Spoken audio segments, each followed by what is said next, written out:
like Benson, I'm a who that. I'm a who that. Long as I'm living, I'm a who that. Lose or winning, I'm a who that.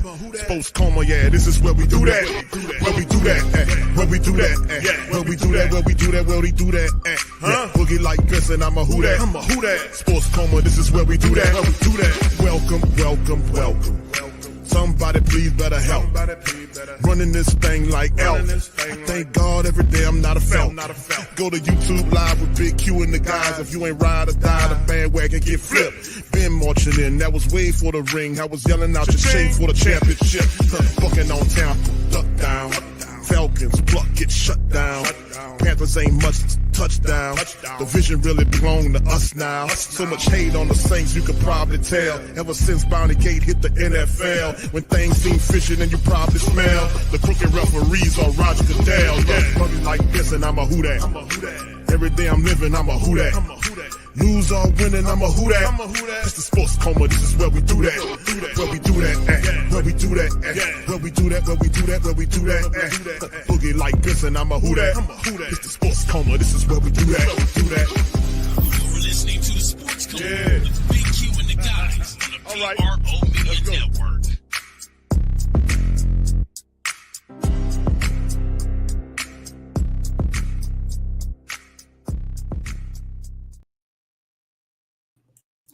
Welcome, welcome, welcome.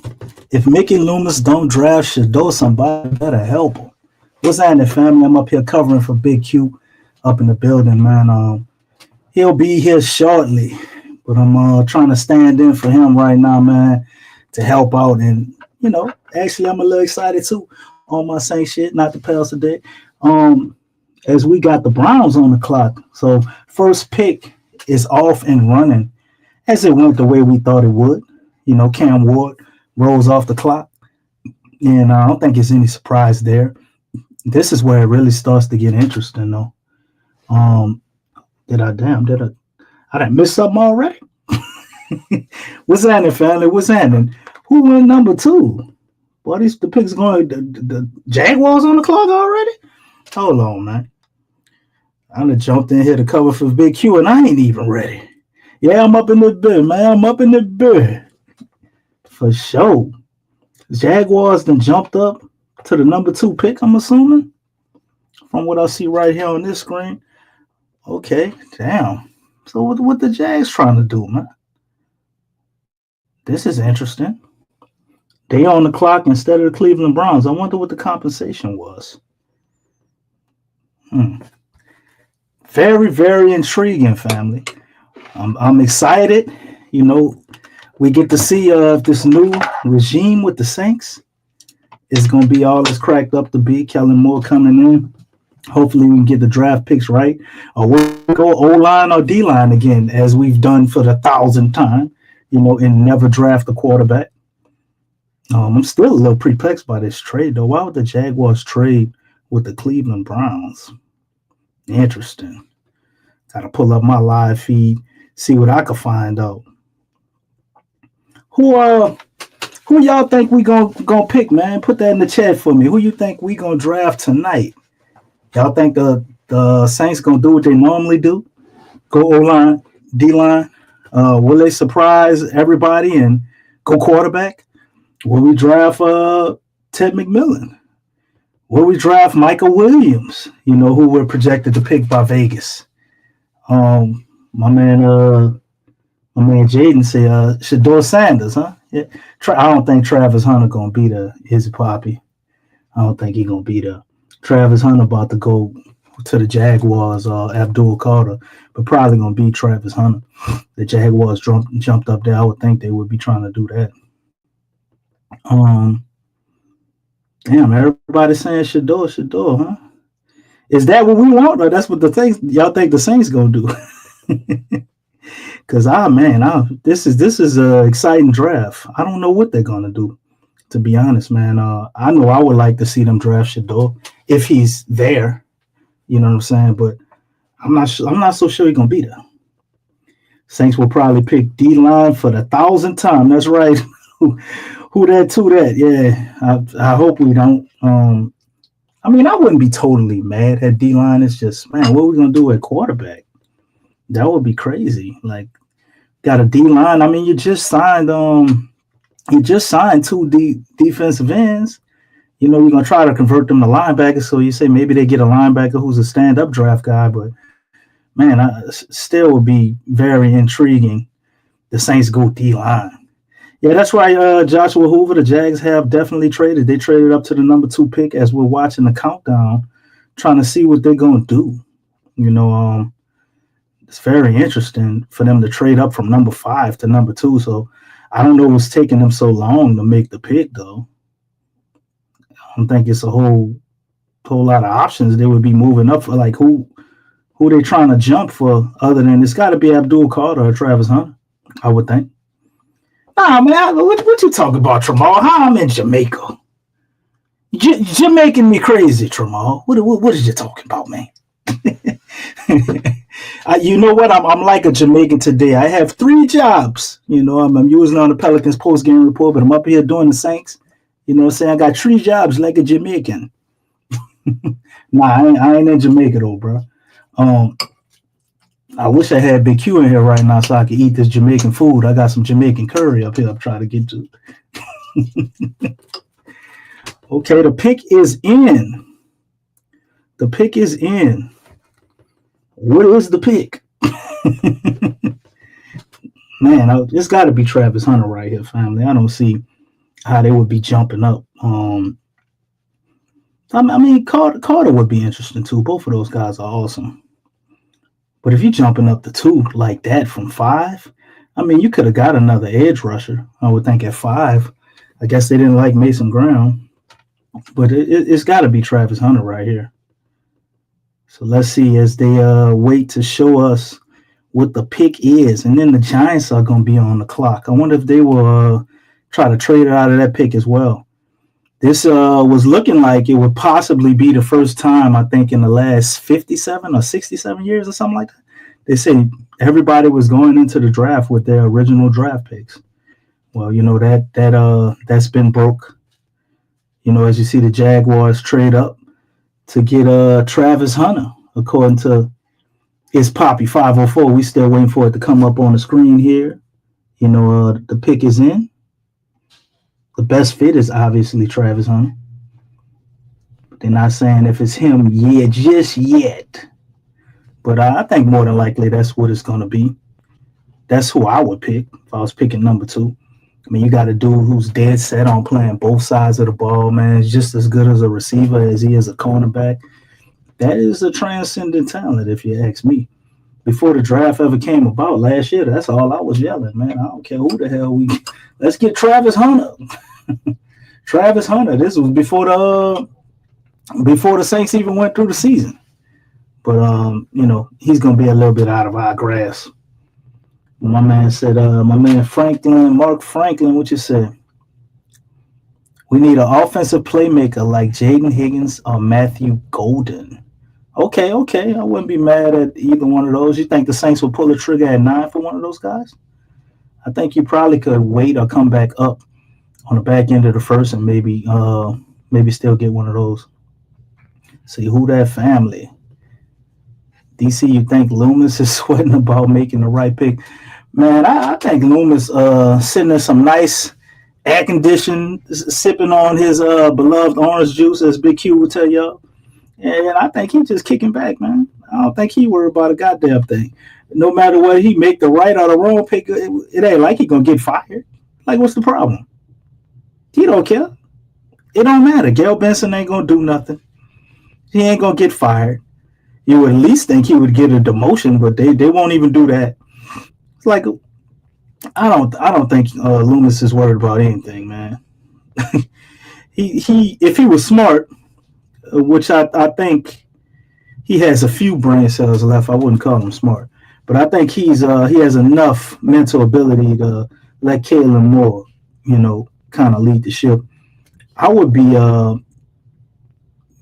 kind of giving the power to that guy, man. Whatever he wants to do, I'd be mad about it if we get another O-lineman, but if we got the right O-lineman, I wouldn't be mad. If Campbell fell to us, that would be awesome. You know, but I think you should let Kellen Moore go ahead and get the pick that he wants. Mickey Loomis shouldn't have a hard job, at least tonight. His job gets a lot more difficult when it comes with a lot of these picks on the back end, which we all know Jeff Ireland is the main guy kind of orchestrating a lot of that. I think Mickey probably has a big chunk of the say. But F that Genty to the Saints, my man wants to see Genty. I wouldn't be mad at that either. Wouldn't be mad at that, man. But I don't know if Mickey got enough balls to pull that off, man. A lot of people would be pissed picking a running back that high with all the holes we got. But Genty isn't just a running back, man. He's an excellent playmaker. So as we can see, the pick is in, and it finally popped up. We have Travis Hunter going to the Jacksonville Jaguars. Man, I wouldn't have thought that. Now, I didn't foresee Jacksonville jumping up, but shout out to them, man. That was an intelligent move on my part.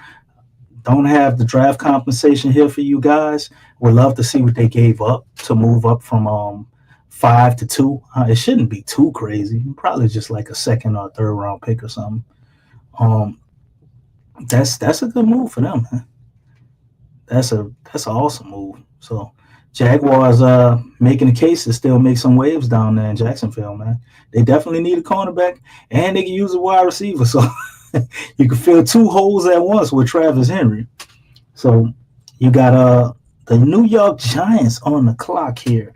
You would have to think they would take Abdul Carter. I can't even name anybody on their defensive line.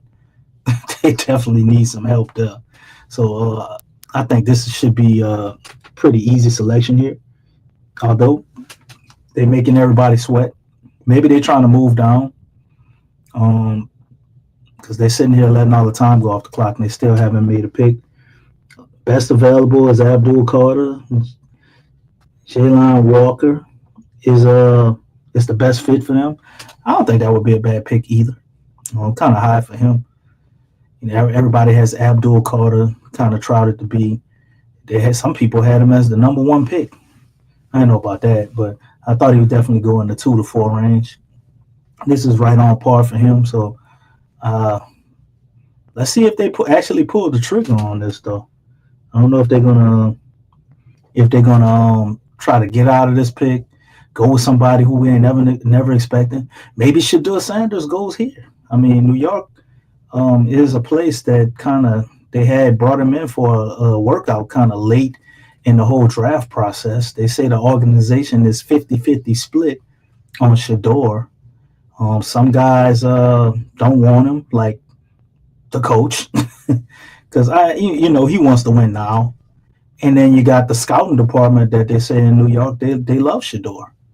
And boy, they letting the clock tick down, trying to figure out what they're going to do. So finally, for the New York Giants, the pick is in.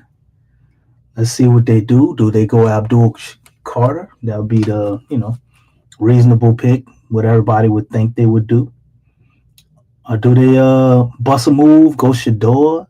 Do they go Mason Graham? Do they pull out an old lineman and go Will Campbell right here? Do they just shock everybody and maybe shake up things? Do they go Ashton Genty right here? Yeah, I see you, my man. Will the Giants take a running back to make up for Barkley's loss? In my opinion, it was. I think everybody knew real time that was going to be a mistake, right? I don't know why they didn't just keep Saquon Barkley. He obviously still wanted to be there. For whatever reason, they just didn't, I guess, think he was worth the money.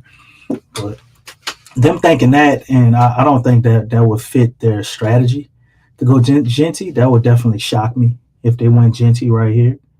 I don't see it. I don't think New York is going to take a running back with the 3rd pick. If you were, though, Genty is one of those running backs. Well, you look back on his draft, it might be justifiable. That's right, Mad Drummer. We 7 picks away, big dog. 7 picks away. What's up, Byron? Nice to hear from you too, man. Can't exactly see you, but nice to hear from you, brother. I'm glad to be up in the building, man. I don't usually come up here and talk too much on this panel. Been doing a lot with the pals, but I definitely be listening to the show. Look at a lot of you guys in the chat. Especially when I'm out and about doing stuff. So I ain't about to do too much typing in there. But y'all never really out of mind. Everybody in the chat, man. We got some amazing people here. Glad for and proud of the community that we've built here with the Great Saints Think Tank, as Big Q has coined y'all. So shout out to everybody in the chat, man. Everybody who I ain't talked to in a long time, ain't seen me in forever, because y'all don't come over to the Pelicans post-game report. But that's all right, because I bleed black and gold too. Not bleed, but bleed black and gold. See, I couldn't even say it right because it was so passionate. But back to the draft, though. Damn, this pick is still in, but it's to take a while to come up, man. I got to get used to this. But see who we got up next. So we got Jaguars picks. Patriots gonna be up after New York. This is an interesting one to watch here with the Patriots, man, because a guy like, if the Pelicans, the Pelicans, see how much I do the Pelicans post-game report? I'm talking about the damn Pelicans. If the Saints are going to take an offensive lineman, I would love to see Will Campbell, come to the black and gold, man. That would be a great story. He's the best offensive lineman in the draft. I don't give a shit about no arm size.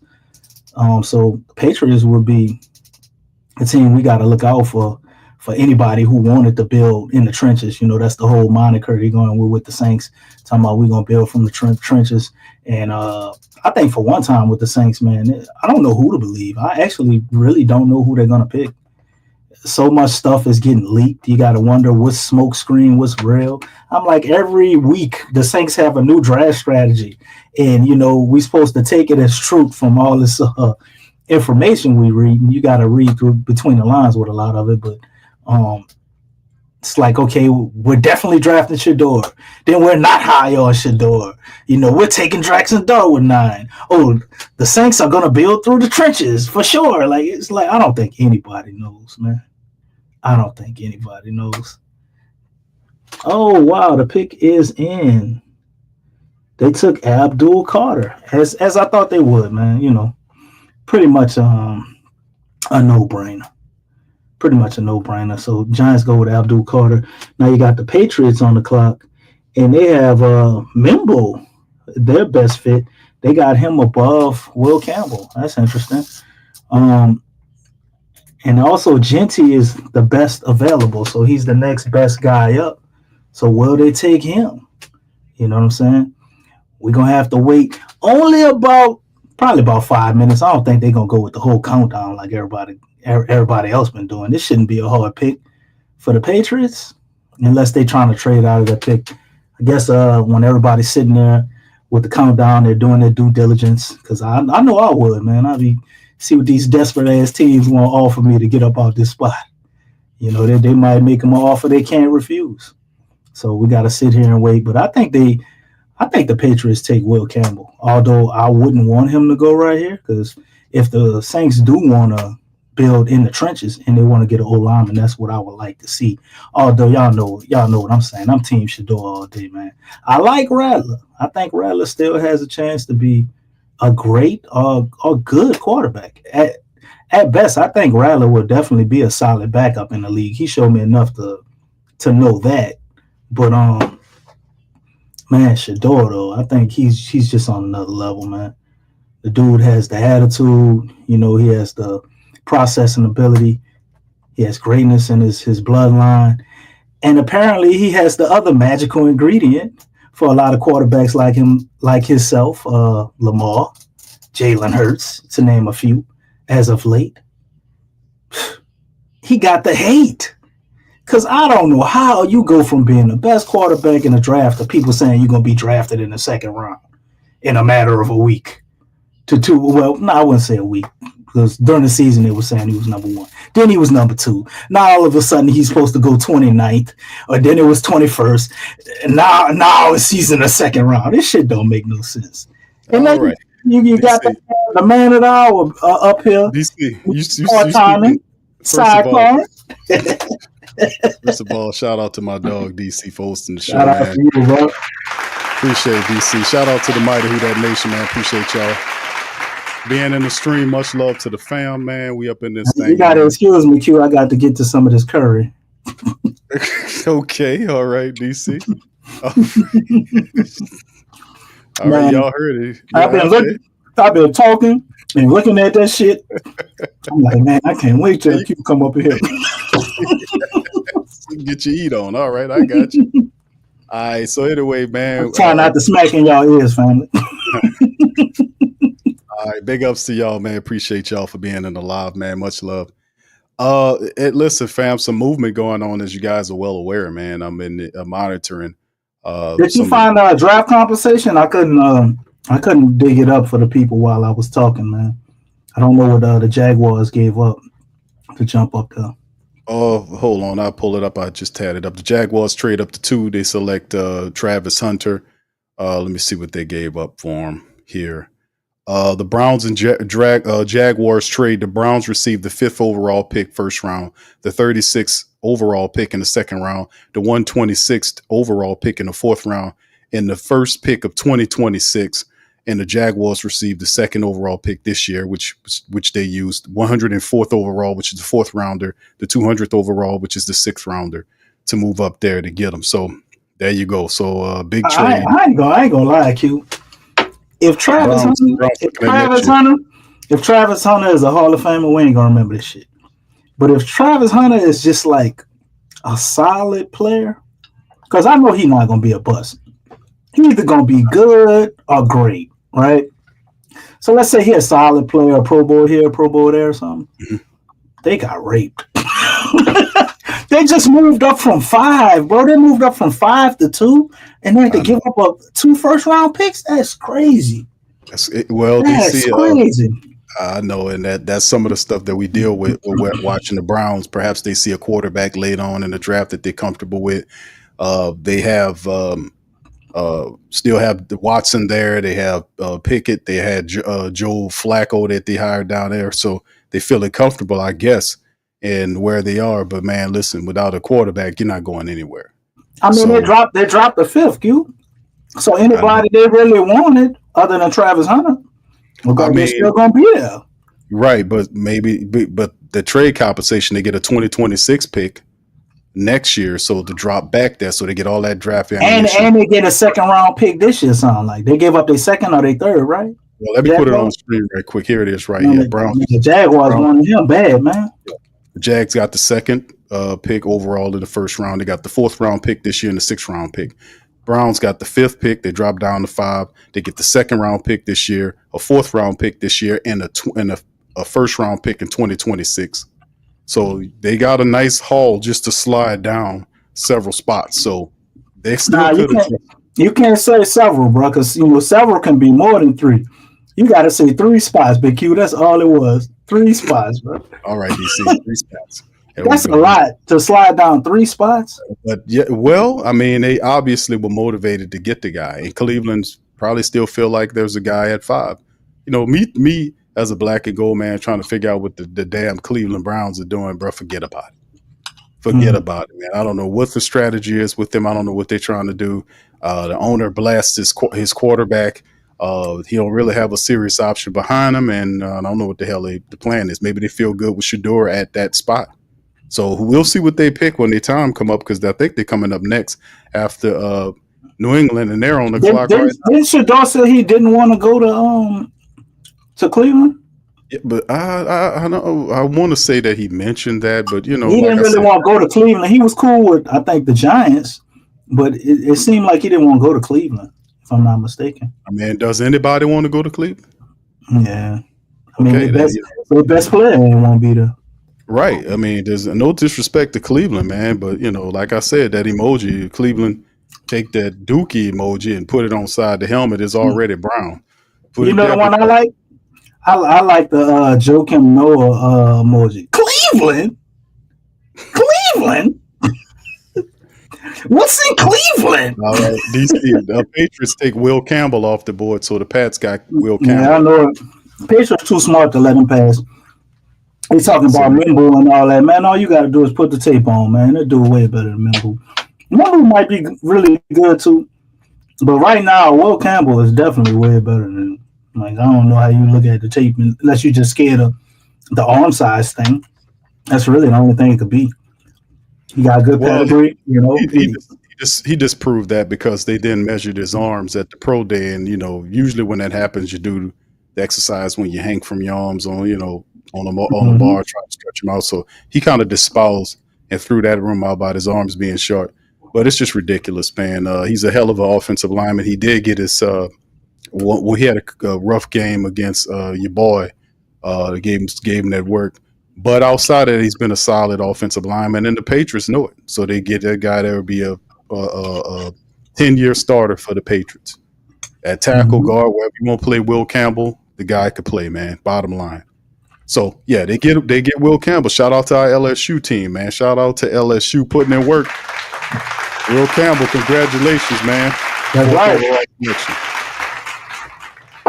Cleveland emojis are on the clock right now, so 8 minutes. We'll see what Cleveland has going on. And according to the needs, they have quarterback, offensive tackle, wide receiver, DT, and linebacker are the top spots right there. Do the Browns feel comfortable enough? And this is where we get interested about what happens with the Browns pick.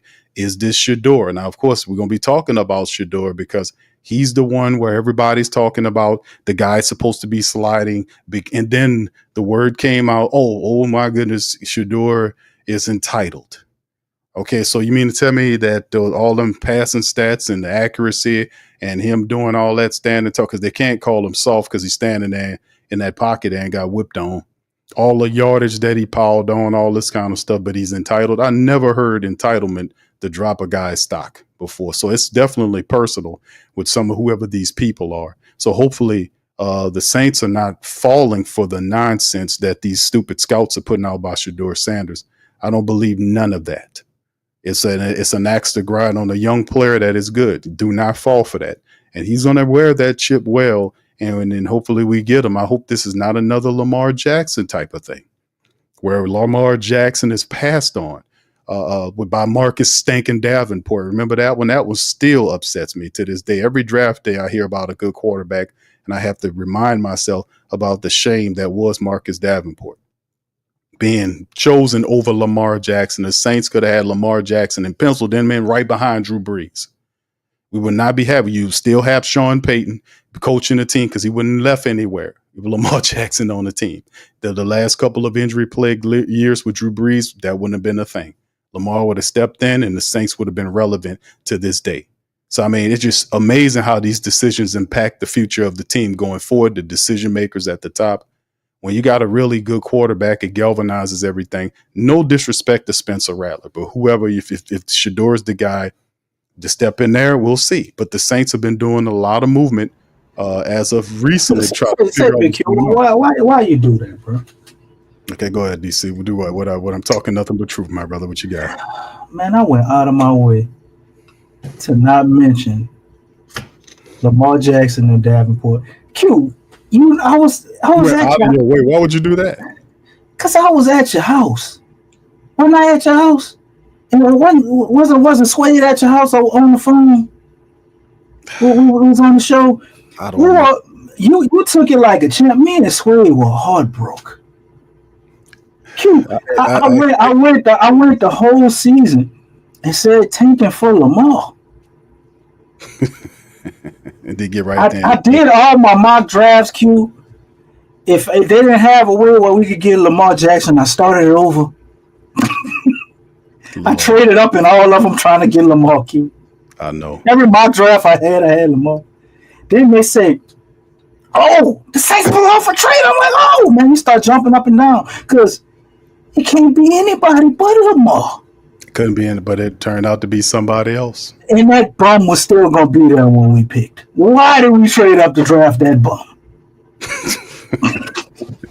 He was still going to be there. Terrible selection. Man, that to me. Terrible. I didn't know that our run would be over, but I sure had a good, strong idea. I'm like, man, we gonna be in trouble after this shit, family. This ain't gonna just blow over. Anybody with two eyes that watch football could watch Lamar Jackson and see he was gonna be great. I could not understand for the life of me why they letting him slide like that.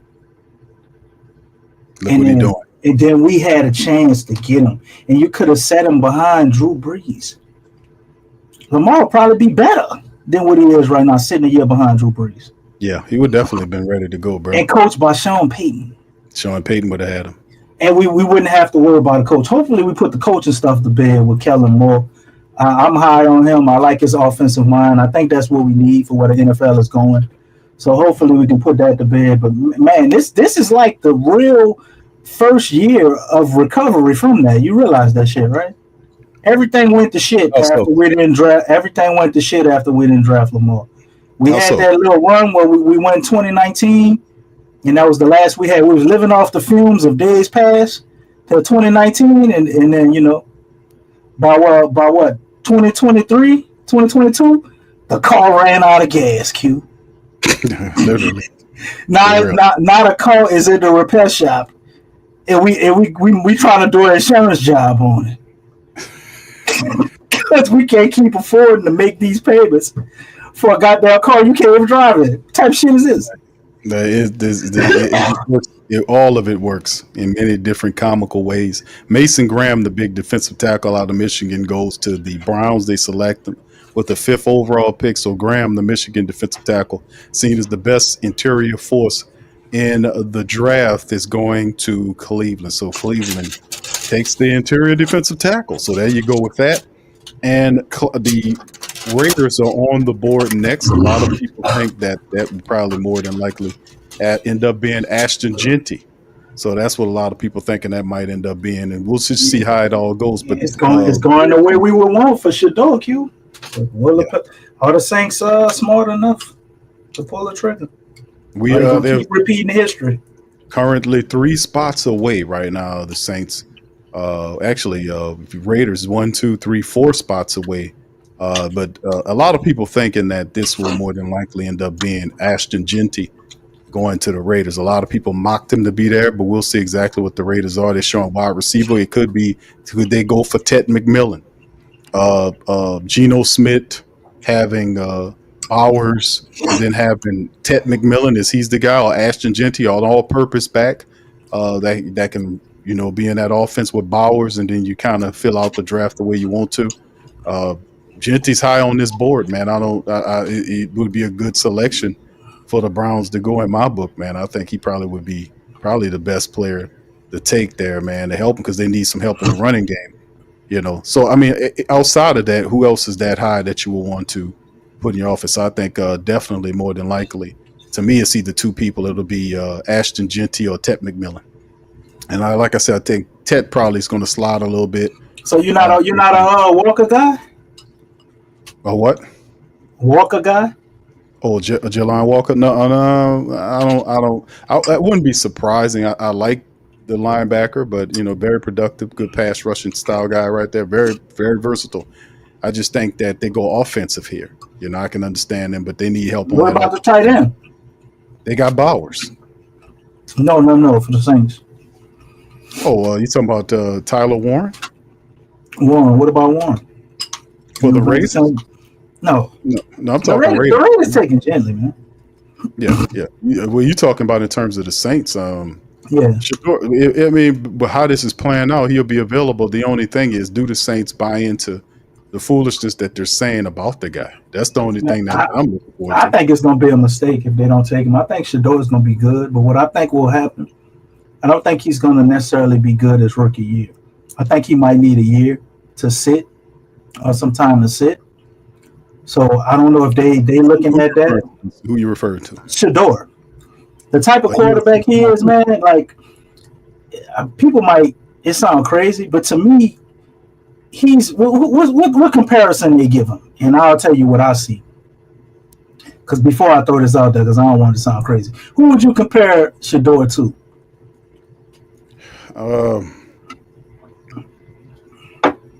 What's your comp for Shador? I would have to think about that, bro.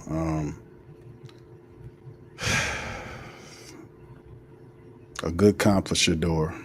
I got a perfect one, and it shouldn't be a while. He said Brick Purdy. Somebody said Brick Purdy. No, I don't think. I think he's more. Brock Purdy. Brock Purdy's not bad. Shador reminds me of Drew Brees, but when he played for the Chargers. Yeah, it He is. got That's he got that type. He got that type of game, man. Or we know that was happening. right. Yeah, that's easy. Raiders got him. Jets next. Jets is a wild card team. What they do here. But go ahead, DC. What's your comp on them? You said Brock Purdy I said Drew Brees. I for watched Shador. I like Drew Brees when he played for the Chargers. He looked exactly like Shador to me. I'm not talking about Drew Brees, the all-time great that played for the Saints. You got to remember when Drew Brees first started out, he grew into what he was. And I think Shador would be the same way. And I could get why somebody says Brock Purdy, because he's going to come in and I think he's going to be like a game manager type player. He's not going to have a bunch of big flashy plays, but I think as time goes on, his game will expand. Cam Ward is going to look way better than him. And then it's going to take a little time, and Shador is going to, he's going to eat up the slack in that gap. But even him being a game manager, his mentality and the type of attitude he has, I think is enough to elevate a team. You can win a lot of games with that, even if he has to play as a rookie, but we can't ask him to do too much. I think the speed of the game, the way he played, some of the bad habits he got with holding on to the ball, stuff like that, missing a few guys here or there when they're open because he's looking for a bigger player or whatever. You got to work all of that out. And I think you're going to have a damn good quarterback in Shador, man. He has everything you will want in the intangibles for a quarterback. Any intangible you can think about, he got it. And he got enough game to be able to wow you there too. But I think for him, that's why I like him a lot, because I think it's really what's in between the ears for Shador that makes him good to great. Because he obviously come from money. He knows how to handle the pressure. He's been under the spotlight his whole life. And he's obviously doing this because this is what he really wants to do, because he already got money. So somebody like that, he's willing to do the work. He's disciplined. He's putting the work in. I ain't never heard nothing different from him. From that aspect, his daddy was a Hall of Famer. He know the blueprint. All he got to do is keep putting the work in. Working out with Tom Brady and all that. It's just a matter of time before he reaches greatness. You just got to keep putting the work in. But it's going to be a gradual process, I think, with him. But go ahead. We're even talking about the stuff up here. The Jets right there, man. This a big one. I mean, I've heard everything. I heard it's difficult for me to comp them, man, because I'm thinking I'm getting a mixture of different cats. My man English said Warren Moon. He's a little bit more athletic than Warren Moon, but the accuracy part of his game, the headiness, Warren Moon was an intelligent guy. He had a strong arm. He was very accurate. He was a leader. He has a lot of Warren Moon's. That's actually a good comp. That is actually a pretty solid comp. He's a little bit more athletic than Warren Moon because Warren was just really intelligent. But that's really a compliment too. The call Shador Sanders, the comp him next to Warren Moon. But I heard other stuff. I heard the Drew Brees comparisons. DC, like you mentioned, somebody. I see it, man. I can see it because I watched Drew Brees before we ever got him. Jordan Love, a better, a version of Jordan Love, how he played his game. I can see a little bit of that. But yeah, the Warren Moon thing was intriguing, man. Yeah, the Jets are on the clock, bro. They got a few minutes to Moon didn't get enough credit for his career either, man. He was the first quarterback playing into his 40s, and everybody act like he didn't exist. And Warren Moon, a lot of his stats too wasn't brought over from where he played out of the Canadian Football League, and he still was like top 10 in mostly all passing categories, and he started late. Yeah, he was good, man. Yeah, Warren Moon's is an all-time great, man. So he was great, man. He wasn't good. He was great. That'll be awesome, man. The New Orleans version of Warren Moon. He's a little bit more athletic than him, but yeah, I could respect the hell out of that all the time. All right, so the pick for the Jets. We'll see what the Jets select here. What the pick will be for them. A lot of people have mixed feelings about who that person is going to be available or who the top guy is. A lot of people think it might be Walker. There's Tyler Warren. There's Armand. It might be Mimbo. A lot of people think Armand Mimbo's there. Will Johnson out of Michigan. Williams from out of Georgia. Pierce. I mean, who goes high inside the top 10? Is Williams the guy they pull? A lot of people think Williams out of Georgia will be the guy that goes there, but a lot of people believe this pick will be offensive. But if it is, if it is an offensive pick, yeah, I don't know if it's going to be a tight end for him, but we'll see. It might be Tyler Warren. We'll see what the call is for him. So we'll see what it is. All right, big ups to the fam. Let's hear what you guys have to say. What are your comps on? We know they don't take Warren. We know the Panthers are. Yeah, that's right. Well, if Walker doesn't go to the Jets, I know the Panthers is going to have him. So we'll see. Walker is pretty good, man. Yeah, he's solid. So I wouldn't want him for us though, man. I like the dudes I like. They not even projected up here. I like my man out of Tennessee, my man out of Marshall, man. The Saints are gonna go defense. Green for Green and what is it? Persson? I think that's his name. Junior. What's his boy name at Tennessee? James Pierce. Pierce. Why am I saying Persson? Pierce.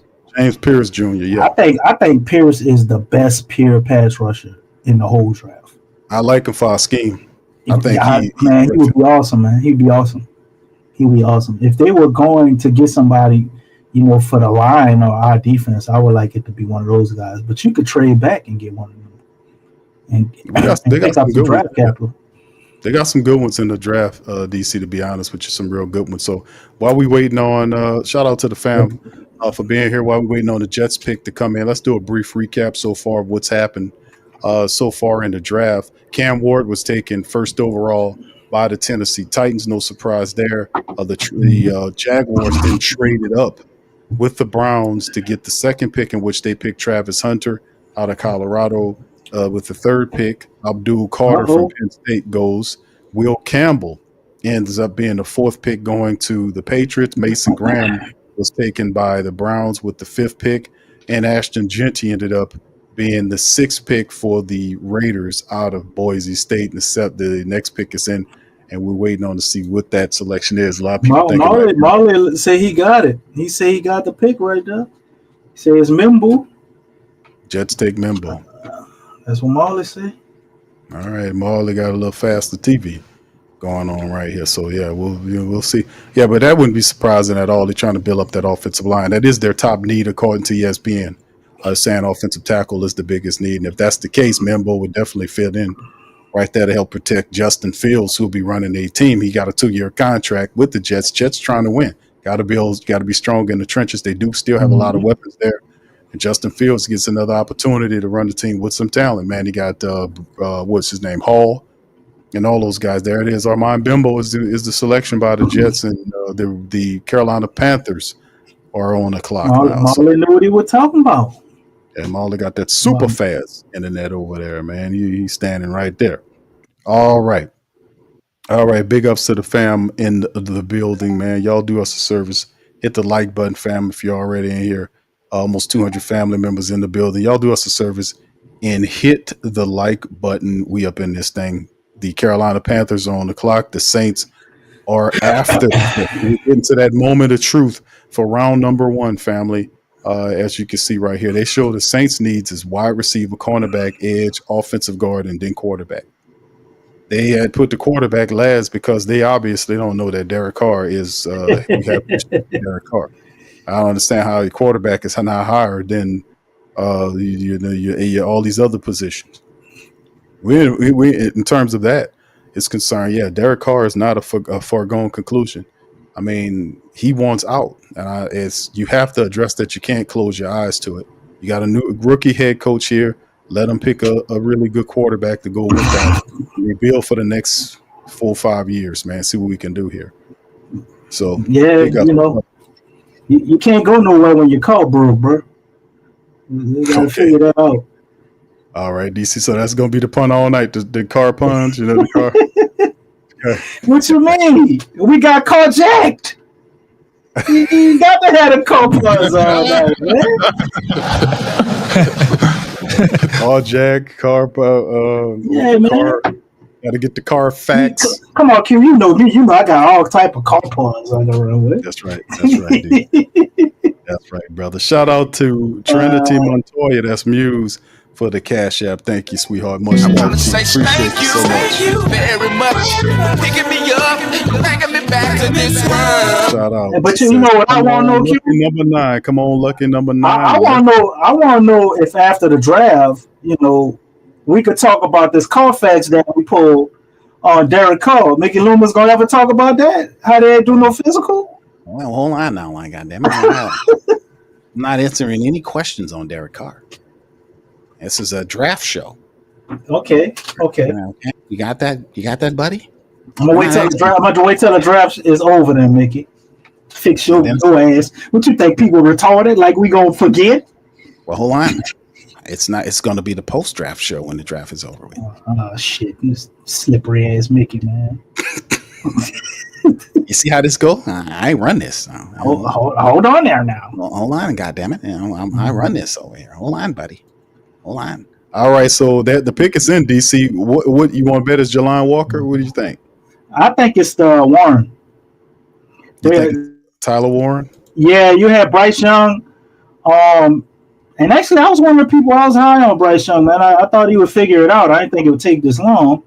But you had him start to figure it out. And what better to give him than a security blanket, man? What better to give him? Well, it's either that or what are they going to go O-line? They got to do something. Well, their top to help Bryce Young, man.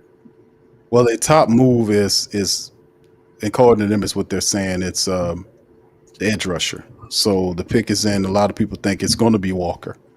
According to them. I mean, he's one of the best up there, so I get that. I'm not mad at that. They're looking at defense there. They got edge, safety, cornerback, wide receiver. They definitely need a cornerback bad. They ain't got nothing outside of Horn, man. Well, I mean, Walker's there, Will Johnson. Either one of those guys would be good pickups for them, helping kind of improve that defense.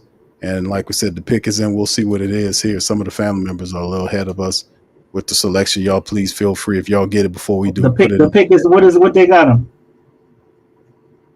Well, right now it's not showing anything right now, DC. We still waiting. Oh, all right. I thought you said somebody saw the pick.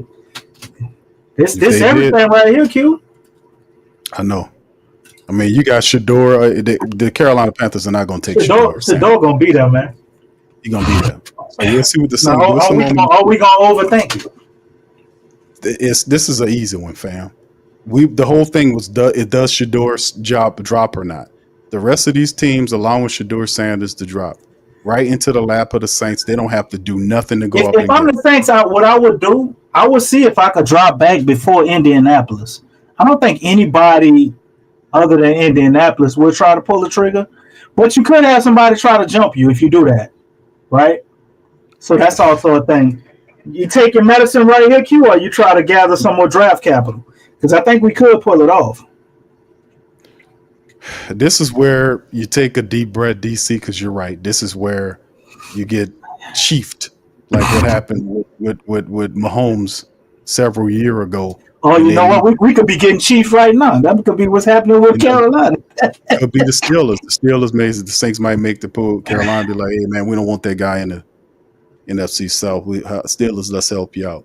I mean, the pick is in though, so it's not like something's going on. Damn, man, they gonna cut off their nose to spite their face though. They're gonna jump all the way back to 21 with the Steelers to hurt us. Well, I mean, it's anything possible. You don't say it's over until it's over. You know what I'm saying? That's just how it is in the NFL. So now they're saying the pick is in. It's either between three players, DC. It's either Walker from Georgia, Will Johnson from Michigan, or Tyler Warren from Penn State. I think those are the three guys. What about Tedero? You don't think they could take him? Who? Tedero McMillan. Your guy. Yes. Well, that's true too. I guess Ted McMillan would be an interesting pick. They go with a Twin Towers look with a short quarterback. You got Leggett over there on one side and Tedero on the other side. It would definitely be interesting. That would be interesting, but I wouldn't want to see Ted in the NFC South, no shape, form, or fashion. Like didn't Larry Fitzgerald and Anquan Bolden play together for a couple of seasons? It'd be something like that. It is Ted, DC. Carolina just got Ted McMillan. I'm telling you, they had a young quarterback, man. He's coming into his own. I don't care They what they gave need us on that. defense. You give him somebody to help build his confidence and make things easier for him. It's a smart goal. It's a They smart got goal. that. I'm actually a little scared of Carolina a little bit now, bro. When we play them, that's a smart move, man. They gave him a weapon, man. A 6 foot That four. defensive guy would have been a good pick. It would have been a good pick, but it wouldn't change the trajectory of their team, in my opinion. This could change a lot for them if Tedero is really as good as we think he can be. Hey, So Q, yeah. like Yes, we sir. don't really have we don't have a choice right here, man. Our number one O lineman is off the board. I guess you could say maybe our number one D lineman is still on the board. Well, this is it. The You got Saints. you got Shador there, you got Genty's gone, Will Mhm. Campbell's gone, Mimbu's gone. You gotta take Shador here. He's on the board, DC. They got a lot of really good players on the board, and the pick is in fast. So They might be let's taking him, man. They let's might be see what it taking him. is. They better take him because listen, you need a quarterback. He fell to you at 9. You don't have to move your board around and go and get him. And let's see what the Saints do. All this stuff Come on, about Saints, Jackson, man. All this pain y'all put Mark, us through, y'all can fix it right now. that pick came in fast, so it's got to be Sanders, man. Let's run it in to make the Who Dat Nation happy, Man, you man. know Make what, Q? Sanders. I'm sorry, but I can't get my hopes up, bro. The Saints that hurt me too many times, man. They'll run that shit in, and Come on, Saints. it be Jamaican Walker from Delgado Community College. You know what I'm saying? You just never know with the Saints, bro. No, You never man. know, man. DC, we got to get it, bro. Hoffa says getting the Sanders jersey tomorrow. That's how you talk, brother. Thank you, man. All right. Very much picking me up, bringing me back to this All world. right, shout out to our family members chiming in on IG. I see y'all, fam. I see you, DJ. Shout out to you. All right, much love to y'all over there listening across the multiverse, man. X and everywhere else. Much love to you guys. Appreciate you. That pick is in, man. Came in Uh, hot, huh? Came in hot off the press, man. That was a fast move. Let's just hope that what it is and think it is. What's up, Brent from ProTech Safe says, ask brother Gregory. They told the Saints they got a hold up. They had put the pick in so fast. All right, What he Brent say? Ask says, me to chill out. DC, chill out. What you want me to chill out on, brother? The problem is you trying to talk with your shit and you don't know nothing instead of listening. Huh? I'm listening. Okay? No. I get $40,000, nigga, and I dare motherfucker to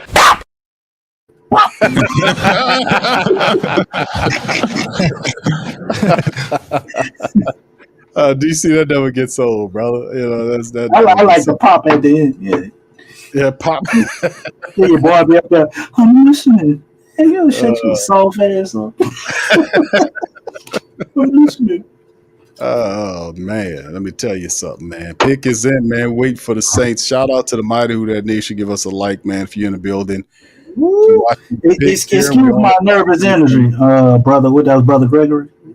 Yeah, we the pick is in, man. It went in very fast. The pick was thrown in there fast. There are really good players on the board. Walker, the linebacker, he's there. Saints do have need an heir apparent for Lord. Demario Davis, Will Johnson. You can use one of him, but they got cornerbacks and defensive linebackers. They got linebackers and defensive end later on in the draft. But you about to get my opinion, the best quarterback in the draft at number 9. You didn't have to do anything. He fell to you. He was wearing black and gold with Colorado. He links to Deion Sanders situation. Listen, the kid's a pro. I said bring him in here. He's big time. Love his game. I think he's terrific. A lot of accolades. He got some stuff that he got to work on, but let him and Spencer Rattler compete for the job and get Derek Carr out of here.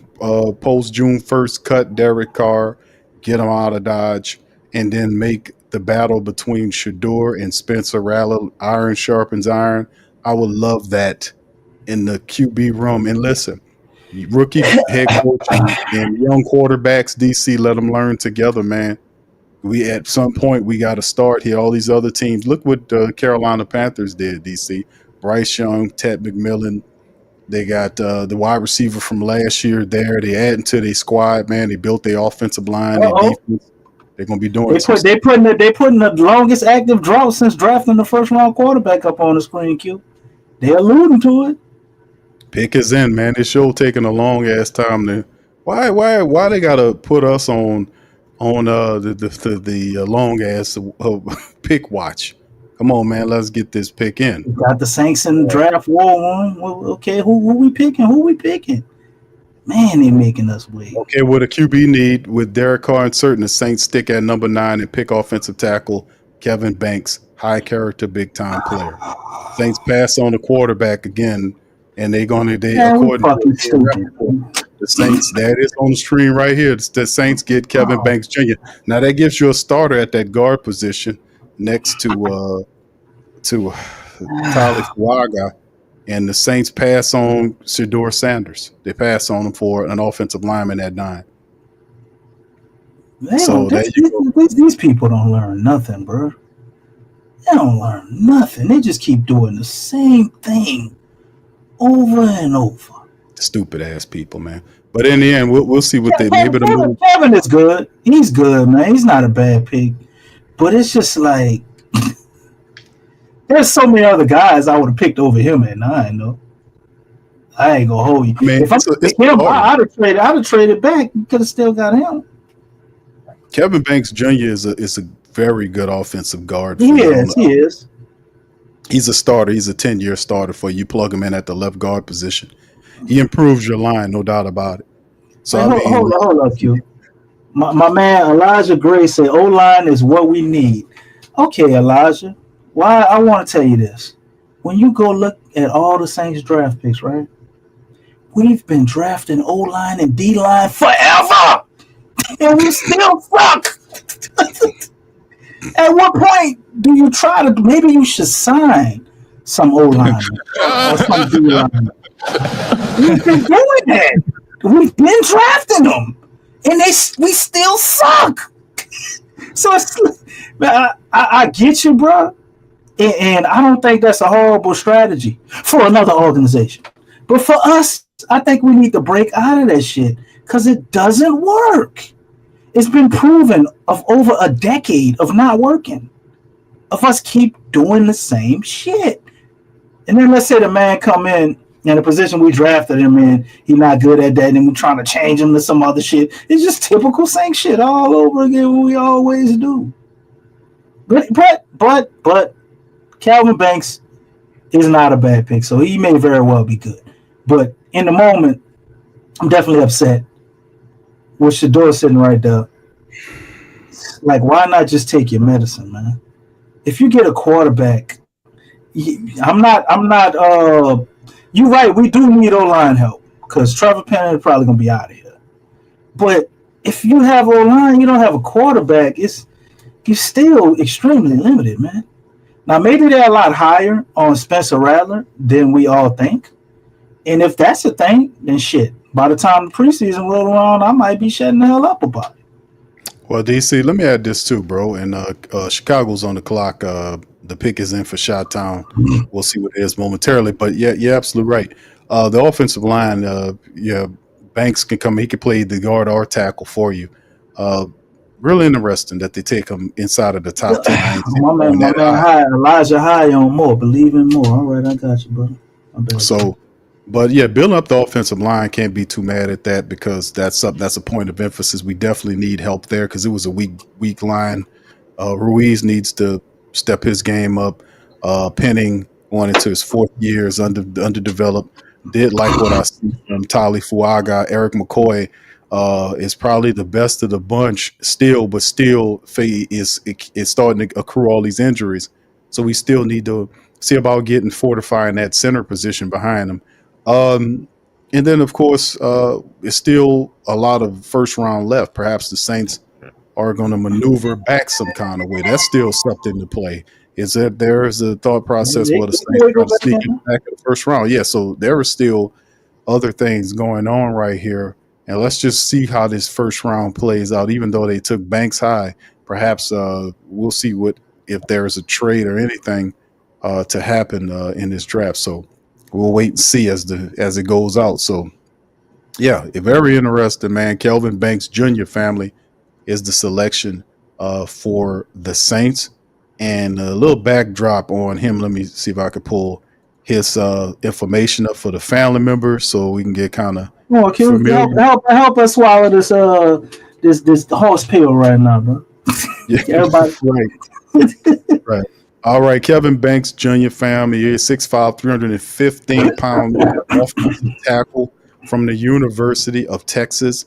His pre-draft analysis, he started 42 games at the left tackle position in 3 seasons at Texas, fires off the ball, walks off defenders, generates push in the run game. He's effective in combo blocking and is smooth working up to the second level. He reaches backside defensive tackles and linebackers. Banks' hands are big, and he's tough to beat once he latches on to a pass blocker. He has body control and change of direction, and to mirror and recover when his footwork is sound. He gets out of stance and kick steps well enough to handle speed off the edges despite having shorter arms. Banks gives up too much ground at times, but he can bend and dig in against power rusher. He recognizes and picks up line stunts and pressures. His pro comp by Matt Miller is Rashawn Slater. And his post-draft analysis is the Saints recently decided not to pick up the 5th-year option on Trevor Penning, making that spot a key need this offseason. Banks, who started for 3 seasons at left tackle, could occupy the blind side while moving 2024 first-round Talifuaga back to his college position at right side. The Saints now have versatility and can begin to rebuild the strength on the O-line with a high floor of Banks. So there you go, right there. Well, so Kevin, you say he's going to be slotted in at the guard spot for this season, and then he can play. He can play the guard position. Then they gonna kick him out to tackle.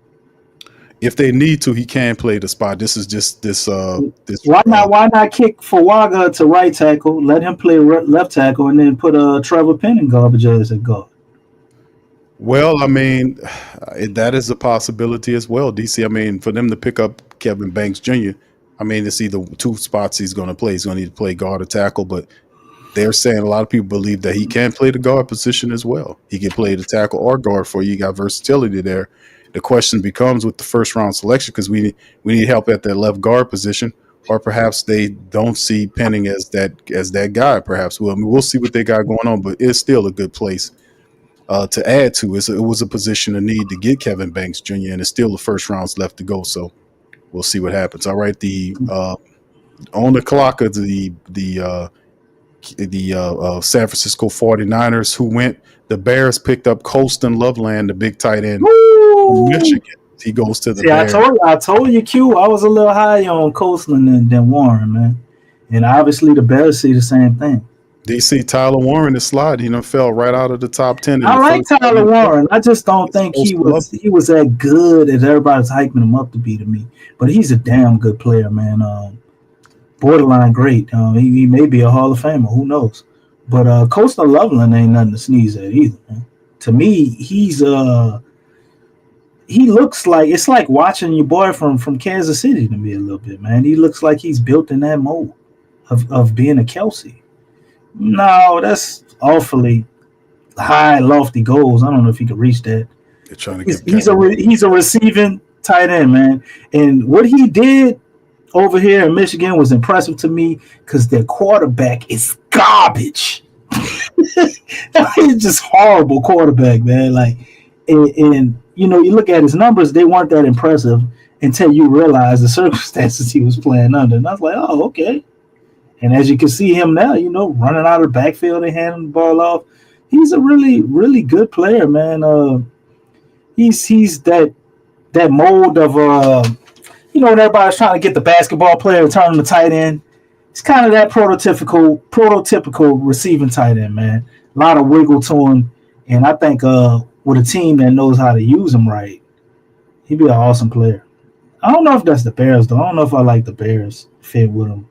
Not sure how much. I guess Caleb probably would be throwing his tight end a lot.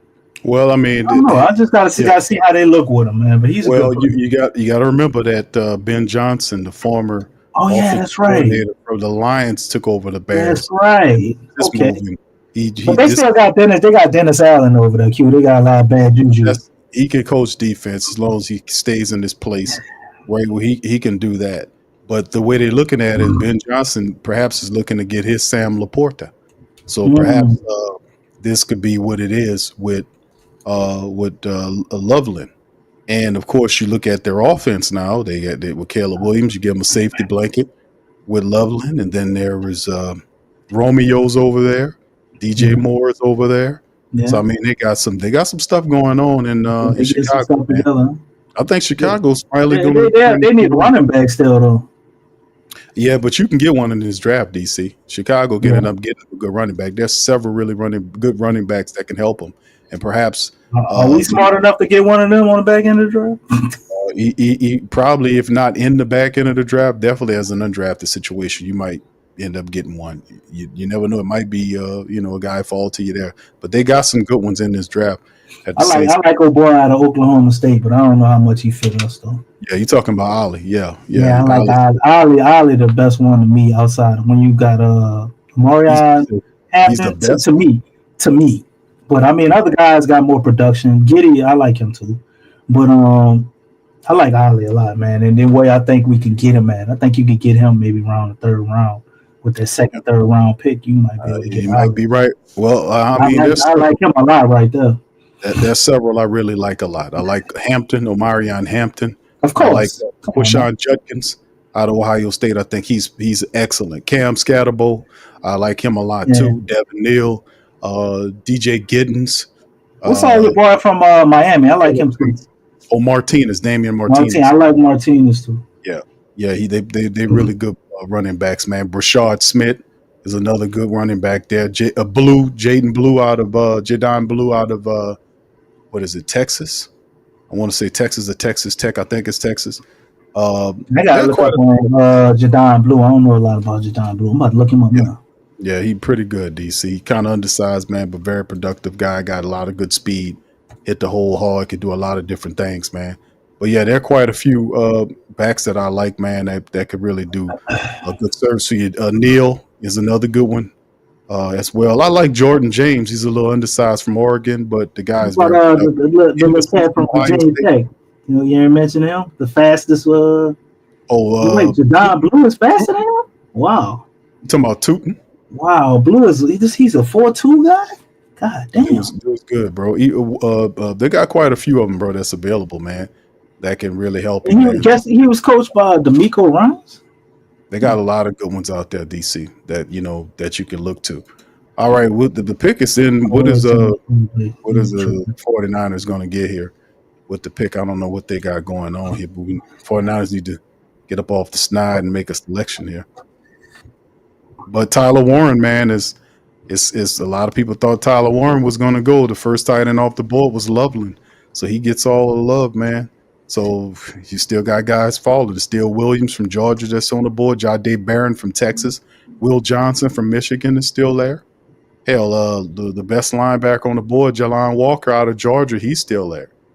James Pierce Jr. out of Tennessee is still there. Maxwell Harrison from Kentucky. Jahad Campbell, Mike Green. So they got quite a few guys that's still available. We know Tet went, the first wide receiver off the board. It was him, but there's still other guys that probably go a little later. But should we see some offensive linemen there? So maybe a defensive back or two. Where does Shador slide and where does he go? A lot of people believe that'll be the coach. The coach, you ain't gonna know nothing till the coach pick, man. I think that's the only team that probably could take him there.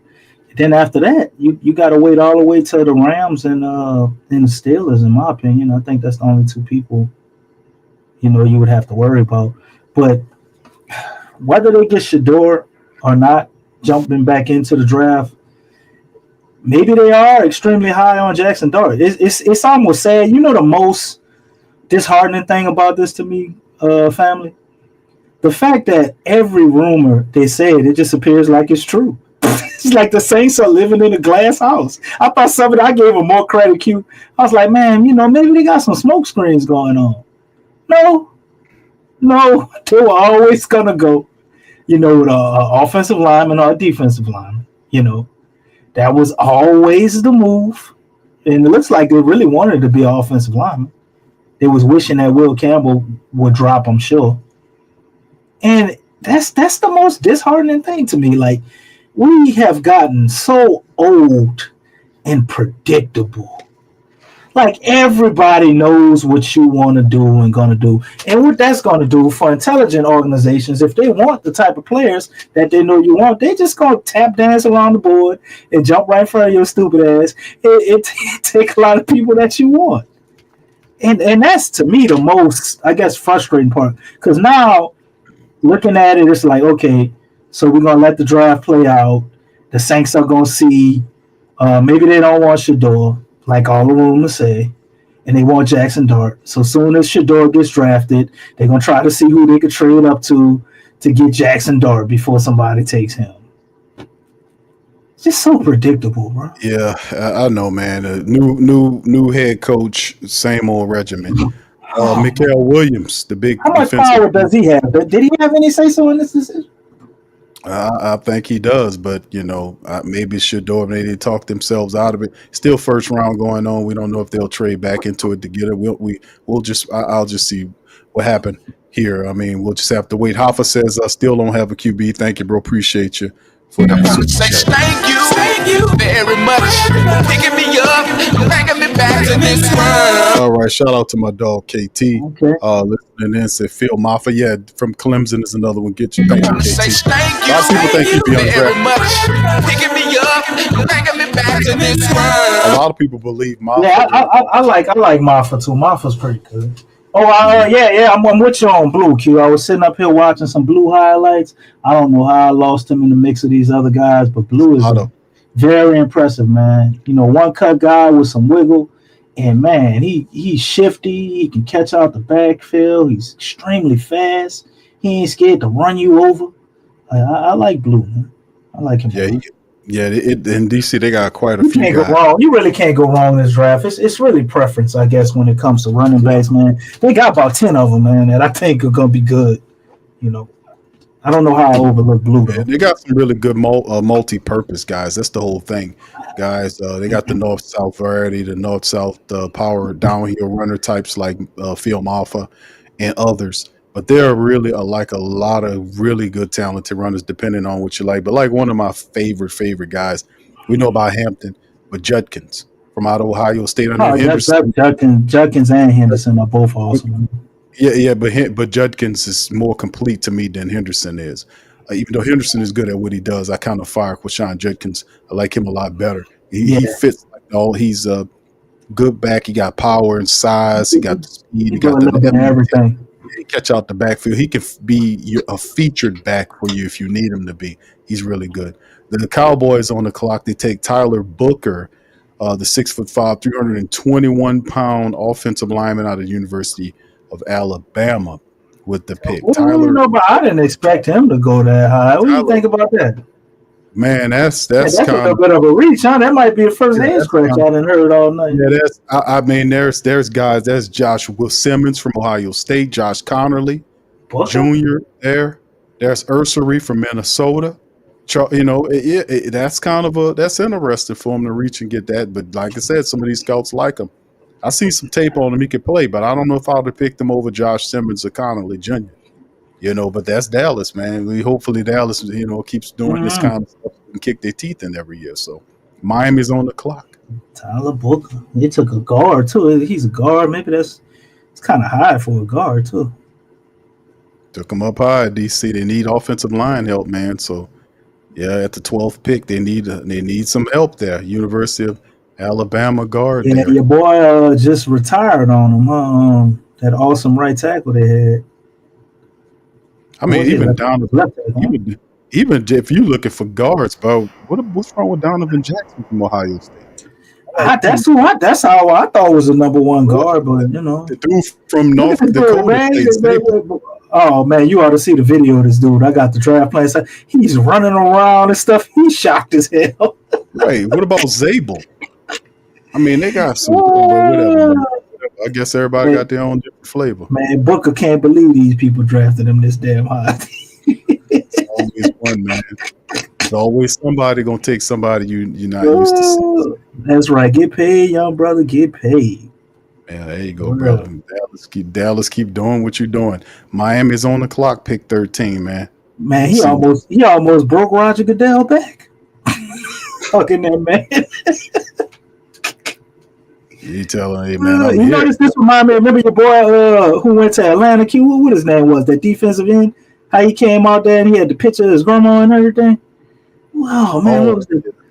He got that same type of energy right now, man. This dude's so happy he got yeah, he had a drafted. picture of his mama, his grandma This who is passed away. right. With him.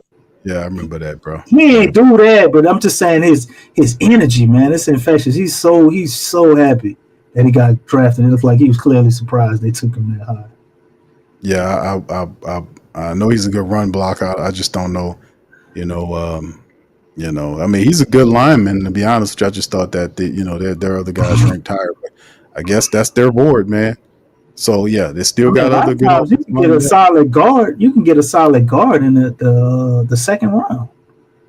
You know, I thought, like you said, old boy out of Ohio would be the first guard to come out of the board. That's really It's either him or the guy out of North kinda Dakota shocking. State, Zabel. I thought they Zabel? were two guys. Yeah, I thought those guys probably went first. But hey, man, Little everybody's Booker, board's man. different. Right. All right. All right, Sean. What's up, Sean? Good to see you, fam. Says sorry, pick Q. Stop front, bro. Nah, bro. I know you want the flashy pick with the quarterback, but hey, bro, truth or not, bro, do have offensive line issues. I talked about it. I said when that guy first stepped to, he ain't know nothing. He was just had teeth are showing as bright as day, looking like a young JFK on the mic. People asking him shit. He got good things to say about everybody because he don't know anybody Right. when he first walked through the door. But I told him then, I said, hey, man, I gave him a word of advice. I said, Kellen Moore, look at your lines. Saints could not run the ball effectively last year, and they could not stop the run. So you have to start right there. So, I mean, for me, of course, I want Shador to be the quarterback of the team. But, but them taking a need and getting that Kelvin Banks Jr. For the tackle or the guard position, maybe they evaluated and Penning might not be that guy. They didn't, of course, the 5th-year option, they were going to decline that anyway because they're not going to pay that for him, and they can then rework a cheaper deal for Penning if that is indeed the case. But what they do is they provide a guy with insurance. Now, the idea was to flip-flop him and Tali Fuaga. We'll see if that's the thought process in terms of that, but that gives you bookends. If that's the case, then you kick Penning inside. But like I said, this is Penning's last year. And perhaps the new regime has a lower opinion on him or whatnot, but we'll see how it all works, bro. We will see. But maybe there's something going on in the back end of the first round. I don't know. Yeah, go ahead. You don't know Nightbot, right? Because he about to get sniped. Say again. Who is Nightbot? You know Nightbot in the chat? Putting up these merch links. Nightbot is platform, bro. That's platform, bro. That's how they set up Nightbot. That's what the bot does. He just put links up. Oh, my bad. Well, I shot one of them. Nightbot is the link, DC. Maybe I should have told you that, brother. Yeah, I shot. He got shot. I don't know how you can shoot him. Spawn somebody. Spawn another one. Yeah, see, Nightbot is for the platform, bro. He I ain't seen it. Nightbot ain't show up over there at the Pelican post game report, bro. He should. Nightbot ain't over there. Nightbot it's a different one that'll be showing up over there. I ain't know the hell he was. Your friendly fire, it's all right. It happens, sometimes it happens, bro.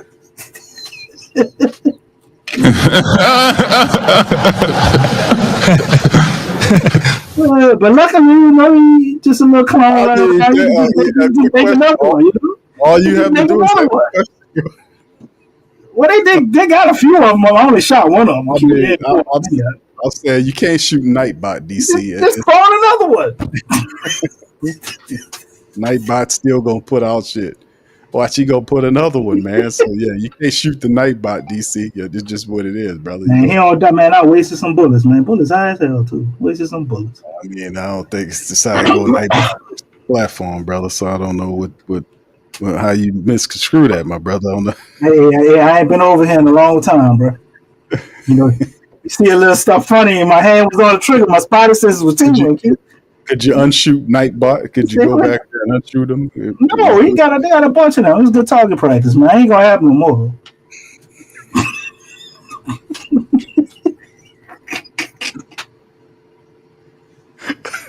I sure don't see Nightbot no more. He ain't designed to get shot. So I don't know how DC did that.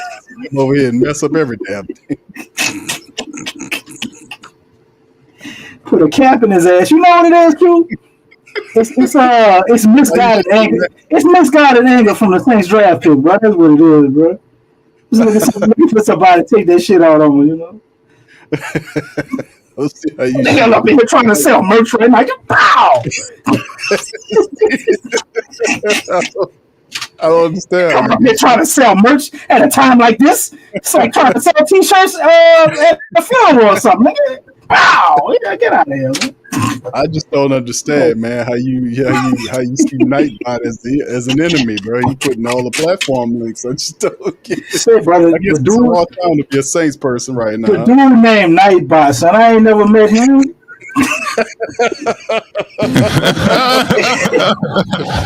get it. Say, Q. I sure don't see the dude link no more either, DC. You done messed up something. I don't see his link. He wasn't here in the beginning shooting in the gym with us. Oh, Damn. Gotta be careful, man. What's up, y'all? Shout out to the fam, man. Appreciate y'all being in the stream. Y'all do me a service. Hit up the like button, man. If you please, hit that like button. All right, big ups to y'all. Bally Mall, I see you. KD.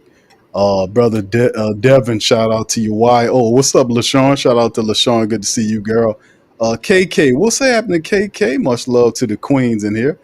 In the groove, shout out to you. KT, much love, my brother. Good to see you. Shout out to my girl Muse. What's up, Jay Survivor? Brother Sean is in this thing. What's up, Linda, baby? Shout out to Linda as well. Mr. Old Universe, shout out to you, brother. Appreciate you as well. What's up, Trey? Trey in the building as well. Brother Jack, True Louisiana Animal. Mr. Drew, much love, man. Big ups to y'all, man. But like I say, family members, yeah, y'all, it's all good. What's up, brother Byron? Shout out to you. And Nightbot is back in the building, DC. Oh, you done respawned him, huh? Leave him alone, DC. Please leave Nightbot alone. I ain't gonna shoot him no more. He all right, bro. He all right. A friend of yours is a friend of mine, bro. He all right. He up here putting leaks out for merch. I don't know who that is, man. What's up, New Orleans native? Shout out to you, DJ. Come out here with all that soliciting. Don't come out here with that. He got over 200. I ain't know he had permission to be selling shit. He ain't selling shit, bro. He posting links for the platform, bro. That's what that is, man. DC, damn. All right, it said merch, bro. You know. Wow. Oh man, damn. Hey, but somebody had to take a look, man. I still can't believe this shit with the Saints. They better trade back up or get a goddamn quarterback in the second round, bro. It's a bullshit, man. Well, DC, the Miami Dolphins took Kenneth Grant, the other tackle that was with Mason Graham in Michigan. Yeah, he good, man. That's a big boy too. All right. Also, what's up, Be Kind? Shout out to you, Poppy 504. He says, Q, Carr asked, he says, 2 Saints for a raise at the end of the last season. Did you know this? No, I did not know that, man. Mr. Fire D, shout out to you. Ocharimo, let me ask, how the hell you ask for a raise? And you don't even show up for work all the goddamn time. Well, we got 3 injury plague years, man. So sad. What's up, brother Derry? How you doing, brother? Good to see you in the chat as well. Good to see some of the Who Dats, man, up in this thing, doing their thing. Also, fam, listen, man, shout out to T Dirty, man. I got T Dirty show me gear. Wait, T Dirty, are you in here, bro? Shout out to T Dirty, man. Dirty got the show me shirt. T Dirty. Right, T Dirty. Shout out to my dog T Dirty. You in here, T Dirty? Pop up in the chat, brother. He also sent me his children's book that he put together, man. Very talented, brother. Much that's love awesome, to my man. brother T Dirty, man. Doing great things, bro. Send a link from that, man. See if I go support T Dirty, man. Let's see Yeah, what the yeah. children's I book think about, man. T Dirty, if you in here, say what's up in the chat, my brother, so we can show you some love, my brother, and what's popping on that. What's up, brother Francis? How you doing, sir? Shout out to you. Says I like the pick, build the lines, then dress the rest. All right, shout out to you. Okay. Appreciate you there, brother, for that. Mr. O says, could the Falcons draft Tyler Warren? They most certainly can, man, because let me see, the Falcons are currently on the clock Tyler after. Warren has went to the Colts. It ain't happening. No, okay, I just seen that DC Tyler Warren just got picked up by the Colts. Yeah, there you go. So, I don't know. I don't know who's gonna throw to him, but he over there. well, that's the thing, man. Maybe they get one this year. Well, Anthony Richardson should be the guy throwing to him. Andy Richardson. They gonna hand the ball off to him. Maybe they could convert Richardson into a running back. Triple option, they triple tight end option. Well, I mean, but they got a time you can get a quarterback here. Shout out to KK. Shout out to Sergeant King. KK, much love to you, Queen. Appreciate you. So I'm done with this mouse trap and for the cash app. Thank you, sweetheart. Appreciate Say thank you very much. Picking me up, taking me back to this one. All right, thank you. What's Well, up, you show wore a fitting shirt, Q. Show me the Saints showed your ass, huh? Shout out to T Dirty, man. They showed you. They showed me that they ain't picking Shador. They showed you. That's what they showed me, man. So, it is what it is currently. The Falcons are on the clock. Maybe we should start hyping up the people we don't want the Saints to pick. You think that'll work? Nah, it wouldn't Everybody work. we say we want them to pick, they don't pick. Well, I mean, it is what it is. But Walker seems like probably to be the best guy for them, DC, in terms of that. It's a Georgia guy. They're familiar with Jelon Walker. Perhaps he's the guy that they pick up on because they need some pass rushing help at the interior line as well. So he might be the selection for them. I mean, other positions at the position of need for the Falcons, if they're looking for edge help, is James Pierce Jr. James Pierce is there. Mike Green from Marshall. Shamar Stewart from Texas A&M. JT from Ohio State is also available. Nick Scorton, Landon Jackson, some of those guys. Jordan Birch. Some of these guys are available at the edge rusher position, if that is indeed the play. But also remember, it could be BPA. If it's BPA, Will Johnson is there. They can use some help at the cornerback level. Jahdae Barron from Texas. Maybe they go with Derek Harmon, the big interior defensive tackle from Oregon, as well. Walter Nolan from Ole Miss. They got some really good people, and they're still kind of letting that clock spin. We'll see what the Falcons do at the pick. So big ups to y'all as well. All right, Wayo, thank you, man, for this. Is damn should have been Young Prime. Thank you, bro. Say thank you very much.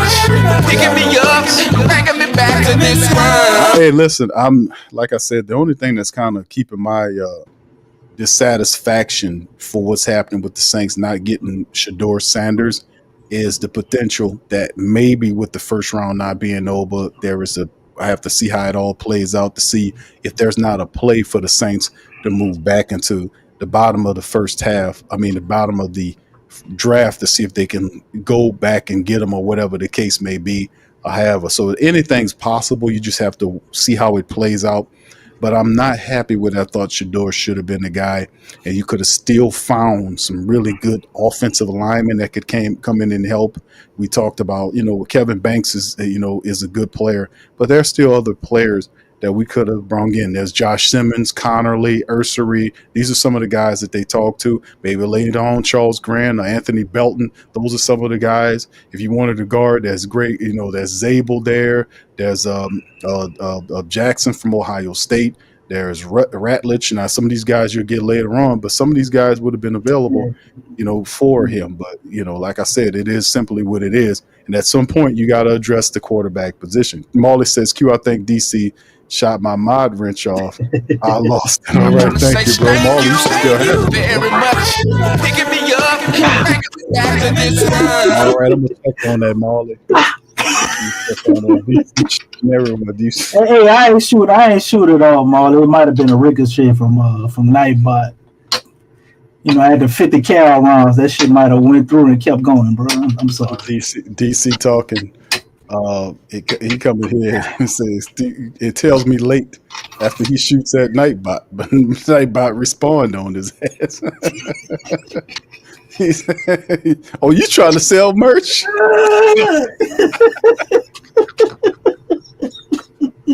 Didn't tell you later on, man. Who was this Nightbot? Didn't you ask before you shoot these? That's how you're supposed to go. You're supposed to ask before you shoot.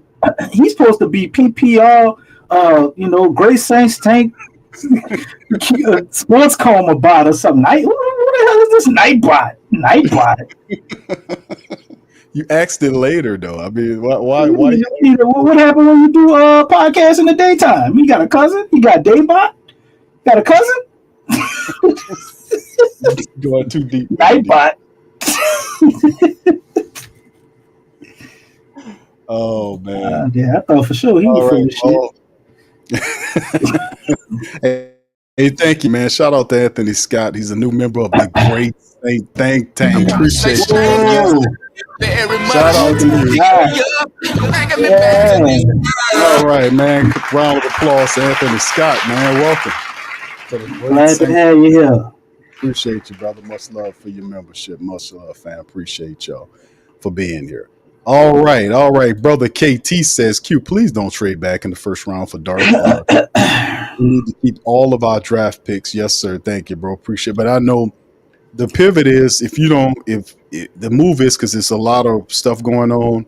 Obviously, the Saints, people believe Shador Sanders will slide out of the first round to the second round. You're welcome, man. That's what they're saying, that they don't consider him that. And it's just a terrible thing. I think it's all like it's terrible that this is happening to him because none of it is based on any facts. It's all about how destructive this is. If they don't like you, and you could have done everything right, they just don't like your style or your swag, and they could just call you and say that you're entitled and that you this and all that, basically calling them a spoiled kid and all this kind of stuff. And all this foolishness, which is an outright opinion and a lie, because none of them scouts should be doing this. Because people know, even the sycophants and the suck-ups like the Stephen A. Smiths and all these guys, they know this is wrong. What's happening to Deion's son, that he's being done this. But in the end, wherever he goes, he's gonna tear the league up.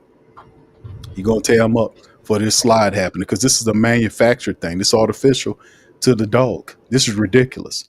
But in the end, man, we'll see where he goes, man, because it's still a potential. Now, we know the Saints ain't like historically known to be doing all this moving around and stuff. We'll see what happens. But I think a quarterback stat should be Shador. But if it's not Shador, a lot of the indication is saying that the Saints are looking at Jackson Dart. But I don't think Shador makes it past the Steelers. This is something else. Do the Saints move up? I have no idea. We have to watch how all this plays. I don't think the dumb Saints know what it is, but they know that you are upset by this. They know that you want Shador Sanders. They know that they need help at the QB position. They know that Derek Carr is not a professional. He's trying to get out of New Orleans and not be here anymore. And we need to address the quarterback position, because we didn't do it in free agency when the Saints had an opportunity. Could have brought somebody in or maybe made a trade. They didn't do none of that. So it's basically pressurized the draft to make the selection at the quarterback here during the draft. That's what it is. What trades they're talking about doing right now? Mickey Loomis got up there and talked about there's many different ways you can improve the team. You can turn around, you can trade.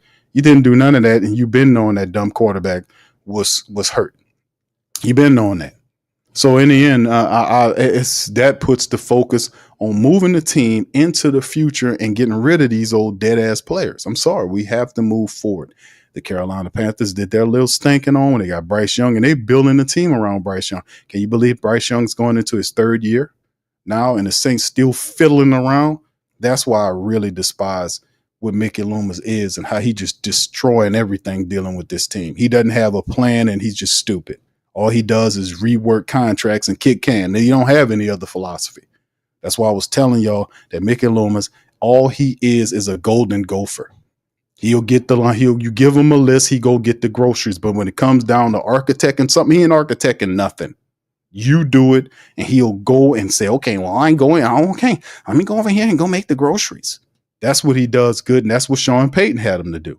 But when you're talking about having that guy to do something, that ain't going to work. It ain't going to work. So I mean, in the end, man, we're gonna see what's going on with this. So But basically, Mickey Loomis is David Griffin. he's basically no, he ain't even David Griffin, bro. Damn, David Griffin better than Mickey Loomis? I would say so. He is. I would have to say so. Because even Damn. though because Mickey Loomis does listen, DC, this is true. Knowing Mickey Loomis, Atlanta got Jalen Walker. Oh man, well, that's what we kind of picked. that's a little bit of a problem.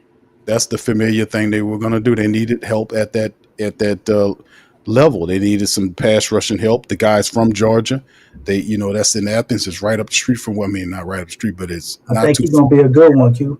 Yeah, he's gonna be a good one. They can build around that guy there. That's a little bit of a problem. But Atlanta made their move. DC, they got Michael Penix Jr. down there at Carolina in year 3 with Bryce Young. They just gave him Ted McMillan, and they gave him a really good offensive line last year. They're gonna add some more pieces to the defense.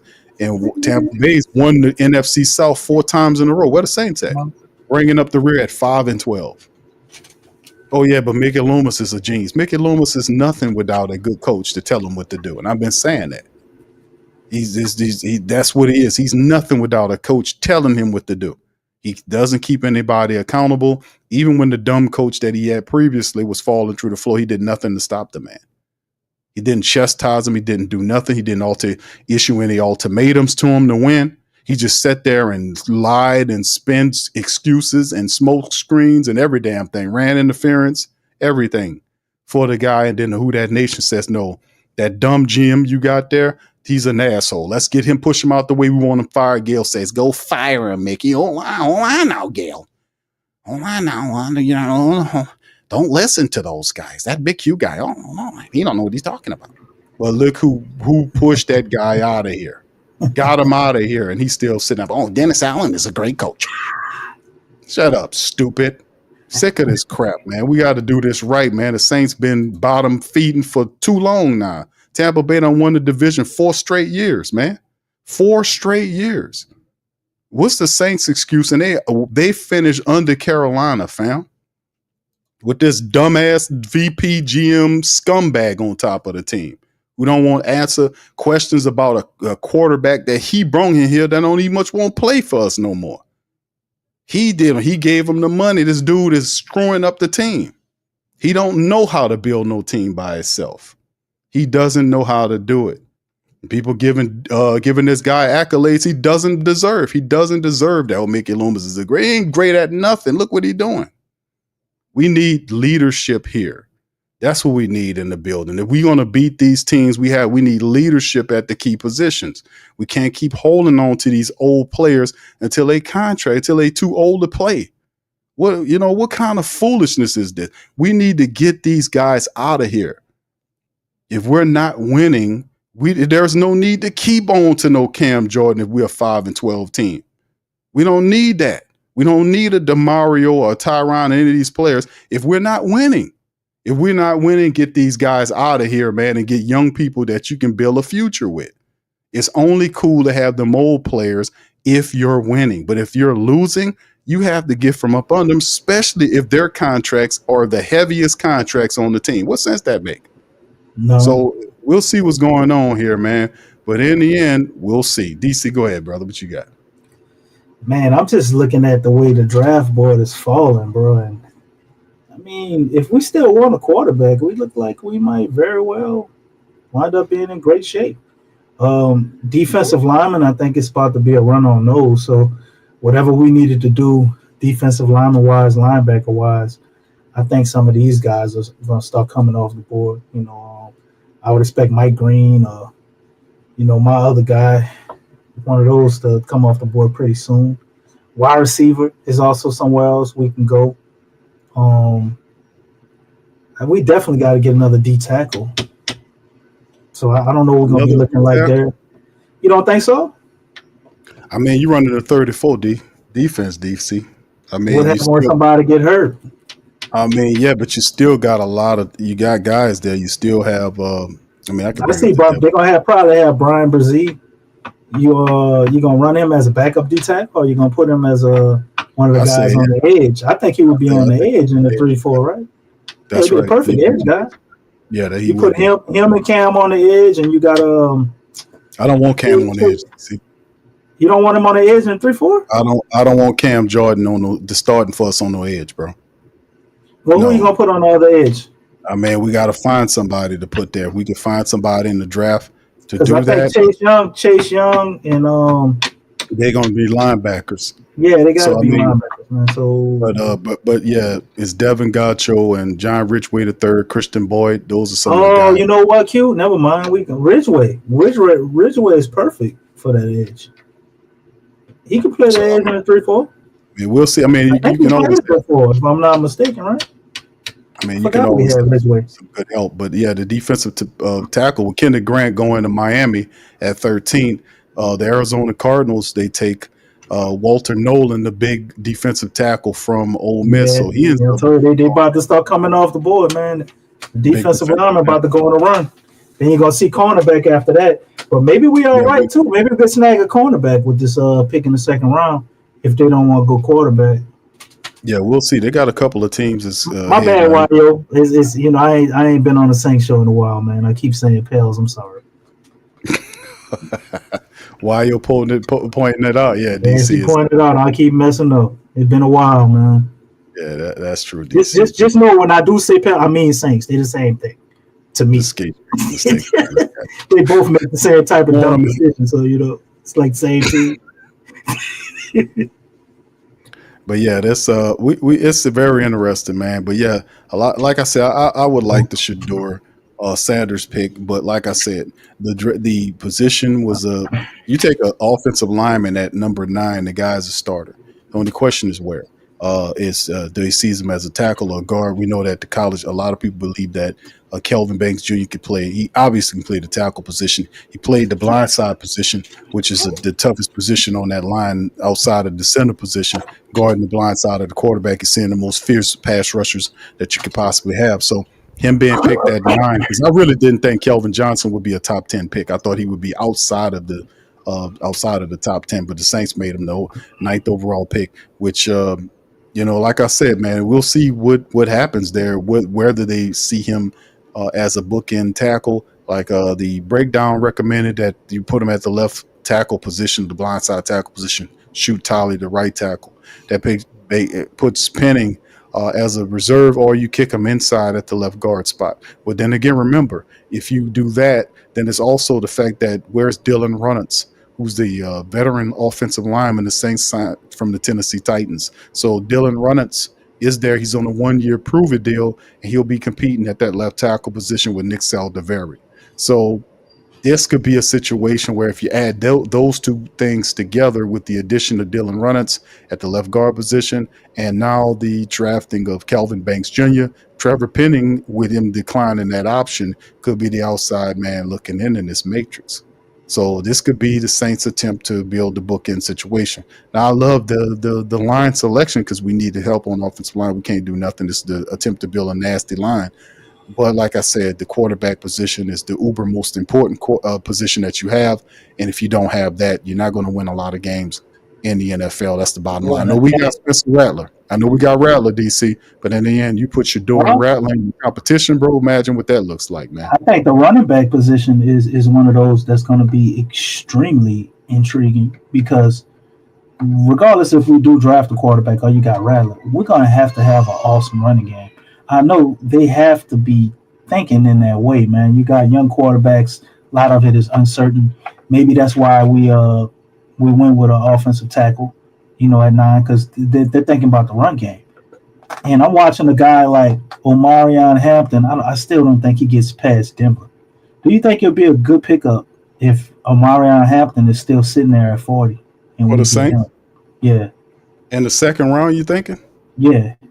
I don't think. I don't think they'll trade up for him. I don't think that would be smart. I think Hampton would probably be Sean Payton's pick, to be honest. Which I think so too. I think if Omarion Hampton's on the board, that's Sean Payton all day right there. Sean Payton will take him. What about the Bengals? The Bengals are on the clock right now. Don't they need a running back? Well, I mean, that could be something too, DC, because I don't know. I'm going to have to see what they got, but their need is on the defense. If you got to see who they got, they need a running back. Well, I mean, that's not a. I mean, I think they're looking as a first round pick. They're looking at something defensive wise. Looked at the according to here, they're saying cornerback and edge rusher, wide receiver, tight end, offensive line. So if cornerback is the need, Will Johnson is available. That's an easy pick for Cincinnati. If they need help at the cornerback position, Will Johnson is seen as the best cornerback I didn't in the think he was gonna slide draft. this far. The Absolutely injury not. issues messed him up, man. Just to pick 17, the best. Some people not. Jade Barron won he won the award. I knew he wasn't gonna go top 10 though. But he slides all the way to pick 17, Will Johnson, and then James Pierce is there. So either one of these guys could be a move. James Pierce, and of course they had the stuff going on with Trey Hendrickson, going on with the contract dispute and all that. Perhaps James Pierce provides insurance. Either one of these guys will be good pickups for the Cincinnati Bengals. It'll be between these two guys. It'll be either Will Johnson or James Pierce. Yeah. So, I mean, you can't go wrong with either of these guys, to be honest with you. Thank you, Prime says Prime and Moore will be bumping heads. No, son. Thank you, Prime. Say thank you very much. Taking me up, taking me back to this one. That's also a commonplace that a lot of stuff that I've been hearing too, family, just to add to the knowledge base of the Great Saint Think Tank and Who Dat Nation, is the fact that a lot of people see Shedeur Sanders coming in here. If the head coach struggles, then they're thinking that could be a path for Prime to become a head coach. You know, eventually Deion Sanders is going to leave Colorado and start looking toward the NFL. So a lot of people, the insecure coaches are saying, or people are saying that could be a path for Prime. But hold on, just let me get the last one. I'm sorry. KT says DC Bursey is going to be a 34 N like JJ Watt. Thank you, thank you very much. Picking me up, taking me back to this one. All right. Damn good comment, KT. I see it, man. I see it. Bursey was our best pass rusher last year. And I would say, just on the comments you made about the Deion thing, if I'm a general manager and I get any type of whiff of a coach thinking like that, I'm gonna tell you right now, I'm about to start looking for other coaching candidates. His ass is on the hot seat and he don't even know it. Because if you got that type of mentality and you are that damn insecure, you're not the guy I'm looking for. How you gonna coach a team and you don't have the utmost confidence that you're gonna make everything happen? So let me get this right. You already afraid about losing your job and the season ain't even start? Based on a father of a rookie quarterback? You got to be a garbage ass coach. That would be my mentality, because you know the coaches I look at or the coaches I talk to and play for, in my mind at least, you don't know what people think, but in my mind, the ones that I believed in, I would never think they think like that. I wouldn't even be able to go out there and do what I'm supposed to do and listen to him if I'm thinking he think like that. You that weak? It's the one thing a coach is supposed to be able to have. That's why you're there. You're supposed to have the mental edge at all times, and that's supposed to transfer over to your players. So you afraid about some shit that ain't happened yet in the future, man, get your weak ass out of here. So if I'm the general manager of a team, I already know. And you tell me that, I know I need to look for another coach. That is a thought process out there. There are a lot Deion should very well take your job. I hope he do. Because you're a weak ass coach. You don't deserve to have it if you're thinking like that. That's what they do. They have a lot of insecurity. How can you think like that as a coach? That is the number one characteristic you're supposed to have, is the stuff in between your ears, the mental edge. Well, bro, the confidence. This is what you're supposed. How you gonna do your team confidence and you scared about losing your goddamn job? What type of shit is this? It happens. Didn't we just have Dennis Allen? Nah, I know it happens, Q. But the thing what I don't understand is the people in the front office is like 1, 2, 3. What's the next number? 4, right? Like they're gonna say 1, 2, 3. The next number is 10. Like y'all can't count. You can't see this shit. Like how hard is it to read the tea leaves on something like that, man? Because if that's a real report, then if I had a smart GM, I would think somebody would be firing the coach before the draft. I know I would. or is it, I make him take a demotion if he was really good at what he do. You don't need to be the head coach. I'm just saying. Eventually, they were trying to get Prime to come into the NFL this year.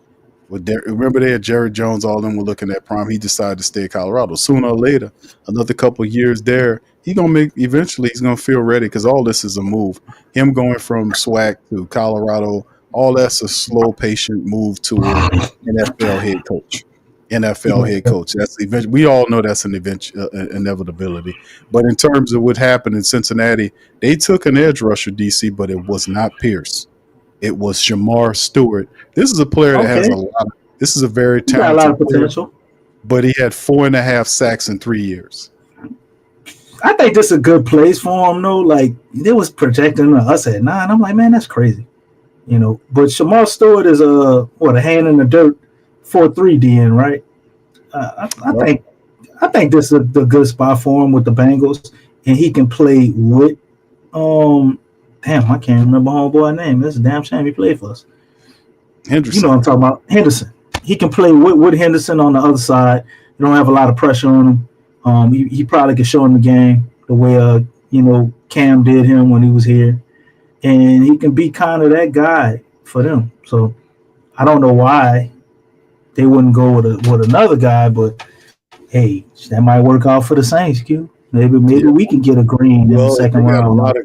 Pierce, I don't think they're gonna fall that far though. That'd be crazy. But Pierce is there. He could be coming off the board next, depending on what. Well, Seattle's on the clock right now. They got the pick is in.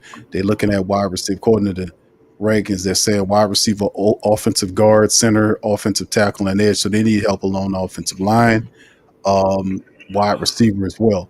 But according to some of the best players that are available in terms of the offensive line situation,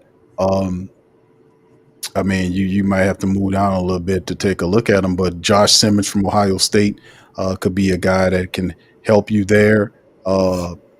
Gray Zabel from North Dakota State, he's there. You don't think they could take a quarterback, Q?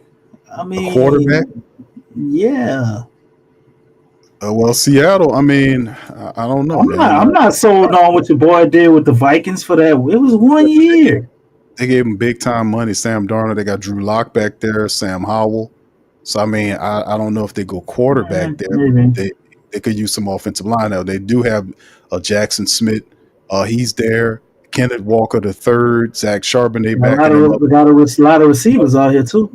Well, Cooper Kupp and Marquez Valdez-Scantling was added there. So they took the guard, Gray Zabel.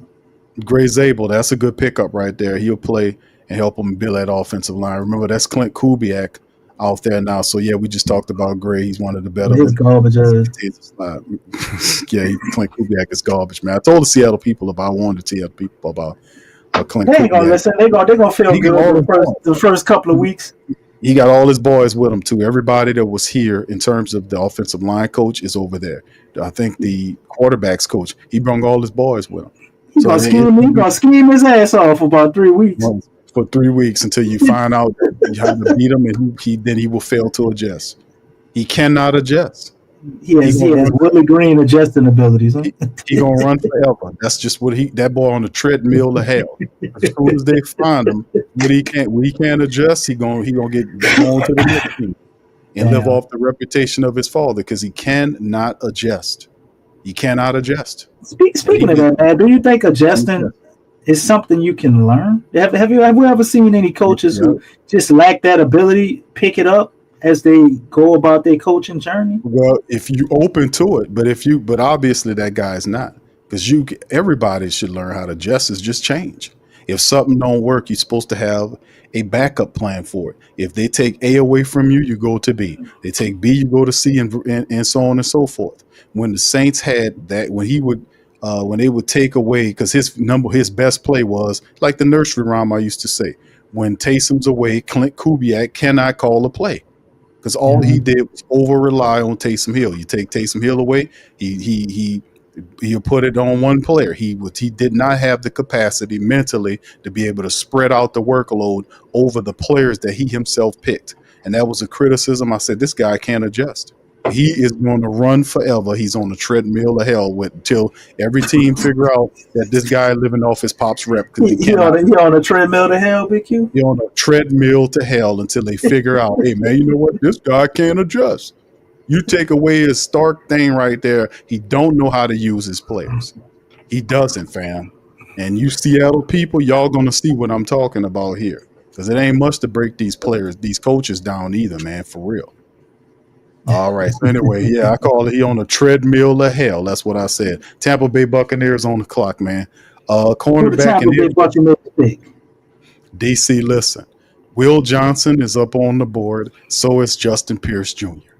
These are two really good Please players. don't let them get Justin Pierce Jr., man. DC, Anybody listen, they need all defense at 3 levels. They need defensive line help. They need secondary help, edge help, linebacker help. So they could throw a dart. I do not want to see Pierce Jr. I do not want to face him, man.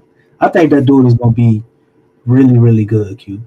Really, really good. I wouldn't say I'm an excellent scout or anything, but I don't know, man. It's just sometimes I see certain players, and for whatever reason, something just jump off the screen to me. And every time I get that feeling, man, I'm usually not wrong. And he's one of those guys. Now, some people says he has attitude problems and things like that, but just on the field, man, dude, that first step is so lethal. You know, if they're putting him in a 3-4, we don't want to see this guy, man. We don't want to see it. If the skill set that he got, you put him with a good coach and he put it all together, man, that dude is going to be a goddamn problem. And the point about it, and that's the I know DC, and that's the point. I don't want to see him, bro. I hope Tampa Bay defensively they get. But think about it like this. Let me tell you something about what Tampa Bay doing. They've won the division 4 years in a row. They've won a division 4 years in a row. Saints could have stopped this slide. They could have. They just incompetent. That's pretty pitiful too, because they won the division 4 years in a row, and it's almost so mediocre we don't even realize it. Because they didn't do anything. Did they ever get out of the first round? But you're not winning nothing without no leadership. That's the point. How are you going to win anything when the guy that's running the team is not even a leader himself? He's not even accountable. He does stupid, effed up stuff and backstabby stuff all the time. Like violate the competition rules by playing favorites with the quarterbacks. You know, you got a popular quarterback and a rookie last year in Spencer Rattler, but you play games and slide him down to the third string quarterback when Derek Carr is healthy, but when he's not healthy, you move him up over the head of the backup. Playing games like that, so the pressure would be off of Derek Carr. That's why Carr is where he is. Like, he knows that the pressure will be on him, and he doesn't want to deal with that. It's basically he wanted to take that money and just have all that protection. He doesn't have the protection no more. He doesn't have Dennis Allen protection, trying to do and violate rules, move people around, so he doesn't have any competition and protect them. But you're never supposed to do that. And if I seen that, those players seen that. You can't do that kind of stuff. And plus, he don't ride with them. When people like Marshawn Lattimore and even Michael Thomas was telling the truth about losing culture in the locker room, he was trying to get rid of the players for telling the truth about what was going on in the locker room. How he backstabbing people, lying. Jameis said that he lied to him about being a quarterback. Jameis said that, and he couldn't take that to Mickey Loomis. That's why I be slamming Mickey Loomis. Well, all this greatness about Mickey Loomis. Why didn't he stop that stuff with Jameis and Dennis Allen? All he had to do was say, "Hold on, did you tell him that, Dennis? Hold on, Dennis. Did you tell Jameis that he was going to be the quarterback? Did you tell him that, Dennis? Did you tell him that, Dennis?" "Well, Mickey, I did tell him that." "Well, goddamn it, Dennis, you got to do it. You can't tell him a lie. You got to put him on there, okay? No, let me not tell you. I don't want to hear about this no more. Goddamn it, I'm in here eating my clam chowder and drinking and my gourmet orange juice. Goddamn it, I don't want to hear about this. Don't lie to your players, Dennis." Did he do that? No, he didn't do that. He didn't do that. But that's what players are not going to play, because a lot of it's trust. They're not going to play for a coach they don't trust. I seen it. I said he fractured his own locker room, and then when he gets fired, he goes on the show with Glazer and says, "You know what? I don't look at it as I failed. They just didn't want me anymore." Oh, that guy is crazy. That's crazy, people. That's a crazy idiot there. Who said I don't look at it as like that? Even though you was on a 7-game losing streak, all of those years you didn't do nothing. Thank God, Q. The Tampa Bay took a receiver. I'm sorry, dude. All Sorry, what receiver did they stepping take? on your brain. No, They hold on. they took a good one. They took a Mecca Igbo. Ohio State. Okay. How you say his last name? I don't even ask. Ikbuka. Ikbuka.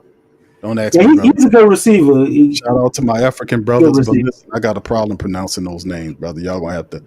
KT, put the pronunciation there, brother. Let me know how to pronounce it. Yeah, please. I butchered it too. Yeah, I'm sorry to my African family members, man, out there, man. He's a tactician, though. To me, this is one of the better route runners. DC, this guy's good. I like him, man. Yeah, he is good. But I'd rather see this than Pierce. I'm sorry, Q. No, really good. No, excellent. I'm not mad at you, bro. So Sean Payton on the clock. So Sean Payton's on the clock right now. Hampton, Amari Hampton is going to be a Denver Bronco. They've set everything else up. They don't really have a running back, and I think that's big for what Sean Payton wants to do. He could get by without a tight end or some capable tight ends. Tight end would have been another good one for him to pick here. I think he still got a good few options. But I say they go running back, man. They go with Marion Hampton in Denver. Makes perfect sense for Sean Payton. DC, listen, I'm telling you straight up, Omarion Hampton is a Sean Payton player. Yeah. And listen, I'm glad they got like an upgraded Mike Ingram. They still got Mike Evans. They got Chris Godwin, Jalen McMillan's over there with Tampa Bay. I'm saying from this last pick. So getting the wide receiver help. If I was Tampa, I would have went defensive and got Pierce for whatever reason. Because you put Pierce there with Kalaja Kancey, dude. Lord, bro. You got Yaya Diaby there as a linebacker. They're not thinking about that, Q. They're trying to maximize your boy Baker Mayfield. They're trying to maximize him, and Mike Evans is getting up there in age, so. They do need to get a receiver, but if I'm them, man, I would have took one of them pieces on the defense and created a goddamn havoc with all of those wrecking balls they got over there, man. Adding another piece like that to it would have made Tampa very dangerous, in my opinion. But I don't think this is a bad pick at all. I don't think we're gonna like seeing this guy either. But man, I very much like facing him than Pierce, man. Even if they would have got Michael Green, that still would have been scary. That would have been scary too. Michael Green is still there. We talking about Pierce, but Green is also still there. So both of those guys, man, awesome. Right. They're gonna be awesome, man. Yeah, I think Sean Payton. This is the pick. But they gotta be put in the right situation, though. I think they can go somewhere and somebody don't use them right and don't maximize them. But if you put them in the right situation, them dudes are gonna be awesome, man. I mean, let's go over the whole situation now. When you're looking at Coach Payton coming up here. Running back is clearly going to be the pick. Omarion Hampton would be the proper pick here. Because what they got right now, serviceable backs, Jaleel McLaughlin, Aldrick Estamine, and Tyler Batty, these type of people. But when you get an Omarion Hampton and put them in there with Bo Nix, and plus they have a few other players, Cortland Sutton and all these other guys here are trying to do something. So Coach Payton needs that really good running back, and Omarion Hampton fits perfectly in Coach Payton's offense, man, to give him that stud running back there that can catch and run the dudes.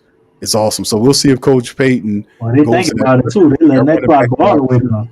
Right. That's what I'm saying. Yeah, because it could be a situation where Hampton might not be the call. It could be somebody else. I don't know what wide receiver they like. Maybe Trey Harris if they need a wide receiver. Jaden Higgins, Matt Golden from Texas. Some of these guys might be available. They got some awesome receivers out there. Another receiver, I would be interested to see where he goes to. I think he goes somewhere in the second round of the draft.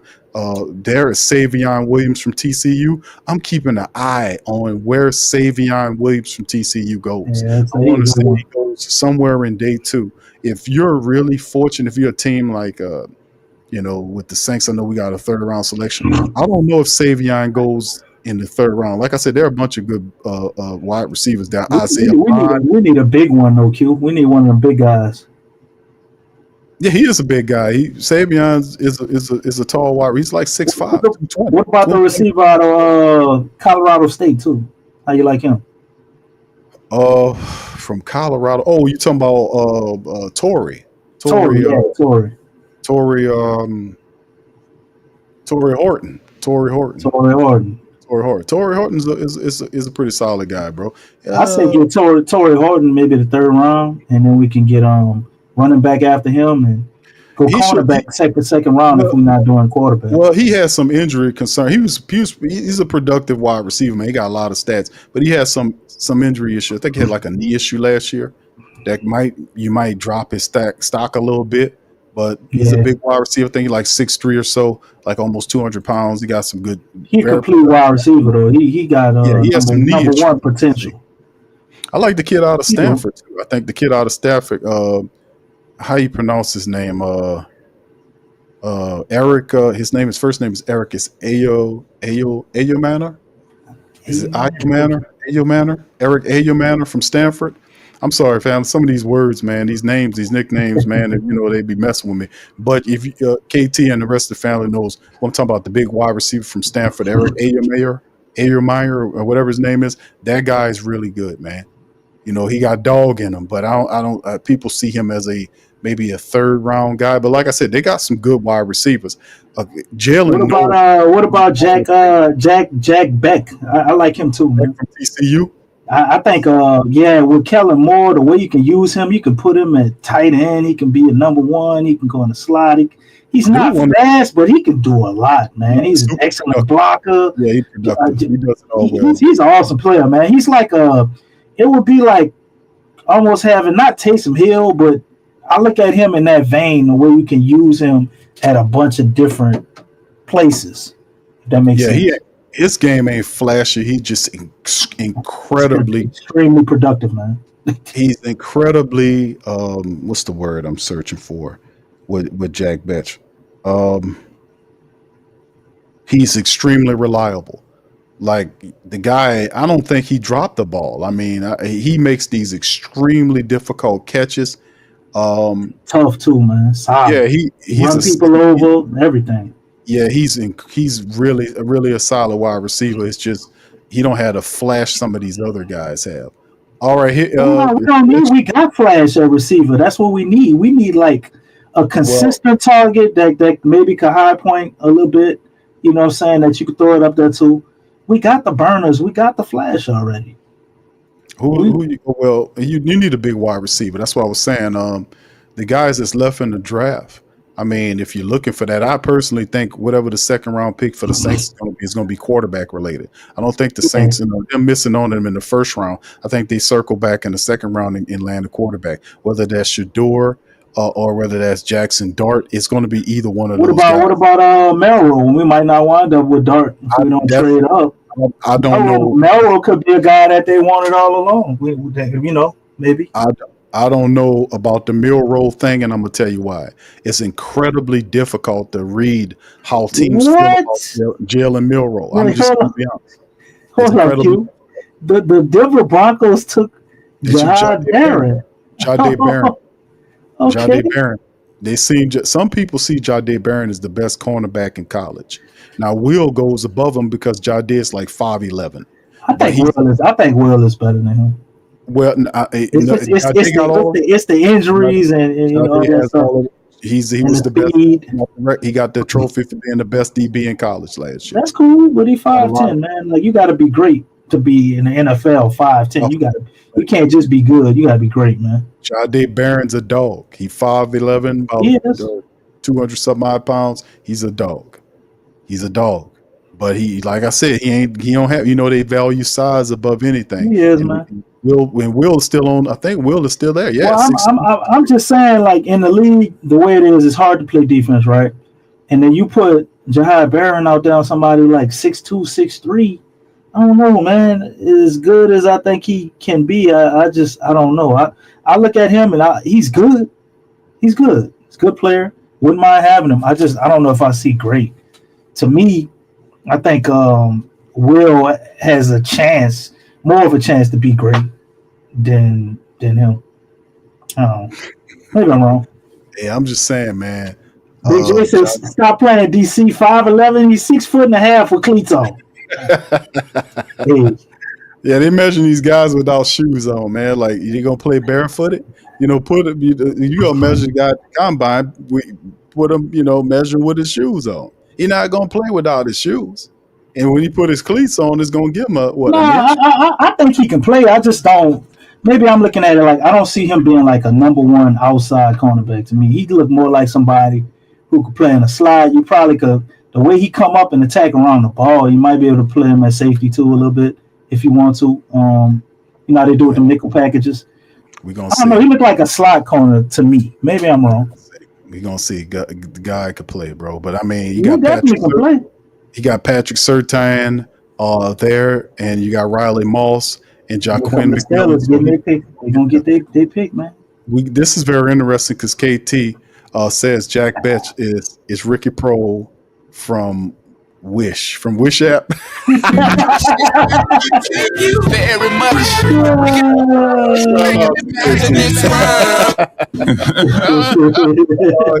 Prohl from the Wish app. No, not from the Tamu. Wish. Man, Wish is unreliable as hell, man. You might order some shit off Wish, don't get nothing. You gotta just PayPal when you go on Wish. You gonna wish that you ain't do business with Wish. That's what's gonna end up happening. All right. You be wishing you got that package. You be wishing you had your damn money back. Steelers on the clock, DC. What did the Steelers do here? They got QB as a number one need. You serious? You asking me that? I'm asking. Shador Sanders is going to the Steelers, bro. We already. No, it's not. Derek Harmon's going to the Steelers. Even Mike Tomlin's not buying it. What the hell is going on? That is completely Wait, what? What's going on? The Steelers. They picked Derek Harmon. Holy shit! What's going on with the Shador thing, man? I don't know, man. Did they get blackballed? Like it wasn't like a mandate out to all the owners to not draft him in the first. I don't know. It's just something weird going on. It's just feeling like one of the things. It's almost like the Lamar thing, man. Like it's just like why are they dropping? Oh, that's right. His mom wanted to be his agent. We're gonna show you. You know, it's just like this weird situation, man. I don't know why the Steelers wouldn't take him. I don't get it, but why they wouldn't take a quarterback at all? They go defensive tackle with big Derek Harmon, 6'5", 313 pounds from the University of Oregon. So, DC, we seen a run on interior defensive tackle. Too much hype. I told y'all. Well, I told you that was about to happen, Q.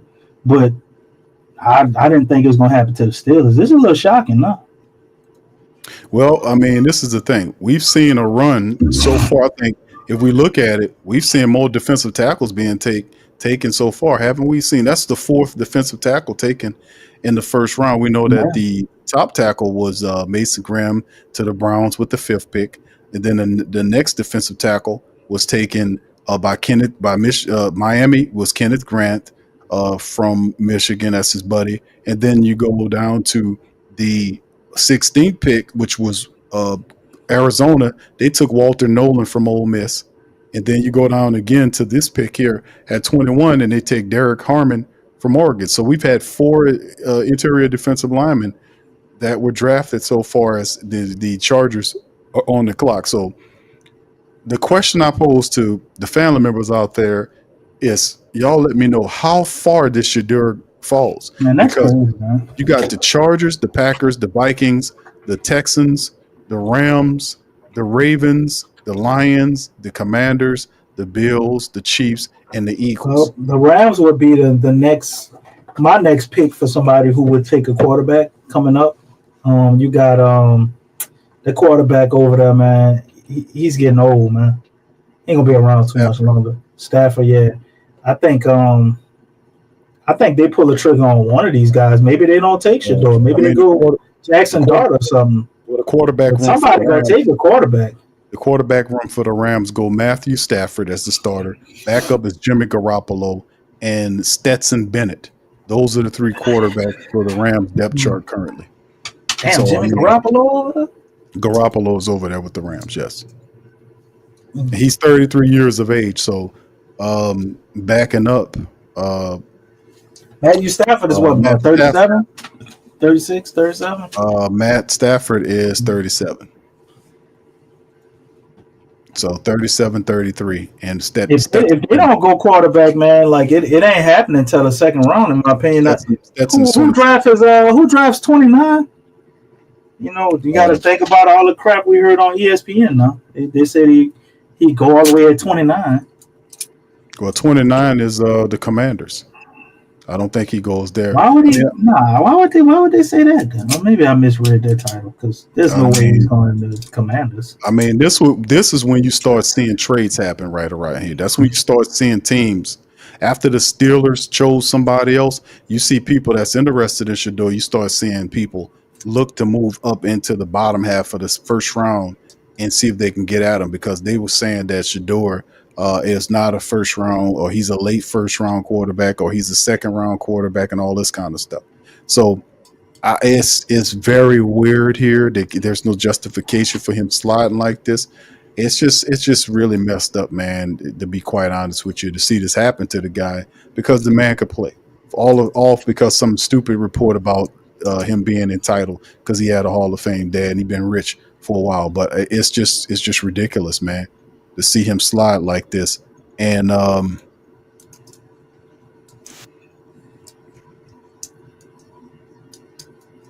mean, and I was looking at. I was trying to let you finish. You sound like you had something you wanted to say. I stopped because I was listening to some Adam Schefter was trying to talk about the Steelers possibly trading, but this was an old report. But this is. I think if they were going to take him, they would have took him, man. The Steelers, they must have got word, or they sitting around waiting on Aaron Rodgers or some shit, because it don't make no sense. They don't have a quarterback.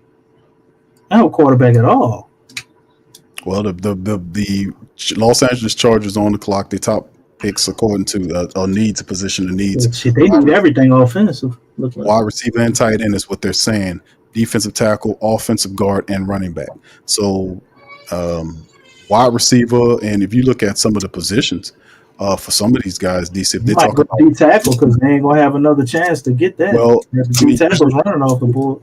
Right. Well, usually when you see something like that happen, you go BPA on some of these moves, like to see they got wide receivers, because the only wide receiver that's high enough that they would look at would more than likely be what's the kid, the man, Matthew Golden. Matt Golden out of Texas. I would think that would be if you go receiver. He's the highest one on the board. Is Matt Golden out of Texas? Trey Harris. Jay Higgins. You can make a case for Luther. Man, I say probably in the second round, DC on Luther Burton. I see him more as the second round, but we'll see how it goes. But that's some of the guys in terms of what they're looking. And then as far as the tight end goes, do you get Elijah Royal in the first round? Mason Taylor in the first round? I don't know. Harold Fanning Jr. perhaps? If you're a team, if you need a tight end. I like Harold, man. I try to get Harold, but not here. Though. Or do the run on defensive tackles continue? Do they go there? Or we'll see, man. It depends on how bad they need that D tackle. If you really need one and you were banking on the draft, you would almost have to take him here if it's like a need like that and you don't have anybody you can sign. But if I'm there, man, I don't know why everybody's passing on to Marion Hampton. But I guess it's the whole adage of they try to wait till the second round for running backs. But I would take Hampton. Well, you got one running back that went was Ashton Genty early on. Yeah, he went real early. We knew he was going to do that. He was going to be in the top 10. And a lot of people had Hampton and Genty like they grade like right there. I wouldn't be mad. 1A, 1B. I wouldn't be mad at him if they did select him, but because they got Najee Harris over there. He had over 1,000 yards last year. What, in for the Chargers? Yeah, for Najee Harris, but he's 27, and you get Omarion Hampton. And put him there. That's going to be awesome, man. We're having Justin Herbert, having Mario Hampton there. They got McConkey, Quint Johnson, Mike Williams, those guys. So, I mean, we'll see how it looks, man, but we'll see what the Chargers got up their sleeve, man, for they letting the clock all the way run out. Could this be a trade moment? I'm looking at possible trades for the rest of the first round. Perhaps we'll see guys move, teams that's interested in some of these players attempt to move back into the first round to see if they can land some of these guys. And not only just the Shador Sanders slide, man, where he's going is crazy, But look at Will Johnson, bro. Will Johnson was seen as a top 10 player. Will Johnson's still on the board at 22. He's still there. So I Yeah, that's mean, crazy. it's James Pierce I is mean, I still there. guess it's the speed, man. Will Johnson, they're saying he's not as fast. They would want him to be, stuff like that. Man, Pierce is the man, bro. They got other guys on the clock, so the pick is in. We'll know momentarily. Mad Drummer says now is the time for Mickey to do some dumb Q and get Shador. Thank you, bro. Appreciate I wanna it. say thank you very much. Picking me up, bringing me back to this world. All right, shout out I to would love to hear Mad Runner explain why. I mean, why would it be dumb? You saying because to trade up, or you just don't like Shador? You think Shador sucks? Why would it be dumb, Mad Runner? Appreciate the $4.99 by the way, though. Yeah, it's interesting. We're gonna see what goes on. The pick is in, man. It should be, if they are serious about winning, it should be Omarion Hampton, man. That should be him, bro. I thought it would be Sean Payton. Sean Payton surprised me with Jahdae Barron, but I'm not mad about that at all. He had Jahdae Barron high on his board, obviously. But it's Not pretty bad. interesting. That's not a bad pick. No, I think it's a solid pick for Coach Payton, but we'll see what Coach Harbaugh is. This is Coach Harbaugh's team. Do he get the ground and pound, or do he go BPA? Best player available is Will Johnson, the guy, or Omarion Hampton. I think Omarion Hampton should.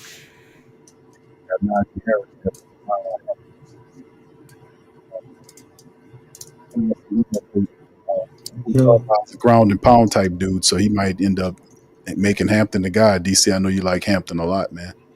Yeah, You man. might- Saints.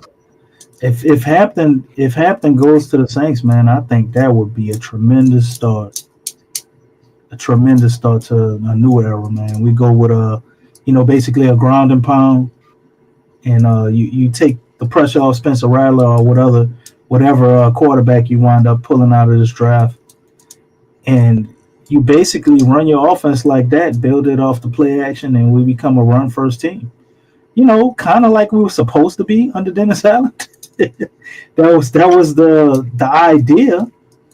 I think that dramatically improves Hampton's the call, DC. for the Chargers. Chargers got Hampton. Oh yeah, smart team, man. Smart team. And Ian Rappaport's tweeting that the Chargers were getting trade calls from teams to move Of course. up. So they're calling right now. Like I said, there's trade calls going on right now for teams to move into the back of the first round. So that is actually going on. He said the Chargers shrugged off trade calls to take a running back. UNC's Omarion at 22. He joins Najee Harris in the backfield.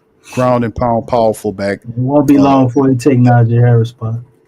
Oh, he gonna take it. Yeah. Oh Just yeah. letting you know. Oh yeah. Najee Harris he's solid, but it just to me ain't nothing special about him. He's a solid workhorse back, and I think he'll still have a role. But Hampton gonna come in there and take his spot, man. Yeah, no doubt. That guy. That's a hell of a running back, Omarion Hampton. Hell of a running back, man. Hell of a If running back. Genty wouldn't have been in this draft, you might have saw Hampton up No there in doubt. the top 10, man. He's Yep, that good. no doubt. He's good. Very good. Very good running back. So anyway, Green Bay is on the clock right now. Green Bay saying their top need is cornerback. Well, Will Johnson is there. 6'2", 6'3", 200-pound cornerback is still available at 23. That's insane. That's a Green Bay like pick too. That's why they always get their corners right around the low 20s, man. Green Bay always does this. Sit there and be patient and just And they get good ones too. Waiting around and they wind up with good cornerbacks, man. I don't know, but didn't they drafted Mike McKenzie like that, right? Mike McKenzie. Oh man, that dude was so trash, man. Why you brought that guy? He was good for Green Bay. That's why we picked him up. We want everybody to use stuff. He had great safety support, bro. You can gamble and do all that stuff with that great safety support. It looked different when he came to New Orleans. He had a few games. He was old when he came. He couldn't run no more. Speed was gone. Just like what your boy was we got from Baltimore. I know you ain't gonna talk about him. Chris, I don't remember his last name. Oh man, you talking about Chris? What was his last name? Hell of a cornerback in Baltimore, and then we got him. He wasn't shit. And I know you ain't gonna talk about Champ Bailey like that. We just get everybody when they're not shit no more. They come to the Saints to get their last paycheck. Yeah, Eric Allen did that. They had Come quite on, a few man. guys. You can't say they not good because how they look with the Saints unless you. Now Jason David was not good. He was horrible. When McKenzie got here, he still had some. He still made some plays for us. He wasn't that bad when he got here. They had him like he got burned some games, but he made plays for us too. He got burned a lot, man. He got burned so much. He didn't get burned more than Bruce Bowen. Then who? What is that? What am I messing his name up? Was it Bruce Bowen, the cornerback from Seattle? No, Brandon Browner. Brandon Browner. Where the hell I get Bruce Bowen from? Good Lord. That's the San Antonio Spurs small forward. DC. Oh my God! It's just stuck in your basketball world, bro. I know, right? Next thing you're gonna be calling people Cam Reddish. I'm about to call Chris from Baltimore, Chris Bosh. I'll wait for DC to still I'm about to say, who DC? Nah, Jeffrey Black. Jarvis Bird made those dudes look. He's a Hall of Famer compared to Brandon Browner and Jason David, but that was like the two worst, I think, secondary players we've ever had in the history of the Saints. It was bad, man. I mean, we're talking about guys that they probably gave up double-digit touchdowns in the season, like them independently. It was bad, bro. It was bad, bro. They made Mike McKinley look like a Hall of Famer, bro. Right now, Ian Rappaport's reporting that at number 23, the Packers are getting trade calls similar to the Chargers. So, like I said, they're reaching back. That's why they're still on the call. Is this the Saints? Somebody trying to jump back into the back of the draft. It could be even. My calls would think it'd probably be Cleveland. I think Cleveland is trying to make a move to get back into the upper end because we talked about this before.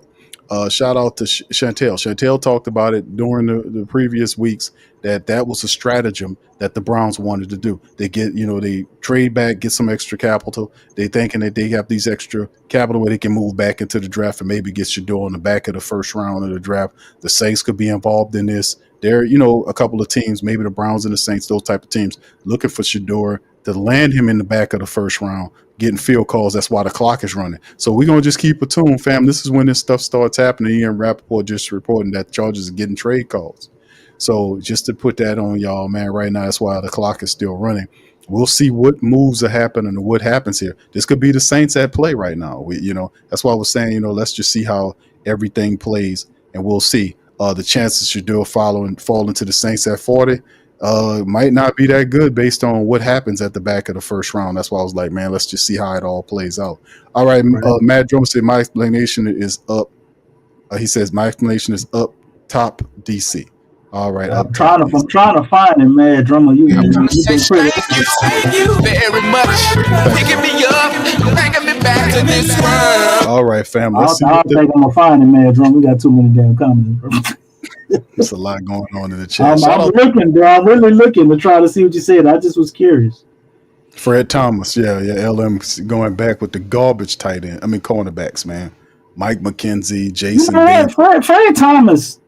He was bad, but he was a lot better, I think, than he get credit for. Fred Thomas, actually, for some stretches, was pretty good. I remember Fred Thomas with the cast on his hand, making magic out there. He played well. Then he had other times. Then he had other times where he was not so good. He was a little up and down, but he by a long shot wasn't one of our best cornerbacks. But Fred Thomas, I think, was a lot better than people remember. Like, he get a bad rap to me, even though I know games people got with him, but he had games where he made a lot of play for us too. Oh, DC, man, the pick is in. So obviously, Green Bay couldn't find a suitor because for it in time because they're going to make the pick, and the pick is in. So yeah, they didn't see what they like. They were getting called. So this is going to be the trend for the next several picks. That's coming up. So everybody trying to jump the Rams, Q. They thinking maybe the Rams might be the first team to grab a quarterback. That could be the truth, DC. That could be it. They got no youth in their quarterback room, man. Well, yeah, Stetson Bennett is the third string. He's 27 years of age, so Shador definitely. That's old as hell, man. Well, I'm just saying, let you know what the quarterback. They'll cut So him. yeah, but you have Green Bay there. The next team is Minnesota, Houston, then LA at 26, and then it goes from there. So teams are trying to drop back in there and see what they can come up with. The pick is in for Green Bay, so we'll see what it is. They're saying that they need cornerback help and offensive tackle help. So top corner on the board, Will Johnson out of Michigan, and fell all the way to the 23rd pick, and then there's still other things going on too that they can look at in terms of if they need tackle help. They still have Josh Simmons, the big tackle from offensive tackle from Ohio State. He's available. Connerly from Connerly Jr. from Oregon, he's still available. I think Ursary probably ends up going in the second round. But yeah, still Josh Simmons have a first round grade on him, perhaps Connerly, if you're looking for tackle help. Cornerback help, otherwise, like I said, is their top need according to this is Will Johnson, 6'3" corner. That's Maxwell Harrison is also another really good cornerback. Siobhan Revel Jr., I don't know if he goes in first round. So we'll see. Trey Amos, Ben Morrison. So I mean, they got quite a few guys depending on what your take is, and we'll see what Green Bay does here, DC, with the move. They can also go edge with James Pierce. Pierce seems like he can be a Green Bay player, don't you think? He would fit well in Green Bay. We'll see, man. We'll see what happens. He'll fit well anywhere where they got a slot open for him to beat the pressure in 3-4. I think he'll fit in those systems. Yeah, it'll be interesting. You run a 43 up there, but Lucas Van Ness and Rashawn Gary, a couple of them guys that's up there. I don't know how good Pierce will be with his hand in the ground, man. He kind of utilizes his speed a lot. All right, we're gonna see what they got going on here, but definitely trade rumors is happening there. People trying to move up to do something here. So we'll see. All right, Tragic. I see you about Fred Thomas, bro. Texas Toast. I ain't never said Fred Thomas ain't get burnt. I'm just saying, like, I've seen Fred Thomas make plays too. Fred Thomas did. Listen, Fred Thomas had some good games. DC. Yeah. He made. All I'm saying, he wasn't like the poster boy for sucking as a Saints cornerback. He should be to me. The worst cornerbacks, in my opinion, getting. Toy Cook is probably that guy. Toy Cook used to get burned. You think he's worse than Jason David, though? Well, I mean, Jason David was 5'8", and he used to get interceptions. Like 5'9". Oh my man, Darwin Bush, Chris McAllister. That's the name I was talking about. Q. Yeah, he got hurt. Yeah, Chris McAllister was on the back end of his career. We had a lot of great cornerbacks that were old. We have any of the greatness. Okay, Green Bay goes with Matt Golden. That's so Green Bay too. They got Golden, solid wide receiver. They're going there to help out Jordan Love. Yeah, he one of the best, man. He one of the best in the draft to me. I love the young little wide receiver room that they got. Romeo Dubs, Christian Watson. They got Mecole Hardman. Oh, they got speed. Yeah, Jaden Reed, and now they had Matt Golden there to help out Jordan Love. Guys to keep moving. So Green Bay adding to their offense to help the quarterback. The Minnesota Vikings are now on the clock, so they're going to be fielding some offers as teams attempt to try to move back into the draft. It's because Minnesota. That's a good pick for Green Bay, man. I didn't think they would pull that. I thought they were going to go to cornerback for sure. Could Minnesota be a sleeper team for Shador?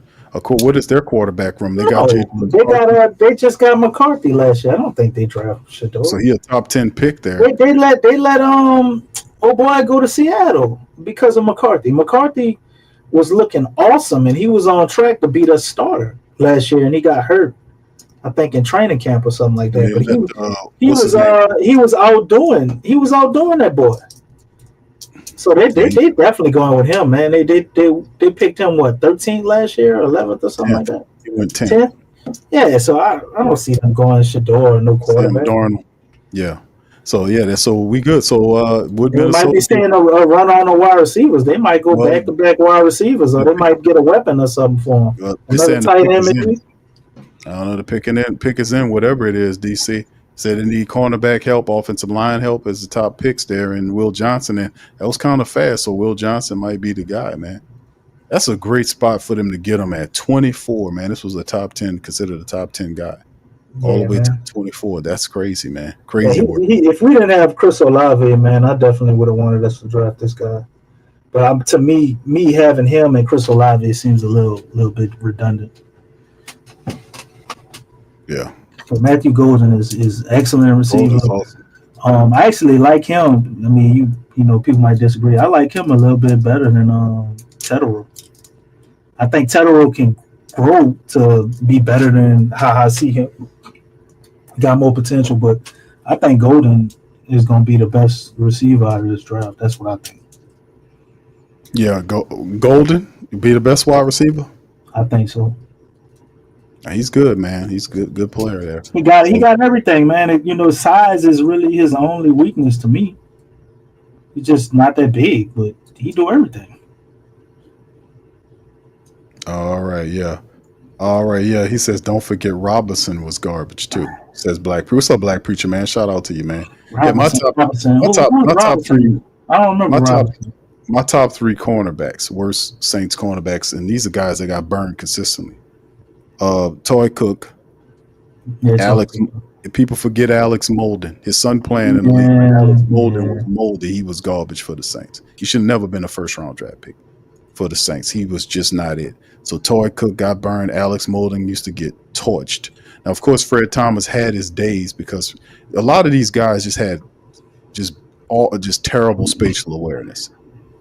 They weren't good at doing the little things like if you're a cornerback, a defensive back, and this is for our young DBs out there, if you want to be a really good defensive back, you have to know how to read the body language of the guy you guard. And that's how you know, because you don't know what he's going to do. The wide receiver has the advantage on you. You don't know if he's going to dig in and cut in front of you and go left of you. You don't know if he's going to go out. You don't know what he's going to do. All you can do is try your best to mirror this guy, to understand what he's going to do if you're doing man-to-man and, knowing your principles in zone. But a lot of times when you're guarding your wide receivers, you got to also know how to read the body language and know. And Deion Sanders talked about this, saying, watch the hips.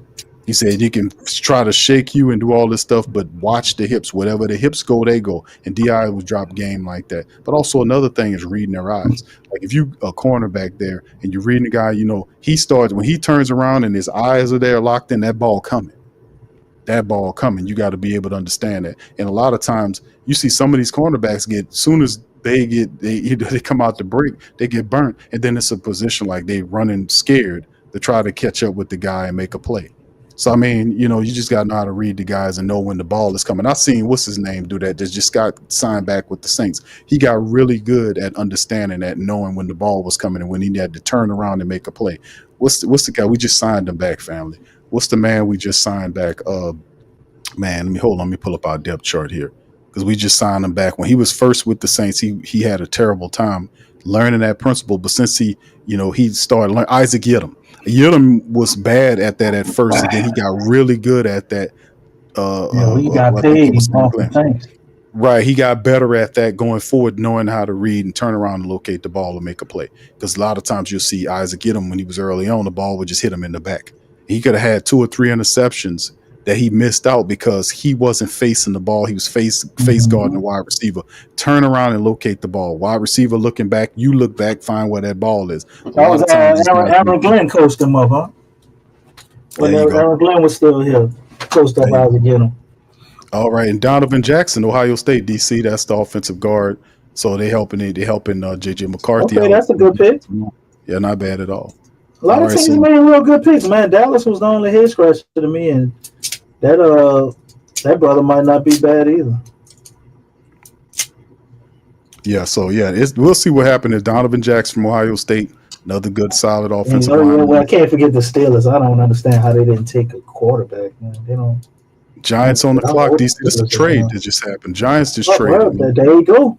It's a trade, man. Shador's going to New York. Yeah, it's a trade. A trade. The Giants on the clock. That's probably for Shador. The Giants on the clock after the trade.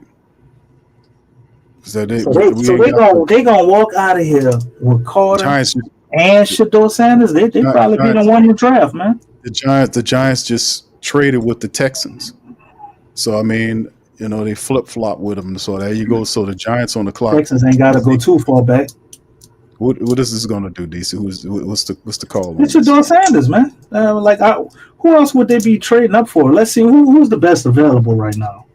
Let's see who's the best remaining. Because Will Johnson is on the board. You got Pierce; they can go there. Mike Green. I don't see him going Maxwell Harson, Mike Green, Jahai Campbell. He's pretty good. Yeah. All right, this is information Mike Grafalo Why would you go Pierce?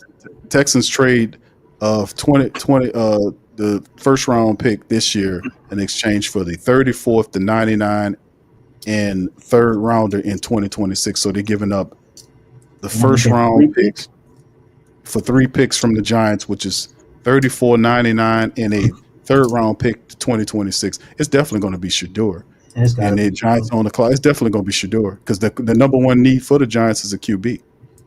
So there you go. How's that their number one need though? They have like 2 QBs in the building. Well, because I guess they're seeing it as the fact that they're looking at it from a futuristic standpoint, like they want to have a franchise style quarterback. Even though I know the guy is picking these players based on the fact that he's under the gun, because Brian DeBall should have been fired last year. Him and the guy from Cleveland, but they held on to these guys and they're under the gun. But yeah, he got Russell Wilson, Jameis Winston, and Tommy DeVito. So wouldn't this be the prime location to be able to push your door where he can sit behind? Because Jameis is under contract for 2 years. Russell Wilson, I think, is a 1-year contract.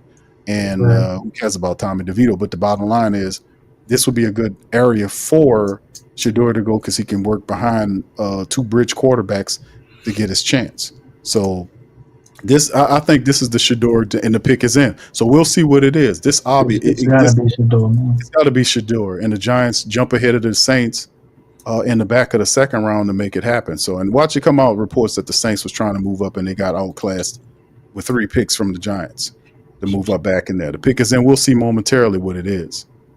It might be, we'll see what it is, fam. DC, it just happens, bro. It's interesting, bro. Yeah. But you know how it goes too. Once one fall, it starts to be a run on them.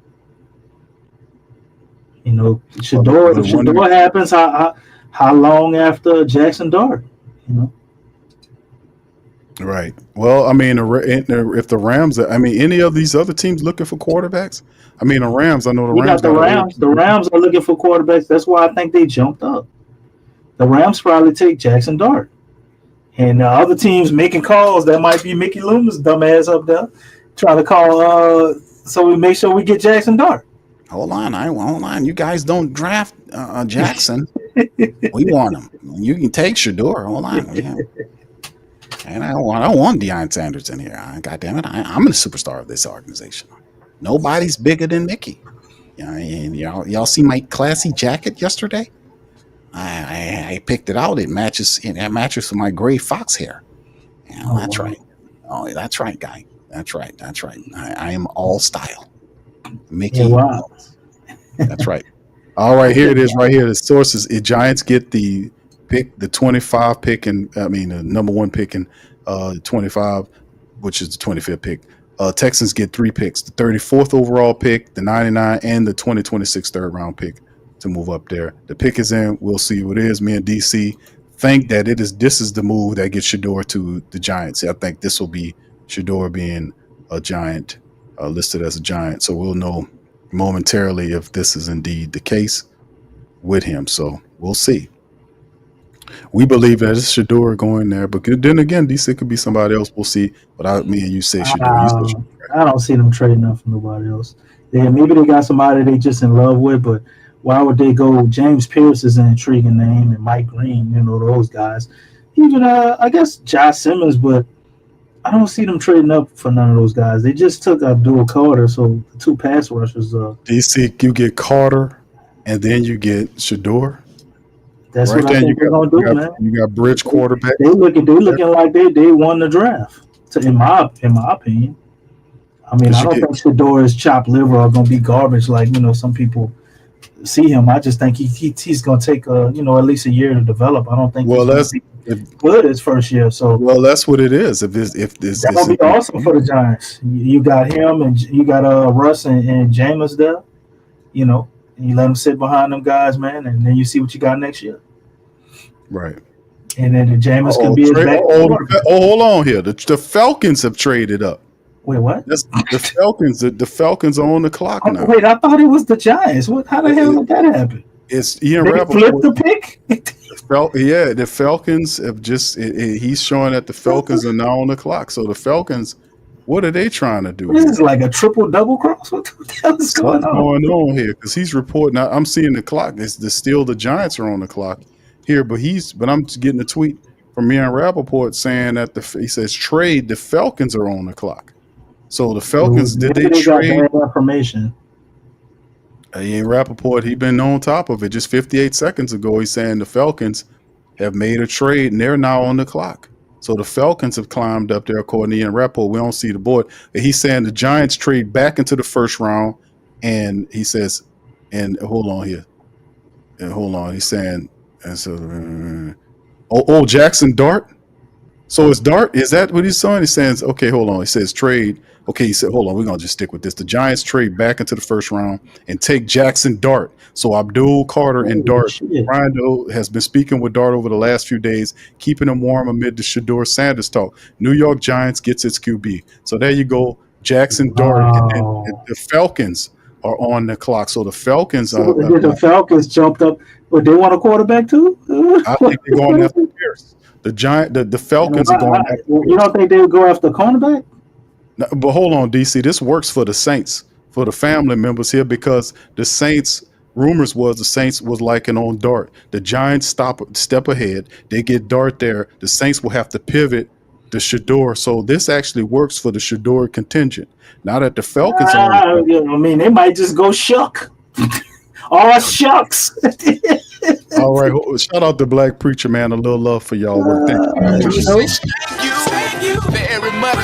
Picking me up, bringing me back to this world. Appreciate you, Black Preacher, man. Shout out to the family. Man, thank y'all, man, for the super chat. That is crazy, man. I like Jackson Dart looking at him, but he's not better than Shador. DC, they got Dart and they get the quarterback. So Jackson Dart is now a New York Giant, and Shador is here now. You got Cleveland and the Rams are the other two dominoes, as well as the Steelers. So the pick is in for the Falcons, who trade back into. I'm trying to figure out what the Falcons trade is here. Let's see what this is, because they trade right up under the Giants. I mean, they traded. They got it. They got a DN with their first pick, didn't they? No, they got a linebacker. Hold on. Yeah, they got your boy from Georgia with the first round pick. They got the Falcons and what was the Falcons pick at number 15? They took Jelani Walker at the linebacker position. Is this Falcons moved up so they can go get Pierce? Is this a play so they get the linebacker and then they turn around and get the pass rusher? They traded with LA, man. So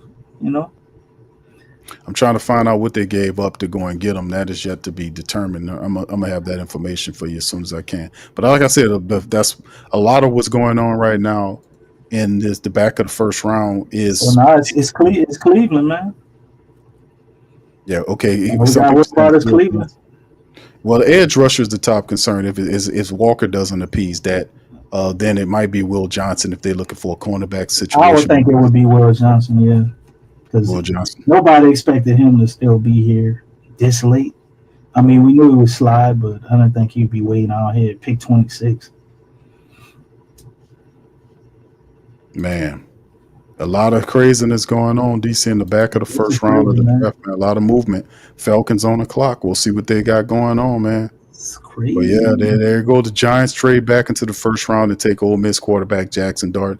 So Abdul Carter and Dart are the first round picks for the Giants. Brian DeBoer has been speaking with Dart over the last few days, keeping him warm amid I think that's hilarious to me, because you think Jackson Dart is worth all of that? Jackson Dart's he can be good, but I mean, he's not better than Shador. I'm not doing all that and then pass up Shador. But I told you, Dayball is one of those coaches that he didn't want Shador in there. You could say maybe he's scared of Dion taking his job, or maybe the fact that he wants to win now. But clearly that's scrapped when you look at they could win and got Jackson Dart. You could have easily got Shador. So that falls in line with what you were saying about them being terrified of losing their job, because we know he on the hot seat. So I think he one of them coaches that's scared that Dion could come in there and take his job. Well, I think it was his pussy. No, this is David Griffin ass. All right, but yeah, this is the numbers for what happened to trade to get the the Falcons gave up. Falcons get the 2025 first round pick, number 26, 2025 third round pick. Rams get Wait, hold up, Q. Look at it. I don't know if you're seeing the draft live right now, but this is so funny to me. They got a picture of the Giants' first round quarterbacks, and I'm just looking at Daniel Jones and Jackson Dart. Ain't that like it's almost like a similar quarterback, right? You talking about who? Daniel Jones. Not quite. They're similar to me. Nah, I think Big, athletic, with nice arms. Yeah, but need help reading the field. I mean, it's a risky pick to get Jackson Dart, but the thing is, Jackson Dart doesn't have to start right now. You can allow them to develop, and the Falcons not only get Walker, get Pierce. No. Let me give the particulars on the trade. After the trade, the Falcons select Tennessee edge rusher James Pierce. What they gave up what they gave up to secure him is on the screen right here. They gave up. Let me see. Falcons get the first round draft pick, the 26th pick, and then that boy went in a gold jacket. Q. The Rams get the 2025 second round pick, which is the 46th pick, a first round pick for next year, and the 7th round pick. So there you go. So the Falcons get this pick and the 3rd round pick this year, and then the Rams get the 2nd round pick this year and a 1st round pick along with a 7th round pick for next year. Holy shit! The Rams to get Pierce. So that's the call on the Pierce thing. Yeah, so I think the Rams the Falcons have done a wonderful job in appeasing some issues defensively. They get Walker, who's seen as one of the best defenders in terms of the linebackers in the draft, and they get Pierce, who's a phenomenal plug-and-play defensive end for the defense. So the Falcons right now, man, get 2 really dominant, really, really tough players on that defense, man. So they building toward the stars, man, right now. And right now, we're just seeing what's going on with the Saints, because Jackson Dart was somebody that they wanted. So if the Saints don't get Dart, what's the play if you don't get Dart? I mean, what do you pivot to after that? I mean, you gotta go Shador. It's either Shador or the Alabama quarterback. I'm not sold on Shucky Ducky Quack Quack like somebody put it in the comment. Shuck. That guy's not a first round draft pick. I don't care. I'm not sold on Shuck. 6 years in college. I like McCord. No. McCord is solid, but I'm not taking him in the 2nd round. And you can have him compete with Spencer. Maybe we high on Spencer Rattler. Maybe that's the thing they don't want to reveal. Maybe all the stuff about the Saints being extremely high on Spencer, I don't believe that we heard coming out the end of the season was real. No. It's either that or you go Shador, man. You have to get a quarterback. If you don't think Spencer's your guy, you can't have your first year head coach come in here without at least getting him a quarterback. You got to get him one of his guys or something. If Shador don't start this year, or whoever we get at quarterback don't start this year, he has to start molding somebody. So they got to walk away with a quarterback. It's just, do they go and get Shador? He's sitting out there? The thing is, you're looking at, that's the question. The Shador question is here now. So Jackson Dart is no longer an impediment. He's no longer an obstacle, because we knew the Saints were looking at Jackson Dart. They were hot and heavy for Jackson Dart. He's off the board. The Giants made the play for him.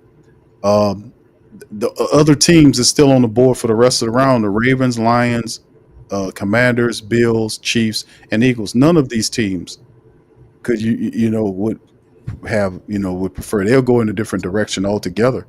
So this would be the area, if you're the Saints and Jackson Dart's off the board, you would have to then pivot to him or do something else.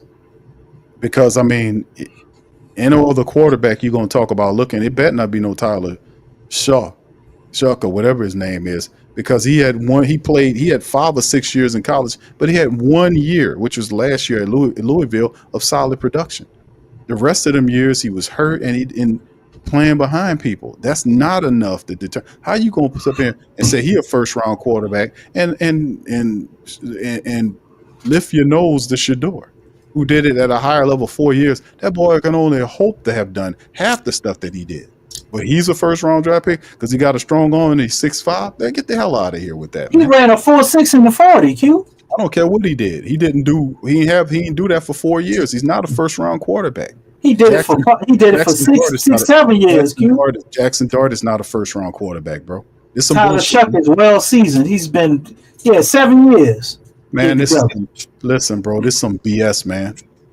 Tyler Jackson Dart is not a first round quarterback, but I'm not surprised by this. Like I He's gave more it mature, Q.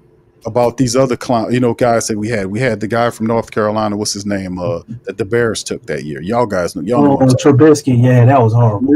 Mitchell Trubisky. We all knew that was horrible. Real time. All these other stupid ass guys that we picked up. These guys wasn't first round. Trubisky he got drafted over that was Deshaun Watson and Patrick Mahomes, right?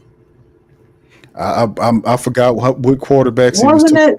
I think that was that. No. I don't think Patrick Mahomes was in the same draft with Deshaun Watson. I know for sure he got drafted over Deshaun Watson though, which was insane. Mitchell Trubisky wasn't shit, man. That's the bottom line. He wasn't no guy that was supposed to even be up there. But this is what happens when you have these people. Yeah, we talking about all shucks. Man, nah, man. That guy is not that guy's not a first round quarterback. He's not. Jackson Dart is good, and I like Jackson Dart. I've seen a lot of Jackson Dart, but Jackson Dart is not a first round quarterback. It's some weirdness going on, man. There's some F stuff going on that I don't like. It's Dion, man. Shador's coming in and he's confident. He got a strong father behind him. They know they can't control him or run that BS on him. So they penalizing him for that, man. That's all I see. He's not going to be the type of player you can come in and tell that bullshit to. And they looking at it as he's cocky and arrogant and he's going to be hard to coach with Dion breathing over your shoulder. And it's all that type of bullshit, in my opinion, man. Like, I don't see like how you put the tape on and you look at these guys and you think Shador is a third round quarterback, second round quarterback. I just don't see it, man. The dude had a 70% completion percentage twice. He's actually reading the field. Now, he hold on the ball too long, but he did have a horrible line. And, by the way, didn't have a running game at all. Who's Colorado's running back? Do we even know? You know what I'm saying? It's like, I don't see how you look at that and think this dude can't compete in the league, man, and shouldn't be taken in the first round with everything that he already accomplished. Went to 2 different programs that wasn't winning shit and at least got them to win it. They said, well, what about Shador? He did get them to win it. Okay, they didn't win a national title. They didn't win in the playoffs and all of that. But he took an organization that ain't do nothing. 2 of them ain't been doing nothing. And both of them became winners when he got there. So I don't know, man. I think it's just it's somebody put a humiliation ritual in the comments. Whatever you want to call it, man. They trying to break him. They don't want to support the way he did things. It's almost just like Lamar Jackson. When he came in and his mom was his agent, you knew that's why he dropped. He had his mom as his agent. He didn't want one of those small head fellas to come in there and get that 10% chunk of his money. He let his mom be his agent and got 10% of his contract. It's pretty smart if you ask me. She don't look like she did such a horrible job either. He got a nice contract his second go around. So it's man, it's sad to see that this where we still at. But the color definitely does play a part. And sometimes it's boy, you better stay in your place. And Ravens, I see it, man. Yeah, it's Ravens. 2 things. The Ravens take Malachi Starks, the safety out of Georgia, with that 27 pick, which was a very solid move for them to beef up the secondary. Malachi Starks, a very good safety. The Lions are on the clock. The Ravens are always doing this, Q. The pick is already in. And number 2, in the 2017 draft, Mitchell Trubisky was taken 2nd overall. Patrick Mahomes was taken 10th that Oh, yeah, year. that was that year. Yeah. And Deshaun Watson was taken 12th that year. So they were the only three quarterbacks that went in the first round of the 2017 draft. Just a little Man, background. how different would things have been? You think it would have made a difference if we took Deshaun Watson? Would he still ran into the massage problem? They probably wouldn't have never told on him down there on Canal Street. You know, the Vietnamese sweatshop massage. Nah, I mean, if he was aiming for trouble, he would have probably found it in a different way. But I think environments are different, and whatnot. But it depends, man. It really does. If you're stupid, you're gonna make stupid decisions. And the kid just didn't make a good decision, sleeping with the massage therapist. And if you piss one of them off, and they come at you, and he was paying them, I and he think had they the was. I money. think they were supplied by the team, Q. I don't know that you Because he started talking like he ain't want to be there no more, and then all of a sudden all them charges came out the woodworks when he didn't want to be there. Remember that? That was all in the line. If that Y'all was the remember case, that? to keep under control. I Yeah. remember some. Yeah. It just don't pop up and you have a line of people suing you at the same time. That's orchestrated. SK Simmons says Peyton Turner, the Saints' biggest first round bust. I wouldn't say No, he's not, man. What about Jonathan Sullivan? You remember that? Man, in terms of defensive linemen, I would have to say probably Marcus Davenport is one. But yeah, DC, that's a good one. Sullivan was a terrible one too. But yeah, thank you, SK. Appreciate that. Say thank you, He up there. very much. Picking me I'll put up, Davenport ahead bringing of me him, back though. to this I world. don't know, man. I think it's the compensation we look at for Davenport, but Davenport actually was productive What at certain points. compensation? He never lived up to what we traded to get him. But if you just say we drafted Davenport 15, I don't know, man. I think there's a lot of players we took in the first round that were worse. Nah, let's keep it Matter decent. of fact, I'm gonna pull up defense. Let me go. I'm gonna go through Saints first round draft picks and see. Cause man, we had some bad ones, bro. We had some bad ones. Right now the Lions still on the clock. The pick is in, fam. So we will see what's going on right now. Not much happening in terms of the trades. We're thinking that possibly some more trades will happen. We still have after the Lions pick, we still have the Commanders. That's also there. Then followed by the Bills, the Chiefs, and the Eagles close out day one. Do the Saints make a move to get back in there to see if they can find a quarterback? Because right now, if they're looking for a quarterback, Jackson Dart was definitely somebody, according to all these rumors, that they were looking at. But the only quarterbacks that are available right now, if they're looking for a quarterback, is Shedeur Sanders, Tyler Shuck, Jalen Milroe, who they also had rumored that they were very high on Jalen Milroe. So I don't know what kind of thinking the Saints are doing. I really don't know. I know Milroe he's an athletic dynamo. He has a strong arm. He has accuracy issues. He has, he's a gunslinger at bit, and he makes some tough decisions. The last year wasn't his best year. The year before that, he was actually a lot better. He kind of regressed in the second year, which is problematic because you would like to see it in a different way. But he does have talent, but he's not. But if you're in the situation the Saints are in, where you don't know what's going on with Derek Carr, and you're looking for a quarterback, then you want to try to have somebody you can throw in the mix right away, as opposed to somebody you're developing. But then again, if you're the New Orleans Saints, maybe you're in a developmental mindset anyway, being that you have a rookie head coach, you have a young quarterback at the play. We're not expecting much at you at all anyway, right? Okay. You see what I'm saying? So we'll see what it is. Say Q.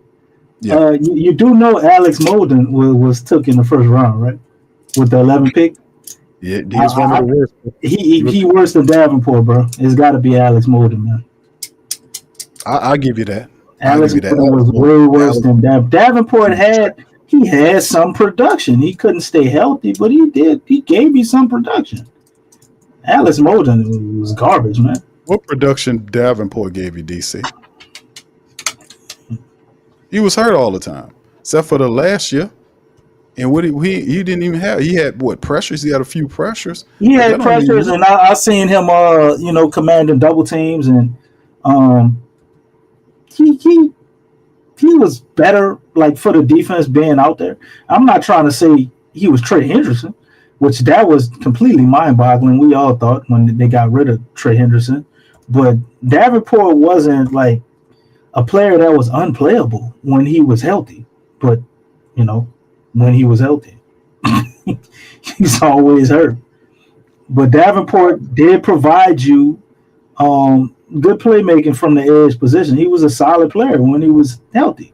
Can we say the same about JT Sullivan and Alex Molden? Jonathan Sullivan and Alex Molden? Jonathan Sullivan. I think both of them were worse, bro. And then you can put Davenport maybe behind them. And Peyton Turner is actually worse than Davenport. but Davenport is a higher pick. And so everybody I named was like from 6 to 15. You got a lot of guys I could start bringing up if you're just looking at first round. You had what's the cornerback we got from Florida State University? This is goddamn name, Patrick something. We got some production out of him, but he wasn't never. He wasn't that never. bad. Pat Young or what? Was not Patrick Young? Was it Patrick Robinson? Patrick Robinson. We took him in the first round, though, bro. Like, I know he was awful. I mean, he wasn't awful. He actually played well when he left. No, he was bad. He was bad when we had him as a number one. But when we didn't put the number one tag on him, he was better. Patrick Robinson. He came back and he played like he's like a depth cornerback for us. He was solid there. But when we had him playing like number two and number cornerback, man, cooked. He left. He went somewhere else and learned how to play corner. He went to, I think, the Chargers, and he did a lot better over there. But it's like guys like Usama Young and all these guys, man. It's like, man, these guys wasn't developed properly. Obviously, they had talent in college, but when they came here, the fundamentals, man. Because a lot of these cornerbacks, they simply would just be they'll be constantly in the trail position, running for their lives. They don't whip their head around and locate the ball. The ball hit them in the back of the helmet. Got tired of seeing that. Tyleik Williams is the pick for the Detroit Lions, the big defensive tackle from Ohio State. 6'3", 330 pounds, man. The guy recorded 100 tackles. He had 8 tackles for a loss and 5.5 sacks over the past 2 seasons. Recorded over 100 tackles. A 6'3", 334-pound interior defensive tackle out of Ohio State is now the interior one. Is going to be an interior defensive line for the Detroit Lions. You can't run against these guys. The Commanders are on the clock. So we'll see if the Saints looking to move back in the. I think they're gonna ride it out to the second round, man. The second round pick to move up would be a lot easier than move up in this first round. Yeah, the Commanders on the clock, DC, with 29th pick. Will Johnson is still at. That's a surprise. Mike Green, DC, could be the guy. The pick is in. Could Mike Green out of Marshall be the guy that helps the Commanders do their thing? Stephon Anthony wasn't. When the scheme Stephon changed. Anthony was messed up by the Saints. I think Stephon Anthony was actually going to be good. Doug says, man, it's been so long since that 9th pick. Come on, 40 with you. Well, too bad we ain't going to get to 40 till tomorrow because they ain't doing the second round tonight. DC, I got to find that dude. I got to bleep him out, though. That's another dude that was funny in that Harlem Nights. He was funny, boy. That boy was missing them 2 front teeth. That boy there was cussing. I got to bleep him out to put him on there, man. Come on, 7.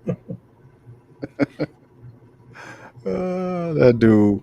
Yeah, wasn't he in the what's his name, DC? What was the guy? I don't remember his name, man. I can't remember his name. I'm horrible with names, but I'm the last person who want to ask somebody's name. Shit, I'm looking at the Harlem Nights and forget Red Fox name or some shit. Why I know him somewhere? Hell, you forget Red Fox name, dude. What's wrong with you? I forget the woman name who was married to Red Fox over there. She was funny as hell in that to be too. You remember her name? Della Reese.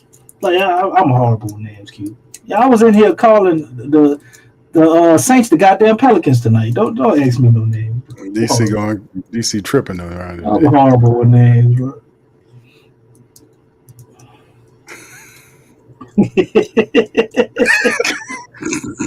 There you go. I I man. played out Samuel L. Jackson or something, man. I don't know what doing there, man. It's not Samuel Jackson, but Samuel Jackson could play that role though. I'm surprised there was a Samuel Jackson that was in here, man. There you go. Man, what you doing with that kid in here? Yeah, that was funny as hell. That was funny as hell. Oh man. All right. So anyway, Josh Connerly, the big offensive tackle from Oregon, gets picked up by the Commanders. He protects Jaden Daniels, man, in Washington, so they give him another offensive lineman to beef up the line. Simmons still out there, huh? I think Simmons is, he's still out there, DC. Simmons is still out there, man. Josh Simmons is still out there. Ursary from Minnesota is out there. Green was doing a number on him in that scene that, what is the little senior bowl game? I guess that everybody watched that and put him all the way down the list. I'm surprised Green ain't gonna make it out the first round, man. Somebody gonna get a hold to him. Ain't gonna get out the first round. Buffalo might end up getting Will Johnson here, but like I said, it will maintain to see what's happening. If anybody else is still trying to move up in the back of the first round or just play the 40 position. So it was a trade. They're saying here, DC, the Commanders pick at number 29, Oregon offensive tackle Josh Connerly Jr. They trade Laramie Tunsil and take a first round offensive tackle. So there you go. What? They trade Laramie Tunsil to who? Well, Tunsil, you remember, let me see if I can pull it up here, man. Put it on the screen because, they just trying to beef up the line, man. And, let me see here. Let me see. I'm going to have to get more information on it, but this is Ian Rappaport. They trade for Laramie Tunsil, he says. I misread it. Trade for Laramie Tunsil and then take a first round offensive tackle. So you got Laramie Tunsil playing the left tackle position, protecting Jaden Daniels, and then you add a bookend with him there. So there you go. So they should feel good. So I think Andrew Wiley was the other right tackle, the other tackle. But Tunsil is the blind side guy, and then you add Connerly Jr. to be the bookends for him there if he'll play the tackle position. So they're just helping out Jaden Daniels, man. All right, the Buffalo Bills on the clock. Yeah, the Bill up. They got 3 more picks, the Bills, Chiefs, and Eagles before we close out. We trade with the Eagles, man. They owe us a favor, man. We helped them get a goddamn championship, man. They owe us a favor. Man, if any team you would trade for, DC, it would be the Eagles, right? Because of we always trade with them. We didn't gave them so many, man. We done lost so many trades to the damn Eagles, man. They ought to throw us a bone at some point. I got to give the Falcons, like right now, DC, we start looking at some of these. The Falcons and the Giants, bro. The Falcons and the Giants. Maybe you can say the Giants day one, but the Giants gonna lose the whole draft because they gave up a lot to get Jackson Dart, and I think in the end that ain't gonna look so good. But on day one, they walk away with the best players, Falcons and Giants. Yeah, Falcons getting Jelon Walker at 15. And then trading back into the first round at 26 and getting James Pierce Jr. to help their defense. 2 starters right away. Improve that defense. James Pierce hurt my heart, man. I want to see him do well, and it's like, damn, I can't even root for him now, Q. Yeah, I gotta hope he fail now. Right. I hope they use him wrong. Man, that was big, bro. He's a good player, man. I thought he would be real good at the transition to that 3-4, but going over there with Falcons, they run a 4-3. They run a 3-4 and a 4-3.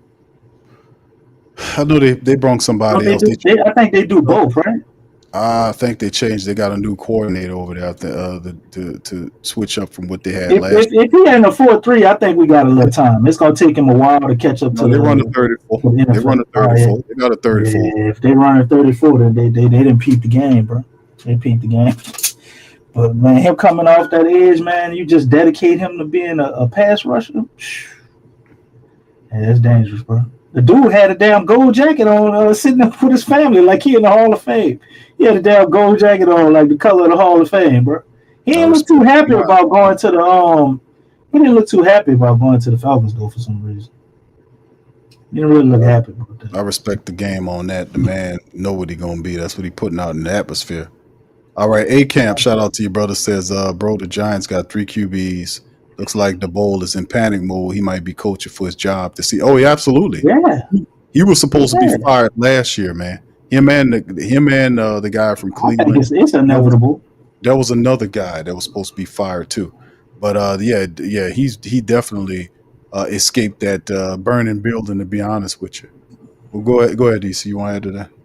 No, I'm just saying it's inevitable. I think you're getting fired no matter what. So ain't nothing you can do. Ain't nothing you can do. They don't have a better answer right now, and they're still trying to figure out what they're doing. And I mean, he gonna rely on his vets. He got Russell Wilson. He announced Russell Wilson as the starter. Jameis is the backup.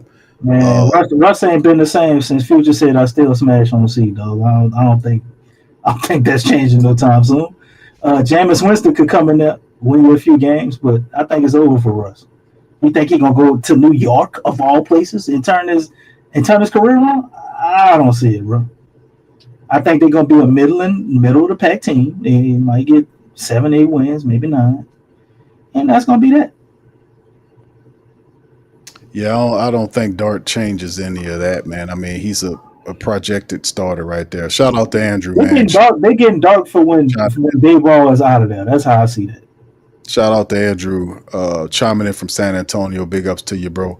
All right, who that? To that says this 2025 draft making me sick. We drafting far and beyond. Shout out to you. Clint says a lot of good players still on the board. That is true. Yeah. Jason Lowell says that might have been Tennessee's colors. Young Blood says improving the porous offensive line was something the Saints had to address. Indeed. Yeah, we can't be too mad at him, man. And I mean, Shador is still out there, so all of the outrage we have for them not getting a quarter, there's still quarterbacks out there. You still they only had one cornerback taken off the board. We can very well get our cornerback that we need. You know what I'm saying? You still got a lot of good wide receivers. You got a lot of good tight ends still out there. A lot of good running backs. You got some good edge players still out there. You got some good linebackers still out there. All the damn safeties are still out there. Like I can't overreact because I didn't like the first pick when there's still so many great things that the Saints can be able to do, moving forward. And clearly it looks like they're probably not going to trade up, at least in the first round. So that leaves us more picks to go out this draft, where we all know it's very deep throughout this draft. And I'm not about to say the Pelicans again. The Saints have to hit on multiple picks in this draft. Even if we did draft a quarterback, they still have multiple areas that we need to improve. And they have to do their due diligence and kind of knock some of these picks out the park. There's a trade alert, Q. Yeah, I know Eagles flip with the Chiefs. The Eagles flip with the Chiefs. That's kind of weird. Yeah, they Eagles two teams left in the draft. The Eagles flip flop with Kansas City for their position. So they took this Siobhan Rebel. He went to the Bills. Well, the Bills took Maxwell Harrison. Okay. So that's the last one. Harrison is a pretty good cornerback from Kentucky. Yeah, So, that's another good one. The Eagles move up. What they're moving up for? What are the Eagles doing? What they're looking for? Who are you looking up for? Mike Green. What are they doing? What are they? I would say Mike Green or cornerback. I mean, they don't need a receiver. They should be good on tight end. It's got to be a cornerback. A cornerback or Mike Green, I would think. Because Kansas City is pretty good. I was thinking they probably would take Will or Green, man. You picking at the end. Why jump ahead of Kansas City if Kansas City was going to take the player Because they probably wanted one of those guys, and they already knew Philly was going to take him. That's what I'm guessing. So they asking them to not take him by giving them some compensation. Like, we really need this guy. Yeah, all right, we'll figure it out later then. Go ahead and take him. We'll get him with our next pick or whatever. That's the only reason I could think of. Other than that, it's just like paranoia. Or maybe they thought somebody else was going to try to jump Philly. So they just switched first rounders Maybe And somebody was calling that was going to jump them and get the guy that they wanted, and it was like, no, we'll give you more, they and we'll switch do it. first round picks and they get a fifth round pick. The Chiefs get a fifth round pick, 164. Right. So they switch first rounders, and the Chiefs get a fifth round pick this year. If I had any guess, the way that the Eagles always shitting on the Saints, it probably was Mickey Loomis trying to trade with the Chiefs. It don't seem like It's really called to put an end to that shit. it don't seem like any other trades are going to happen tonight. Right now, fam, you might be right. These will go into day 2. I think I'm going to do too. Which would be, I think, better, because if we do trade up in day 2, the packages are going to look a lot different than trading up in the first round. The reality is, too, family, for some of the family members feeling a little down in the draft, the reality is Not a Shador bad Sanders is still on the board. Okay, so he's still on the board. It appears that he's going to completely fall out of the first round into the second round, which is to me egregious, but it just gives him a bigger chip on his shoulder. So, but he'll be fiercely And it gives us a lot more money if we draft him. It does. So I mean, he falls down to you in the second to the second round, which the Saints will, if that is their guy, they have to pivot to get. But he's still on the board. So we just have to find out what's going on there. And the way the second round starts tomorrow is the Browns, the Texans, Titans, Browns, Raiders, Patriots, Bears, and the Saints at 8. Hey, hold up. You say the Browns, the Texans, the Titans. The Browns got 2 picks? The Browns have 2 second round picks, one at 33 and one at 36. Man, the Browns gonna come on like fat rats in this draft. Who did they take? They took Graham, huh? That's From right. Michigan, huh? Man, and they drafting right here at the top of the second with good players still here. Yep. Man, They got Browns, the first pick. Browns looking like they setting themselves up to win the draft, bro. So Because they more than likely gonna take Shador, bro. I would have to think. a lot of the rumors had the Saints trying to move up in the second round. So we'll see with the quarterback out of the way. Where do they go to? I mean, there's Shador, there is Jalen Milroe, which some rumors indicated that the Saints were interested in Jalen Milroe. So I like Milroe for 2 reasons. more important than Shador Sanders to the Saints. We don't know. We don't know what to play. Go ahead, DC. I like Milroe though, because I think Milroe, he's not Jalen Hurts, obviously. He don't look like nothing like Jalen Hurts at Alabama.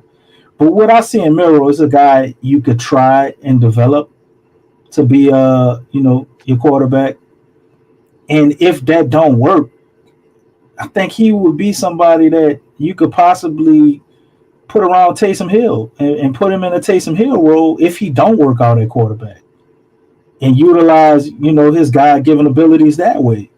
Like, it's almost a situation where you could, if he's open to it. I don't know his mind frame, but if it doesn't work at quarterback, you're trying to make that work and it don't, you can utilize him in other areas, man. Because I ain't never seen him catch the ball or do nothing else. But man, Jalen Milroe is such an athlete, bro. I can't help but imagine if he can't make it at quarterback, he's probably a hell of a football player as well at other positions. We just never saw it. You never had a reason to see it. But on the flip side, as a quarterback, if you could figure out how to simplify the game for him, or just get through to him on throwing, he don't have to be the most accurate with the ability that he has, but if he can improve his accuracy, man, he's so dynamic running the ball, bro. I think you could turn him into a star. Like, the potential that he possesses, but potential ain't worth shit if you can't reach it, right? But the potential that he has, if he could reach that, he could be better than any quarterback in this draft. But it's a risk. It's a hell of a risk. We're waiting to see what's happening here with the Eagles. They're on the clock. 2 picks remain in the draft. The Eagles and the Chiefs. Eagles are on the clock. Their top need is edge rusher and tight end wide receiver. Mike Green from Marshall is available. Do they see him as a first-round draft pick? We shall see if do they get some tight end help there. DC Mason Taylor is one of the guys that's available in the draft there. He's still up there as one of the BPAs there at the tight end position. Like I said, Elijah Arroyo from Miami is another guy. Terrence Ferguson. I don't know if some of those guys are first rounders as well. Like I said, if it's edge rusher they're looking at, Mike Green, who had 17 sacks last year, this could be a guy that can do it. Maybe JT from Ohio State, Nick Scorton. There's a couple guys left. Mike Green would be awesome, but Jahai Campbell is the pick. One of the top linebackers, from Alabama. So there you go. He's good, man. Jahai Campbell is good. God damn, the Eagles are always, man. Damn, they always draft solid, bro. They don't never make bad picks. Seem like. Well, decent when you got an identity and you're not richer, man. Stuff like that happens good for you when Jahai Campbell gonna go over there and ball out, bro. Because don't they already got a bunch of Alabama and Georgia guys over there with the Eagles? Got a bunch of Georgia guys, so you had to throw your boy in there. They had some Alabama guys too. Yeah, they got plenty of them. Yeah, Jordan, man, they gonna fit right in, man. They picked Dean, all those guys right there. You had, and then now you got you throwing Jahai Campbell, DC alone there, and you got Nolan Smith Jr., Zach Bowen. They got solid defense, man. Very solid defense, man. Man, there it is. All right, last team on. What more do you expect from the Eagles? You already know what's happening with them, man. So this don't surprise me at all. I think they do what most teams should do, man. The Eagles just seem like they always take the best player available, and for them, it just wound up being defense over the last few drafts. But that shit been working, So they don't go away from their strategy, and they got another guy right here. But as far as the Saints, man, I think it's a lot of different directions they can go, on day two. It's just a matter of what their thought process is. I would love to know more about Kellen Moore and what he's really trying to cook up here. But I would imagine at some point we got to start getting something offensive other than the trenches, right? So you think the next pick will be a defensive guy if they don't take quarterback? Mike Green, I don't think he's going to be there by the time we pick 40. Yeah, I don't. I still, something tell me they're still looking at some type of quarterback or something. We're going to see how it all goes in the second round. Are they going to wait for him to fall to him, or are we going to go get him? I don't think you got 2 Browns picks. I don't think he falls to you. Yeah, if he's in the second round, I think at some point the Browns grab him. I mean, that's been a consistent rumor. He slid to the second round. The Browns. So we just gonna take whoever the Browns don't want. That sounds about right. Seems like go up ahead of them. I don't see how you pivot over the Browns if the Browns don't see him as a high pick. If they want him over you, they ain't gonna trade for you unless you give them more than what they want. So I don't even think it might not even be him. That's the thing. That's the cold-blooded part. He might not even be who they're looking for. They might just be looking for somebody else. They might be looking at Milroe for all we know. Tyler Shuck and all these type of people. They might be enthralled by these guys. I have absolutely no idea what the hell these people talking. Man, if they pick Tyler Shuck anywhere above the third round, bro, this is ridiculous. They ain't taking Tyler Shuck in the goddamn second round. This dude 43 years old, man. He about to retire as soon as he a rookie. Like, it's some bullshit, bro. Man, it's some of the man played one full season without getting hurt. With our injury problems that we got this week. Come on, man. Make it make sense. I place nothing. You want a veteran quarterback? Why draft a veteran quarterback? Just go sign one. You know what I'm saying? Like they got him listed. These people got that boy as a first round grade. He went all the way from like a third day pick to a first round dude basically overnight. You know what that hurt? They said he's the best thrower of the football in this whole draft. Idiots, man. Idiots. And I'm like, okay. So he's the best thrower of the football. What about when you put all the other people out there and they're trying to run and knock his goddamn head off? Is he the best thrower of the football in that situation? Because that ain't what I saw on tape. Is he the best available quarterback once he started getting hit? The dude made of glass, man. It's Mr. Glass. I wouldn't want to take a chance on him with no second round pick, man. And in this draft, the second round picks, you picking high in the second round, it's like the first round pick. Nah. Tyler Shuck, if they really in love with him, get him with one of them third round picks. If somebody take him before that, then kudos to them. Don't let it be us. So if they get a quarterback, I think with the second round pick, Shador is the only answer. I wouldn't totally hate Melrose, but I'd rather them just do something else, man. Solidify us at cornerback if you're gonna do that. Mike Green, if you can get him, probably ain't gonna be there at 40. Too early to take a running back, but pick up one of them safeties, man. What's your boy out there from the Gamecocks? He's still available. Grab you a safety. You get a lot of over the top help. Maybe our problem with cornerback won't be so much of an issue. Maybe run a 3 safety look.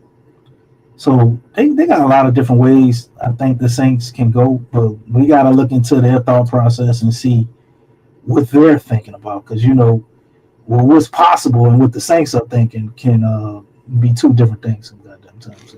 All right, yeah, that's true. Will Johnson's still out there too. He definitely could be a starter for us. In the first round is Josh Simmons is now the pick for the Chiefs. So DC they get some more help for Patrick Mahomes on the offensive line. So Ohio State Josh Simmons is the call. So yeah, there you go. So that's the end of the first round right there. For the Saints, still out there. I like him. There's still a lot of guys out there, man. A lot of talent out there for the second round. Day 2 and day 3 is tomorrow. Henderson mocked way above Judkins, man. That's crazy. Will Johnson all the way to the second round. Will Johnson, man, still up. Will Johnson and Mike Green, I don't think gonna be sitting there for us at 40. We got to move up for them. Siobhan Revel Jr., Shador is one of the biggest ones there. Trey Amos and so many other players are going to be available in the second round, man, for the team. So, like I said, first round, the Saints were able to get and feel they get an offensive lineman. They definitely needed some help on the line. They get Kevin Banks Jr. right here to be big offensive lineman. Tackle, you can play guard too if you want him to, with the 9th pick overall, 6'5", 315 as well. You look at his breakdown, his bio. He was in 2022 freshman All-American, second team All Big 12 conference, started 13 games at left tackle. 2023 first team All Big 12, started all 14 games at left tackle. 2024 first team Associated Press All-American, first team All SEC, won the Lombardi Awards for the nation's top offensive lineman, the Outland Trophy, top offensive lineman. Texas named finalist for the Joe Moore Awards, the nation's top offensive lineman, shared the SEC Jacobs blocking trophy with LSU's offensive tackle Will Campbell, started 15 games at blindside tackle, missed SEC championship with left ankle injury. The breakdown on him is that he's a 3-year starter. He's going to battle in the trenches with the current future pros. Banks will come into the league as an early starter, but his run blocking is more pro-ready than his pass protection. He's technically sound and scrappy in the run game with the quickness and athleticism to get all move blocks, has the leverage and strain to hold his own at the point. Banks has slide. He said that he has the slide quickness to deal with the speed, but he must become more proactive in attacking power rushers and long limb attackers to prevent them from dictating the terms. He needs to improve his anchor and hand placement, but he should become a long-time NFL starter at either tackle or guard position. His strengths: plays with good initial quickness, easy athleticism, tracks rushers with smooth slides and steady pace, refuses to overset an unnecessary open and inside lane, feet are active and light to mirror counter moves, has a feel for his punch range and when to throw his hands, dips and dives hips into opponents, creating leverage, runs feet into down blocks and kickouts, keeps them chopping, centers up man-on-man blocks and strains to neutralize, athletic in space with basketball feet to adjust and connect. His weaknesses are: lacks desired thickness in limbs, pass protection features, excessive forward lean into punch, needs to extend or expand set depth to create wider corner for rusher, labors to keep power from compressing his edges, athletic but body control can get away with him in protection. Sloppy hand placement, tardy reset impacts blocks sustained. Needs to play with more consistent clinch and control at the point of attack. Sources says that one of the scouts says I wrote him up as a guard for us. The game he had as a freshman against Will Anderson was maybe the best game of his career. That was coming from an AFC area scout. So that's some of the game right there by Lance Zierlein, who gave us the breakdown on who our first round draft pick is for 2025. Mr. Kelvin Banks Jr., the offensive tackle out of University of Texas. So there you go. As far as that's concerned, man, and it is what it is, right? Not So like, bad. there you go. I mean, So, you gotta be encouraged by just the sheer size of our line, even with Trevor Penning. You know, this a big boy here, man. Like, he ain't no little dude. You squeezing him in that guard. You got big old Fawaga probably gonna be next to him. I think Ruiz, leaves a lot to be desired, but he does, I think, have a high ceiling if he can put it together. And we all know about who we got anchor in the center position. Ain't nothing got to be said there. So with the offensive line pretty much patched up, and you got what's the guy we just signed? Radix? How you say his name? yeah, Dylan Raditz. Dylan Raditz. You put him in his natural position of what he should be, a depth piece. Somebody that comes in case you have an injury on that interior. And we probably need to get some of those other guys up out of there. They looked horrible coming in as depth pieces last year. So maybe we can get another, offensive lineman somewhere later in the draft to compete with some of these other backups we got. And I think the offensive line will be, pretty much dealt with. Now we can go and you try to do something with the defensive line and get you some skill position players. I think that's where the Saints drop the ball, man. We don't try to get playmakers. A lot of times we got AK out there and Olave, but if one of those guys are banged up, you got Shaheed, everybody coming in behind them don't be worth nothing. God forbid we lose one of our receivers. We are so handicapped. As soon as one receiver go down, it's like, oh, you can just wrap it up. Tight end, I think we could afford to do something there as well. But having the line pretty much taken care of and to where you can have a good, to at the very least, a solid O-line. I don't think the O-line will be an issue. Adding this big young fella and Radix, I think that will help tremendously with what we had last year. But we still need everything else. We still need a lot, So really, if the Pelicans aren't going to get Shedeur Sanders, if we take that off the board, there's so many people they can still draft. And I mean, we can't really be mad because they need everything. We need a cornerback. We need another running back. We need another receiver. We need another tight end. We need somebody on the edge. We need linebackers. You need a backup for DeMario Davis. You need a safety. Tyrann Matthews is going to be leaving. We need everything. So we got to see how this play out. But coming into, day 2, I think we're all on the same page, and we definitely would like to see the Saints pull off something to be able to go get Shedeur. Because I like Spencer Rattler. I think Spencer Rattler may be the guy, but I'm not sure the Saints are sold on Spencer Rattler in that way. If they are, then great. Keep going and getting pieces to put around them, and we sign a quarterback, as a backup, because Jake Hayner ain't it. Now, you keep him on the roster if you want to keep trying to develop him. Jake Hayner is not it. So if you're going to go with Spencer, we need to go get a veteran quarterback. You know what I'm saying? But I think they still want a quarterback. Any coach you see comes in, and that's an offensive-minded coach, they always want that guy. So I don't think this is any different. I think Shedeur should be number 1 on our draft board. We knock that domino down, and then we definitely got to attack something defensively, and then from there you get you some more offensive playmakers. And I think that's what this draft should be about. In free agency, we went out for the most part, and we patched 2 big holes defensively. I think the draft should be about the offense. Yeah, we got the Saints still have a lot of You got a lot picks of as you can picks. see. Rounds one, I mean, day one, Kevin Banks Jr. was the pick.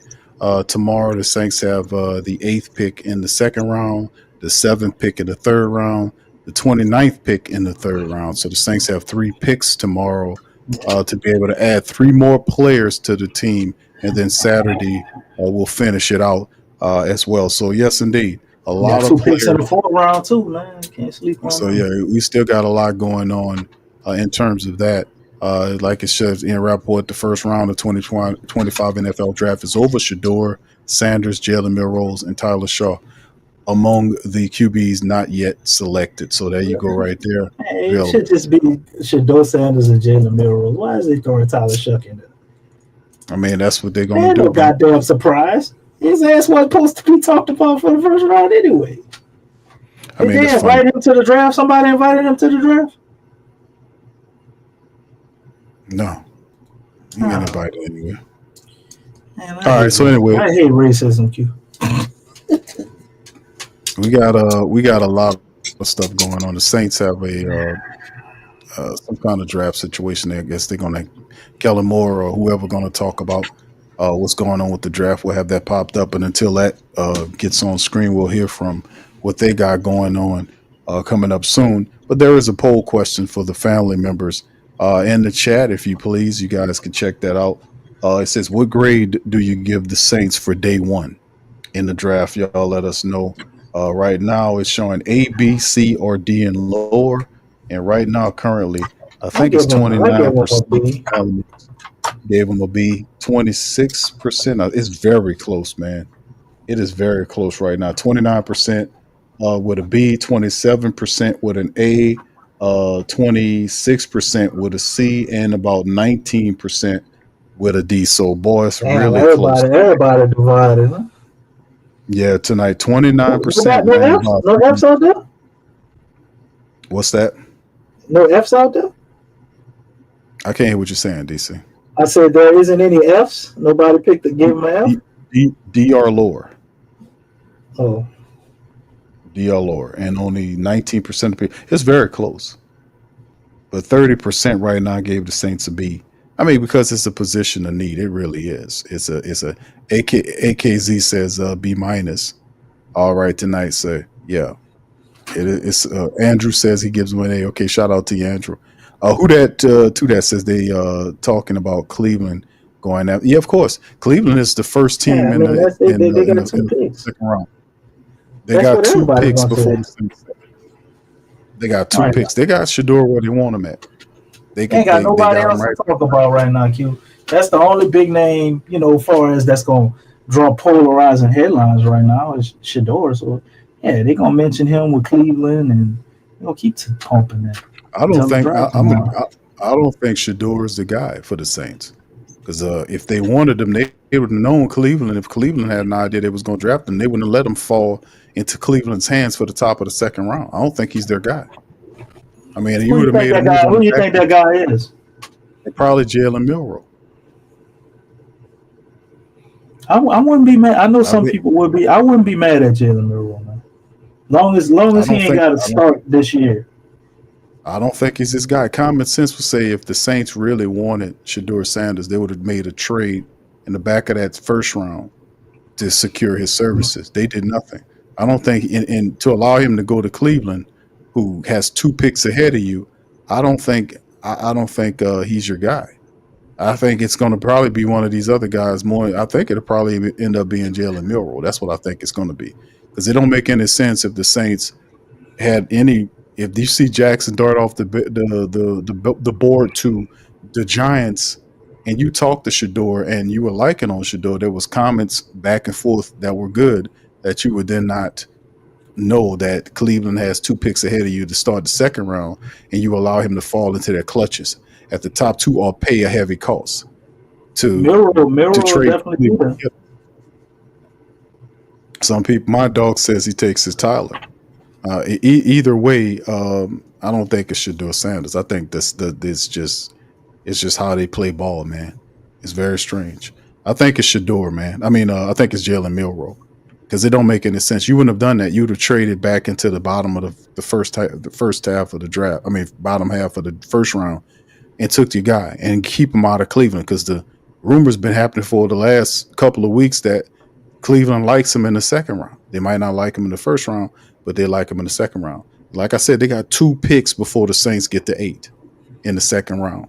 Well, they can be able to get another guy and pick up Sanders there. So I don't think he's their guy. I think more than likely it's probably, I would, if I had to put money on it, I say it was probably Jalen Milroe.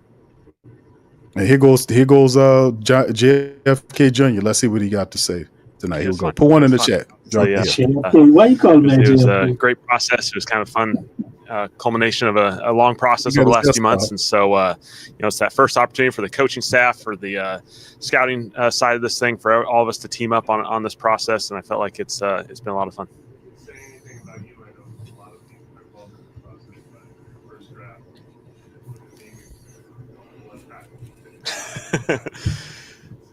Yeah, certainly. I love the opportunity. Again, this is a trenches game. This is a game that's won up front in a lot of ways, and obviously my background has been around that in a lot of places I've been, and certainly this place is invested in it, and we feel like we can continue to do that. And so we feel like we're building a strength in that offensive line. We got a ton of really good talent there, and we're really excited about that.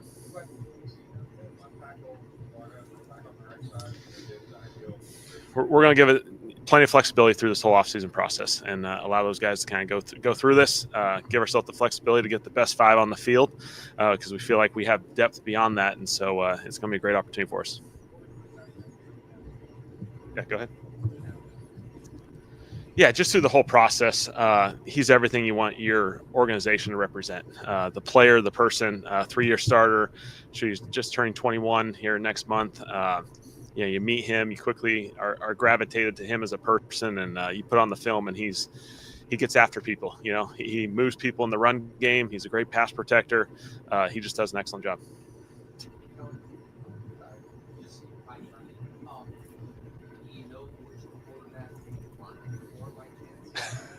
We'll let that process play itself out. Obviously, Mickey kind of addressed that on Wednesday, and so we'll go through that.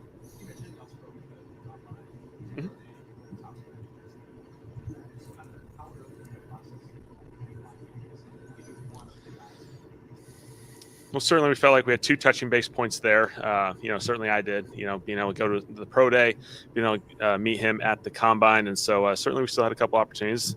30 visits sometimes come in for various reasons. And, we just felt like we had a great feel for him. Felt like, they had done a lot of work from a scouting department standpoint. And so, we felt really comfortable with it.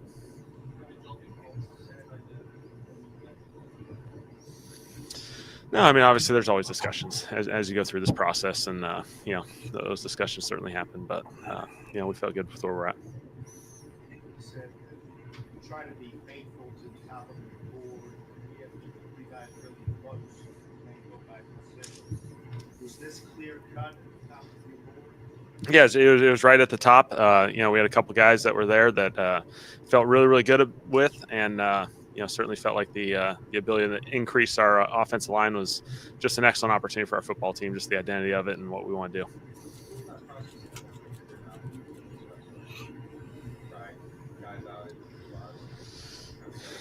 Yeah. I think it's obviously, now that we're at this process, and we know Kelvin will be here. We'll go through that process just to kind of give a few different looks, a few different presentations for us, and it'll settle down as we go. Certainly, we feel like he's got the flexibility to play anywhere on the offensive line, as far as the tackle spots, the guard spots. And we got other guys who are flexible too. I think we feel really good about this. Got Trevor. We went and signed Dylan. We got a lot of depth in this group that allows us to have some flexibility there.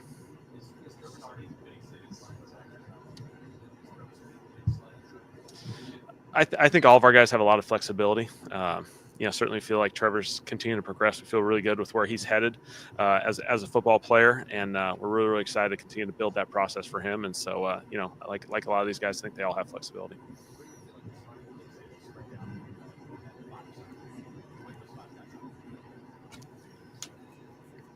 Yeah, we'll get there.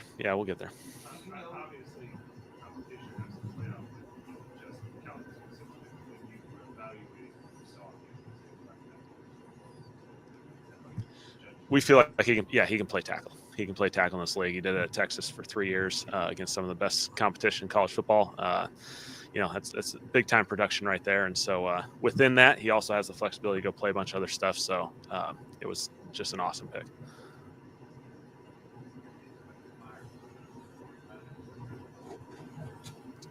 Well, certainly when you combine the situation, he's a 3-year starter. He's really young. He's about ready to turn 21.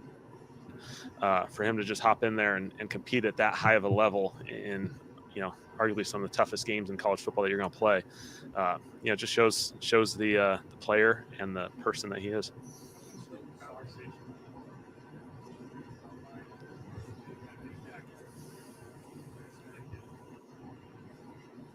Yeah, phenomenal.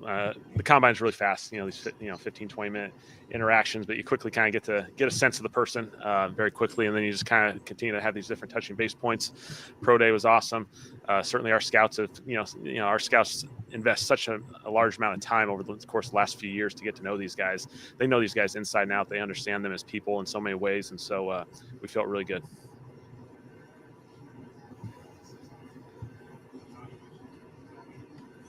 Never hurts to have 2 guys in-house that give you the thumbs up. Definitely helps you.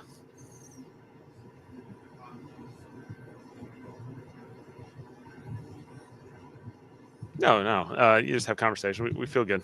We got plenty of opportunities through this whole process. We got 3 picks tomorrow, and plenty of flexibility as we go through the next couple days.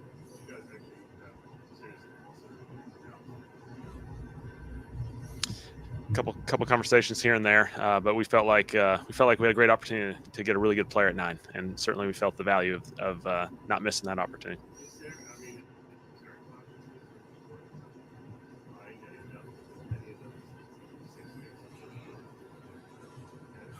There's certainly value to that. Anytime you get, we feel like these guys that, we'll obviously start with the second round, but these 3rd round picks, these 4th round picks, these guys are going to be helping us, contribute to winning games this coming year. And so we feel like we're in a great place to utilize all these opportunities.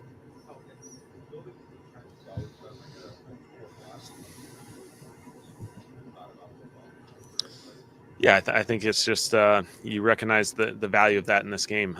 If you have issues up front, if we have challenges, not a whole lot else can be accomplished without those guys. And so we recognize the value of that. I think that's the beauty of it. This place has continued to invest in it year in, year out. The last couple places I've been, it's been the same exact case, and feel like it's contributed to a lot of the success at other places and here included.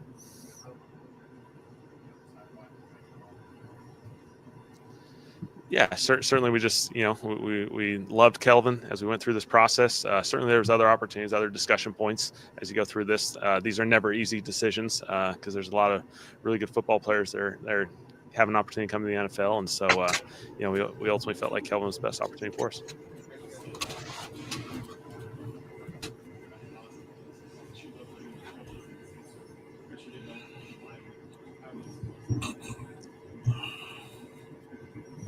It ended up playing out, in a really clean, way. And so certainly we all feel very comfortable with that. It doesn't mean that we're not trying to go, find receivers, find skill guys, find back end guys on the defense. There's huge value in all these different positions, but, certainly aligned this way, with Kelvin.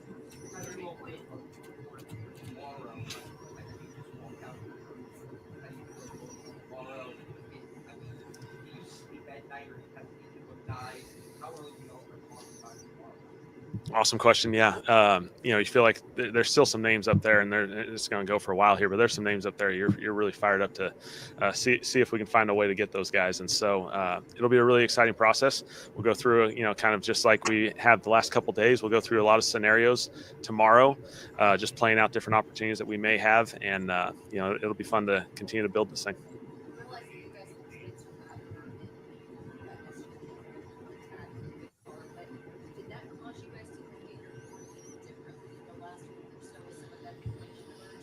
We've been building it, for the last couple months, and so we felt like the board was built the right way. We'll let the thing play itself out. We'll trust the process, and we feel like we got some good players in the building. Again, Mickey kind of addressed how Derek's situation is being played out, and so hopefully get some clarity in the coming time as everyone just goes through that process.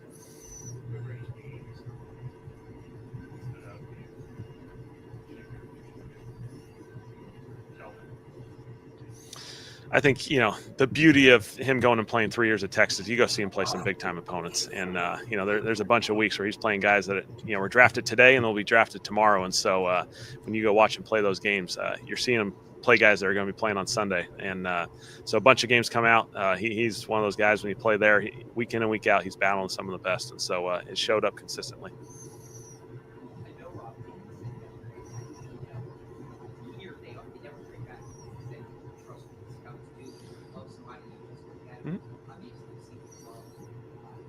Yep.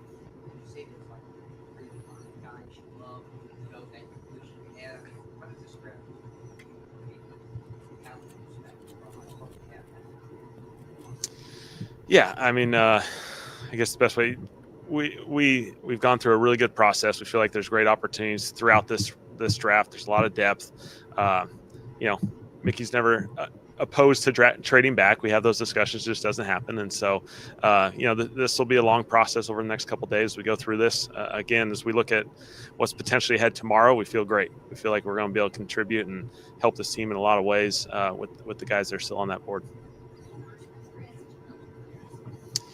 It's a great question. I don't know the number. I don't know the number. Yeah. Yep. It was probably close to the same. It wasn't drastic, but yeah. Mm-hmm.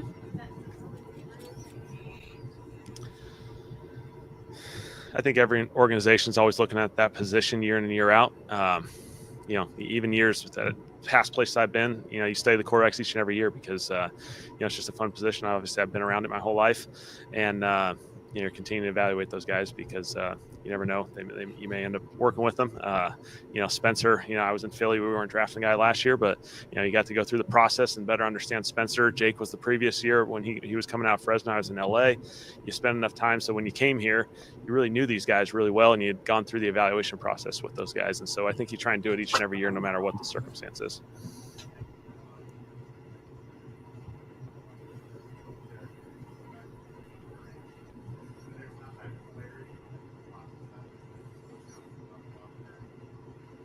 Yeah, again, as you go through this process, there's going to be different things that, are adjustments as you go through this process. And so, obviously we feel good about Derek as far as, having the opportunity to kind of go through this process, see where it's at. Sometimes things pop up as you go through this, just like in season, guys have things that you got to kind of navigate. And so, we'll let this process play itself out.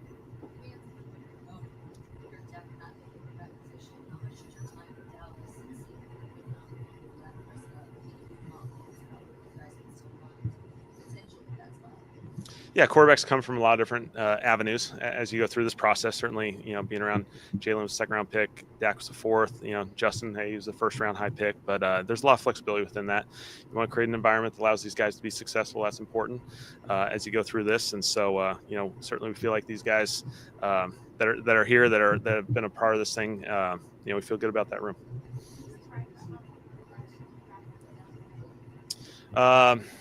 No. Obviously, I think Cam's an excellent player. Everyone kind of knew how that one was going to go down, and you figured, at some point someone would pop up and take one, and we'll see how the rest of this thing goes. All right, awesome. Anything else?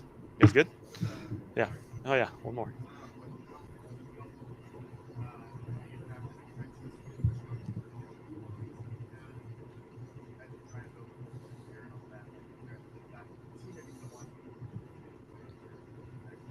Big part of this process is getting to know them as people, and you quickly recognize the value that Kelvin has.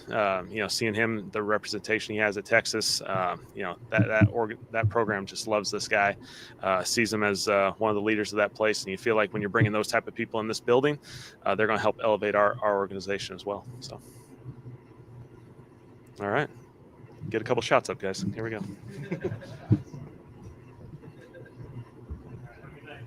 All right, there it is, man. That's Kellen Moore, man. This thought process on the picks and trades, man. Let's hear it, man. DC, you heard what he said.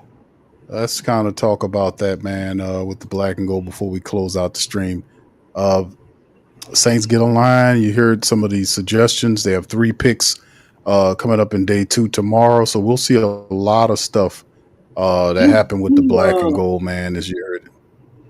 Yeah, I've heard he's very excellent at doing a lot of talking and not saying shit. Like he's mastered that. You're definitely gonna need that over here. Um, I I'm just looking at him and trying to read his body language. You think this was his pick? He don't seem like super excited. He don't necessarily seem down about it. Maybe that's just his personality. I don't know him yet. Just seem real even keel. Like Sean Payton when he come up to the podium. When he had these drafts and he got his guys, he got that little smirk going. But I think there's still a lot to be shown. I'm really curious if they even go with a quarterback on day 2. I really don't know what to make of what he's trying to do. Kellen Moore did say he wanted to build up the trenches. Mickey Loomis said they wanted to build up the trenches, and we heard that. We always hear that shit, and just kind of wondering if it was a little bit of a smokescreen this year. They were definitely true to their word on that. But outside of that, everything else has just been there's a lot of good guys in this draft, and we're going to see what's out there and what's available and da da da da. So I'm still kind of after listening to him. I still don't know what the hell they're going to do at pick 40, and I'm curious to see where they're going to go. He's not really tipping his hand at anything. You definitely like to hear what he said about Calvin and the fact that he started 3 years in the conference that he played in. Yeah, we know. A testament to his health as well. So I guess we got to be happy about that. You see how that worked out for Fuaga. Pretty much stayed out there the whole time. And getting as many guys as you can get out there that can be dependable and relied upon is actually something we don't talk about a lot, but it's a very big deal for the Saints. And the Pelicans, we've been slipping up saying the Pels all night. Might as well throw their ass in there too. Dependability might be people look at talent and his ability to pick up the game and what is his ceiling. On the draft board for the Pelicans, number 1 might be dependability, reliability, ability to not get hurt. Because for the life of me, for this team and the Pelicans, they cannot seem to ever have a healthy roster, and this is coming. They don't build up the depth of the teams, and then they get out there on the podium and we would have did a lot better if it wasn't for all the injuries. Q, you go on rants about it, talk about Cam Jordan and all of them using injuries as an excuse, and they're doing the same shit over there in the Smoothie King Arena. So that's right. Maybe the fact that we got a player that, to me, while I've been sitting up here looking at highlights on him and looking into him, he shows up every game. So maybe he's the model of consistency. It's another reason this could be a good pick. And I can't help but wonder, though. I know what you're saying, and I mentioned this early in the show, and you quickly kind of chewed it off a little bit, and we went on to something else. But what if Spencer Rattler is really Kellen Moore's guy? We'll see. He came here, and Derek Carr's shoulder was fine, and they were sitting down, and he laid out the plan of, yeah, man, you're gonna be here a couple of years, and we're gonna let Spencer Rattler take this thing over, and then all of a sudden, the car broke down. Could that have been the conversation? Because everybody thought they told him they were gonna draft a quarterback. Maybe they said something else. Maybe they are going to draft a quarterback, but just after watching today, I can't help but think that maybe we're overthinking this a little bit. And like I told you, Q, the Saints are a lot higher on Spencer Rattler than we're initially thinking. But I could tell you one goddamn thing for sure. You ain't got to wait too long to figure it out, because you're going to know tomorrow night. That's right. I'm about to try to tell you. Because that's the issue, whether they might not have just been as high on Shador as they've been, but I know they were high on Jackson Dart. So if they were high on Jackson Dart, why don't you go get him? Well, why don't you go get him? They didn't want to pay the price. So I mean, you had an opportunity. You wasn't that high on him. You didn't want to pay the price that the Giants wanted to pay where they took him. So they got a value system that they operate on, which is what is too much and what is No, too no, which Q. is less. No, Q. So They they do have. they have a great Hold value on, let me system. finish my thought. Yeah, that's right. That's right. That's true. They got a You great continue, value man. system. There That's you right. That's right. Yeah, great value. You're right. Yeah, absolutely. But yeah, and you might have a point on that, DC. We might be discounting Spencer's outlook I in the like eyes Spencer. of Kellen Moore. I do too, but I just feel like we've seen the trend every year: new offensive staff, new quarterback. We've seen it with Hayner and Pete the Rat Carmichael. We've seen it with Clint Kubiak and Spencer Rattler, and we'll see it with Dougie Nussmeier and Kellen Moore. We'll see whoever the guy is. It's just probably not Shador. We think it's him, but I think it's somebody else. I think if I had to really look at it, I would probably say Milroe or the other guy from Louisville. So that could be the guy, right? Well, like you said, we'll know tomorrow. But in terms of what we've seen tonight, for them landing Kelvin Banks Jr., he fits a need. Now, the thing is, you hear the media people looking at and asking questions about Trevor Penning. Trevor Penning is in trouble here. He's absolutely, because there's no place for Trevor Penning to run. I mean, he can't. I mean, What? Banks is on. Banks is. You is don't a think top. they just put Banks at guard like we were talking about? No, I don't think that, because if you look We're at gonna what play they're, musical chairs with the line. You gonna try out all the positions? no, he's gonna a number 9 pick. That guy's gonna start somewhere, and he won't take Tali Fuaga's position. And they have Dylan Runnels, who is a guy that played a lot of starter minutes at the guard position on a 1-year contract. He's going to compete for that guard position. Penning is the odd man out. He would have to step up. So Banks is going to challenge him for that tackle spot. I don't know, Q. You talking about Trevor Penning playing a position he never played before, going against Dylan Runnels, a guy that has a lot of starter experience at the guard position, on a 1-year contract, competing for a larger contract. Good luck, Trevor Penning. So yeah, they can talk all that crap they want. Penning in trouble in terms of that. So you obviously you look at the offensive line. No, Marley. Like Q said that earlier about him possibly playing guard and da. We were just talking about that. Yeah, but the thing is, like we played some of the report, DC. We talked about the report and showed the scouting report saying, and we talked about Kelvin Banks Jr. He can play either one though. He can play either tackle or guard. But the thing is, he played a lot of.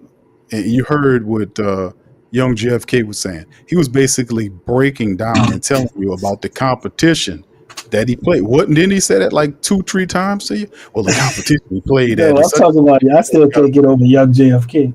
Don't he look that haircut? It got to be something about that haircut. I don't know. I just see JFK there, man. Young JFK. But anyway, man, the bottom line is, this is the thing. You look at what he said. He's really high on Kelvin Banks Jr. and the competition that he played against in the SEC. He's really high on that. And he talked about the improvement of the line. There's one guy out. Kelvin Banks Jr. is going to be a 10-year starter for you. Tali Fuaga occupies the other spot. Now they could very well flop those guys from left tackle to right tackle. They very well could do that. But Dylan Runnels is a veteran on a 1-year contract that played a lot of games. He's a young veteran too. He's in the prime of his career on a 1-year prove-it deal. And you're talking about flipping Trevor Penning, who struggled to learn, who struggled at the left tackle position, kind of struggled to get the right tackle position together, who's in the final year of his contract, who is going to be hard for him to beat out Kelvin Banks Jr. for that job. And then if you're talking about we're going to flip him to guard, he never played guard before, and you're going to go against a veteran that spent a lot of time doing it, good luck with that. So apparently he was a little bit of a turnstile over there in Tennessee. They ain't want him either. So. Well, listen, he's not a highly ranked guard, Q. Well, all I can say is good luck with that. Justin, shout out to you. Thank you for your super chat, bro. He says 3-14 next year. Get ready. And he also says fire Mickey Lomas. Thank you, brother. Appreciate you. Thank you very much. Picking me up, bringing me back to this world. All right, go ahead. Justin, can we see like the other 7 picks before we? We're so short. Damn, Eight bro. picks. You see, eight Eight, picks. Eight, eight picks. Ah, damn. eight picks. And then you You got still got the unsigned free agents. You know, we pretty good at that game. yeah. I Well, don't think they'd be 3-14, but there's a very strong chance we could still be the worst in the division after we watch what everybody else did. I can't look at us and say like we've gotten better in the same capacity as the other teams in our division. You know, I thought the Bucks are obviously the champs, so they didn't have a horrible pick. I thought what Atlanta did was huge, and I thought Carolina had an awesome pick in Tedero McMillan. You know, that could haunt us from days to come and give us headaches. So we can very well be the worst team in our division. But we got 8 more draft. We got 8 more picks, man. And usually when the Saints have this many damn picks, you know what's coming. They're not gonna stand pat somewhere. Mickey like me, how when I hit Nightbot tonight, Mickey trigger finger is itching. He gonna pull the trigger somewhere. And you hit Nightbot DC and he's still lurking. He respawned, bro. And I shot him in the head. I shot him in the head too, Q. Came right back. Yeah, he's a zombie, man. He's dedicated to his job. Yeah, I see why you're hiding him, bro. It's like that's like some Terminator shit right there. Yeah. That's right. All right, but listen, fam, listen. 8 more picks remaining, man. We got 2 more days of draft tomorrow. Friday afternoon will be rounds number 2 and 3 tomorrow. So rounds 2 and 3. For the Saints, they have 3 picks tomorrow, and of course Saturday is all day. The Saints have 4 through 7 plus the UDFAs after the draft.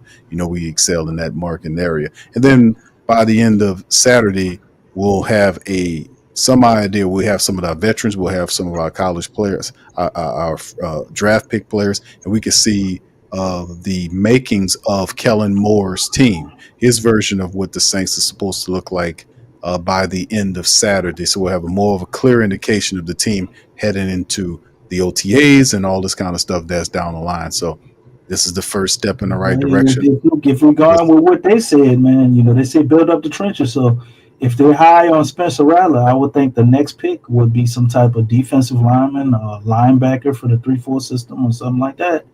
Got Mike Green there, who a lot of people projected to be like the number 14 or 15 pick. Yeah, they said it was the first round of DC. They thought it was the first round, so it kind of changes things. It's kind of hard to see him sitting there at 40, though. I doubt that. But I know a lot of the concerns on him was, you know, he's a little bit undersized as far as his weight for you know, to rush the passer, and so he pretty much, you know, the only way you can kind of get away with being undersized is in that 3-4 system, in my opinion. Rushing the passer, you can turn speed to power. But if you got to put him in the 4-3, I don't think a lot of people trust him there. So it's highly unlikely. But is he still sitting around when we pick 40? And they go Mike Green? DC, I don't think he makes fit the building up the trenches narrative. Yeah, well, I don't think he makes it down there. I think you look at Will, you know, the fantastic cornerback that he is. Nobody's seen that happen. I never would have thought that he would have fell all the way to where he did, man. That to me was really crazy that Will Johnson is still available, and he's a 2nd round guy. He was listed as, you know, in many people's draft assessments as the best cornerback in college.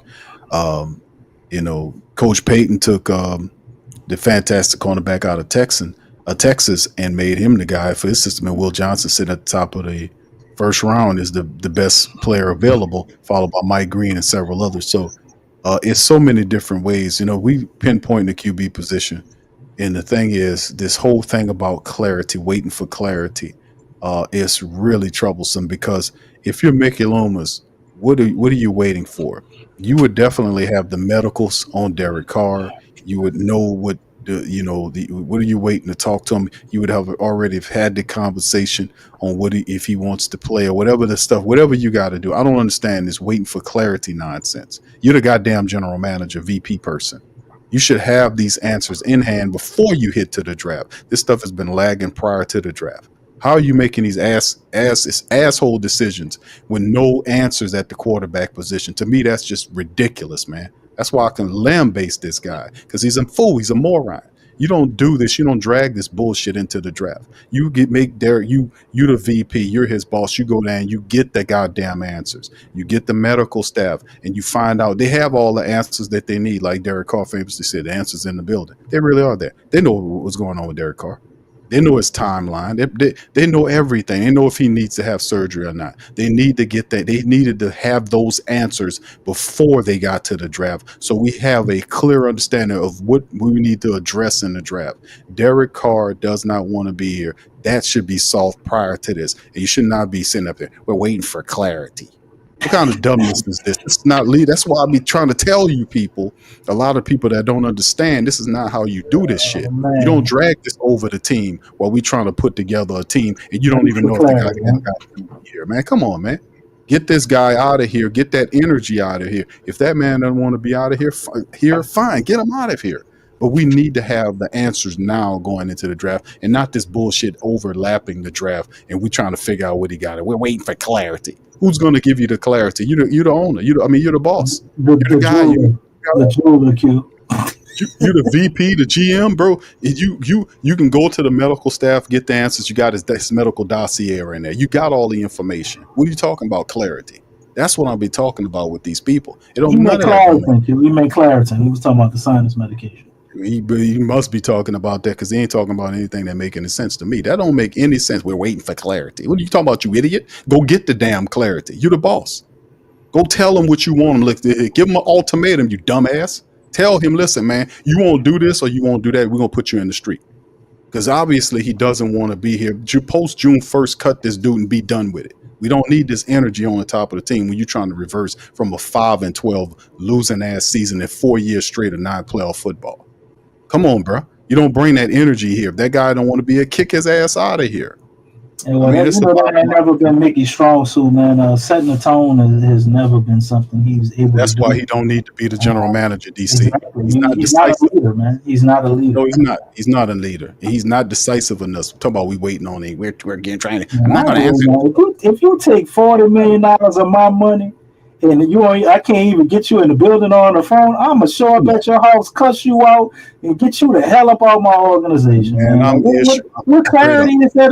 You cut him now. It's either that, or if you have a strategy or a plan to try to go about trading him some type of way, I can understand that. But I don't see anybody jumping on that shit, especially with the type of theatrics and the dumb shit he's doing. Derek Carr is either really smart and he just, put a foot in our ass and he's bowing out on his NFL career. But if he's really talking this shit like he wants to go somewhere and still be a starter and all of that, he's done himself a huge disservice to do that with what he's done to us, because other organizations are looking at you, idiot. So if you really want to go somewhere else and have a start job, I think he's royally screwed himself in being able to do that with the way that he went about handling things.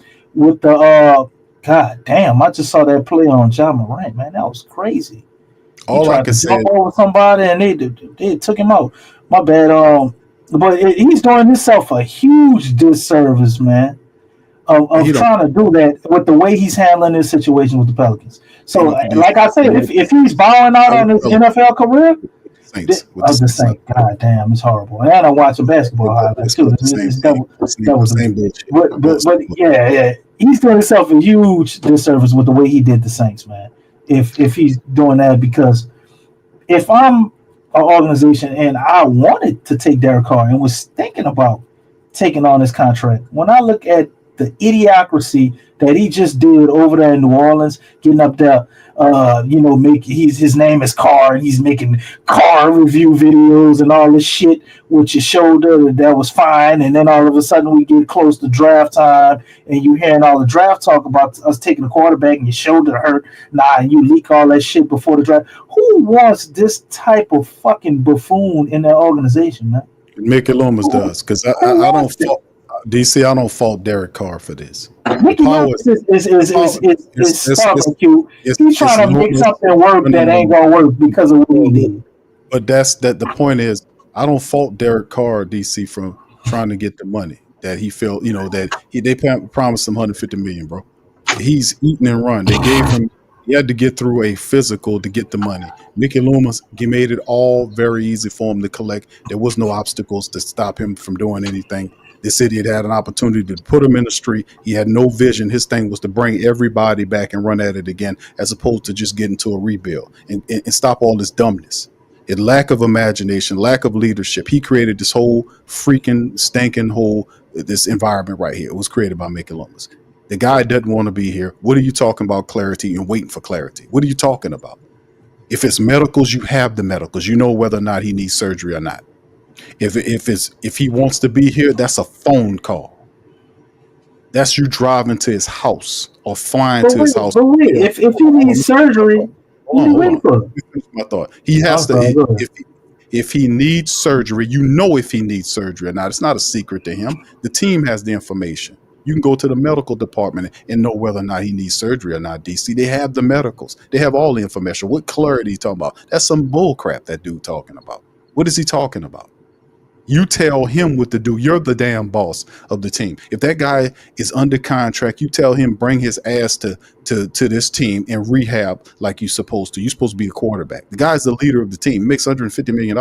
And as far as his career with the NFL, that's over with.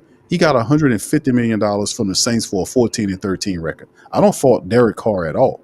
My finger will always be aimed right at the Mickey Mouse laughable idiot face of Mickey Loomis. Bottom line, we did not have to deal with this Derek Carr debacle. We didn't have to bring it into the draft. He has all of the answers. There's no need to sit up here and wait for what Derek Carr need to make up his mind. You issue that guy a goddamn ultimatum and tell him you have your ass here, or what do you want to do? You let me know at this time. If not, then I'm moving your ass up out of here. They ain't know all this other stuff. You wait for clarity. That guy's an idiot. You go get the answers. You're hogging up. You're stinking up. You're funking up the team with this bad energy. And now people looking for a quarterback because Derek Carr don't want to be here. So people like, where's the quarterback at? We know Spencer's here, but you got to put somebody there to compete. When if he kicks Jake Hayner's ass, Jake Hayner's no competition for Spencer Rattler. He already surpassed him. He surpassed him when he was a rookie. So I can imagine what he looks like in year 2. You need a quarterback that's going to compete with Spencer. Iron sharpens iron. So that's what the people are looking for. They know what they're looking at. They know that the quarterback is an issue. They know that you cannot win without having strong quarterback play here. Not upset about them building up the lines. The problem is you have to get disgruntled players out of here, especially if it's a $150 million quarterback who simply doesn't want to be here. The clarity thing is a freaking excuse. It's another lame brain, idiot, stupid ass move by Mickey Loomis, a guy that don't know what he's doing, doesn't have any vision of this team. And I've been telling y'all that.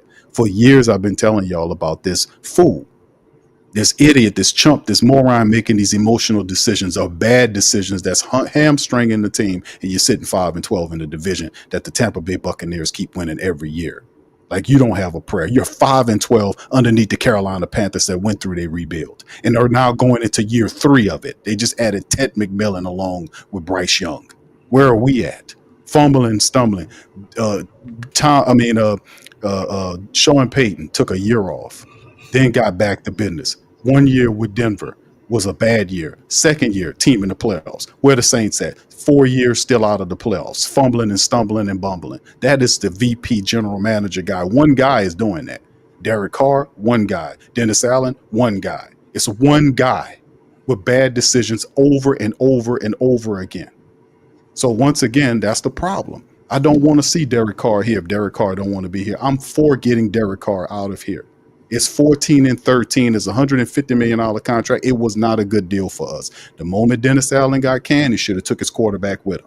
Kellen Moore ain't stupid. He don't want to have a quarterback attached to him that he don't have full confidence in. He has that right. So, I'm for getting that guy out of here. DC, I want you to comment. We'll end the stream. Derek, thank you, bro, for your wanna say thank you very much. Picking me up, bringing me back to this world. It's just repugnant. I like Kelvin Banks' decision. Who that daddy says truth, Q. Real talk, brother. Who that to you? I wanna say thank you very much. Picking me up, bringing me back to this world. All right, Get him with your heavy-handed ass. Get him.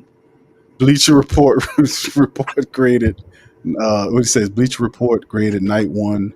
He says night one and gave us an F for tonight. I want to say thank you very much.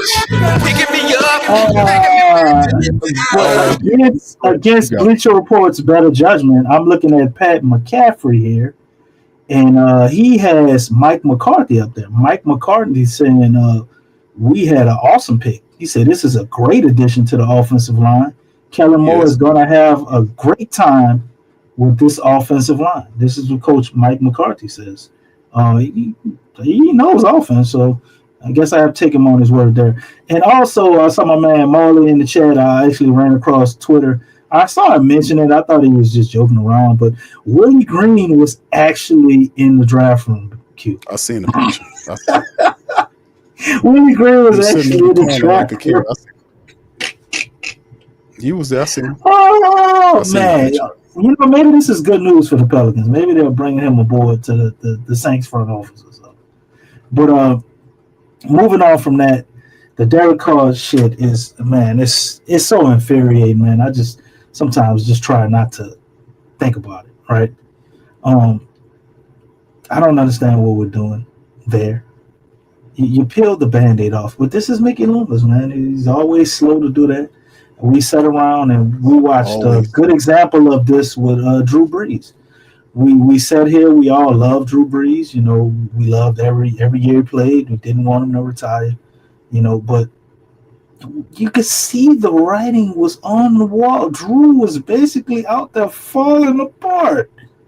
And we just refused to even try to have some semblance of a backup plan for a quarterback once Drew leaves. It's almost like Mickey Loomis is in denial. Anything that happens that goes against what he originally wanted to happen. He just gets stuck in these delusional mind states of seeing things only one way. And he digs his feet in and just keeps going in the same direction. It's almost sad. It's almost like a person with an addiction.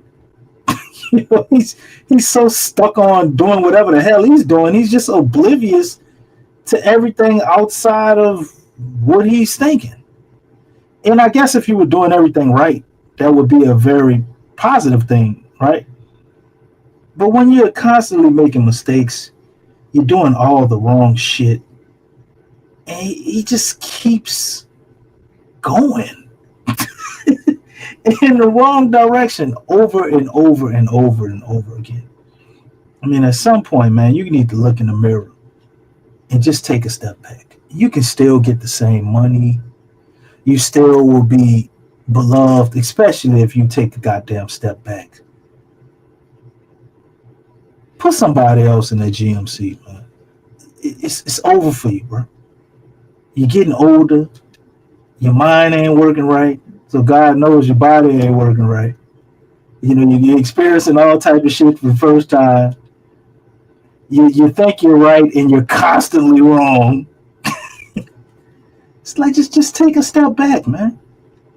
You can provide some help to the organization in a role where you're not so up close. You're good at cooking the books. Why don't you sit back and do that? Why you got to be on so top of all of these tough decisions that you clearly don't know how to make? That you consistently fuck up.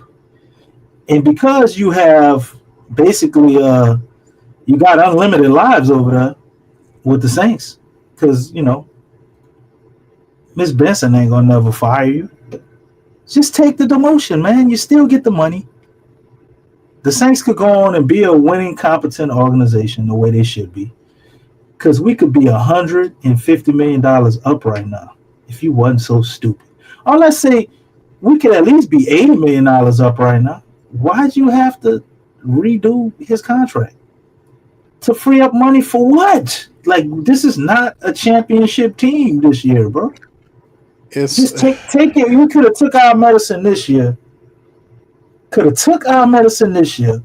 And then we would have had a great salary cap situation the next year, and it would have been even better going into 2027.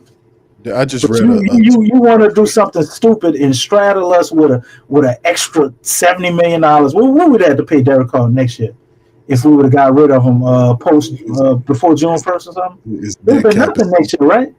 $69 million. The Saints No, over no, no. 30. I'm talking about before they rescheduled. I don't remember, bro.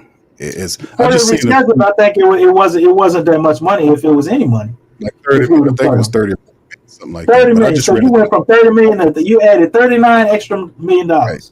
for no fucking reason. I just read a tweet from Derek Carr's brother that he talked about what's going on, and he basically said, and this is was David Carr, who said that the Saints are and Mickey Loomis are working with the best way to move forward. That's what they're saying. Number one, the Saint, you're under contract, but you're talking about best way to move forward. All the power is in the hands of this stupid. That's what I'm saying, man. I'm not going to belabor the You point. know what I think we should do, Q? Hold I on, think DC, we because should. I don't want to keep this going. We just kind of No. Let me land and just say this one thing. 'Cause I've been thinking about this shit all day. I think we should all get a ticket to the first home game, preseason game, whenever Derek Carr gonna walk out there. Right? Everybody go buy drinks and just throw that shit at him. So as he run out the tunnel. They need to know something. You got to do something, and then just stop showing up. Put get rid of Derek Carr signs outside the super. Bro, you got to start going to extremes. I thought about posting fire with green stuff all on the light poles and everything around the Smoothie King arena. They would do the same shit with Derek Carr. We got to do something, bro, to show these people that they can't keep doing this dumb shit and think people gonna sign up for him. Now Derek Carr done all of this. What in the hell make you think the Saints Nation gonna take him back or even want him to be here? You get out there, all people gonna do is boo and say put in Spencer Rattler. You know how good you gotta play for people to forgive you. You gotta damn MVP damn near Derek Carr before the people here will even think about forgiving you. And then they probably still want your ass gone. Once you get to the MVP level, we'll just be saying trade you. Once you burn people here, man, it's a wrap because nobody ain't done nothing to you to deserve that nonsense. Nobody came out the bag on Derek Carr till he came out the bag on us and start lying and all type of shit, lying on his fucking teammates, throwing shit under the bus, and just saying all type of dumb shit, being fake, a big fake phony. You ain't gonna survive down here like that, bro. But go ahead, you can take it. that's a done deal as far as I'm concerned. You're absolutely right. The point about that, DC, about the how we play down here. With Derek Carr is unlike for a reason. The people not mad or wrong about Derek Carr. Derek Carr is showing you everything he's made. He's still 2 years under the contract with the Saints. I don't know what to talk about. What the talk is about going forward. But once again, that's not leadership. That idiot shouldn't be talking to him. He should be telling him what to do. You're the starting quarterback making $150 million.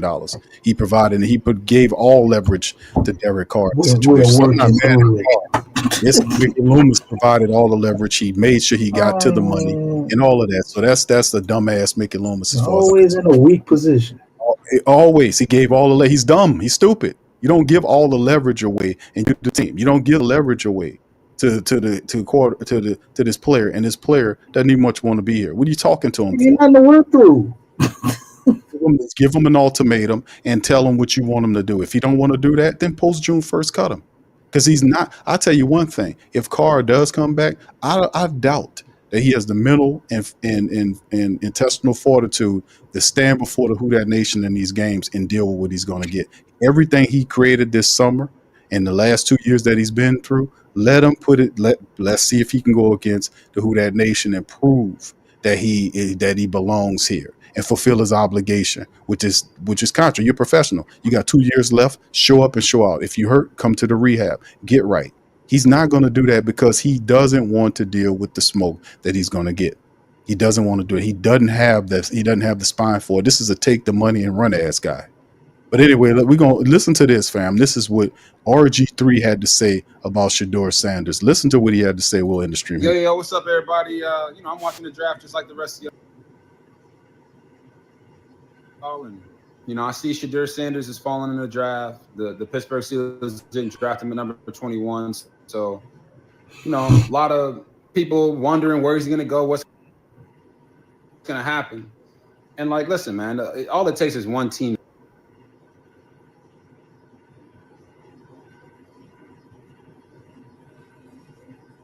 Hold on, fam. I don't know what's going on. Let me kind of reboot it. I don't know why it's doing that. RG3 need to change his internet. Try to hear because he had a good little saying he was talking about you.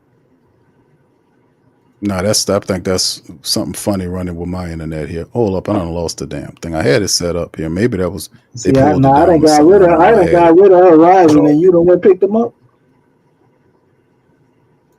Nah, it was. I think it was something going on with that because all the rest of the stuff was working correctly.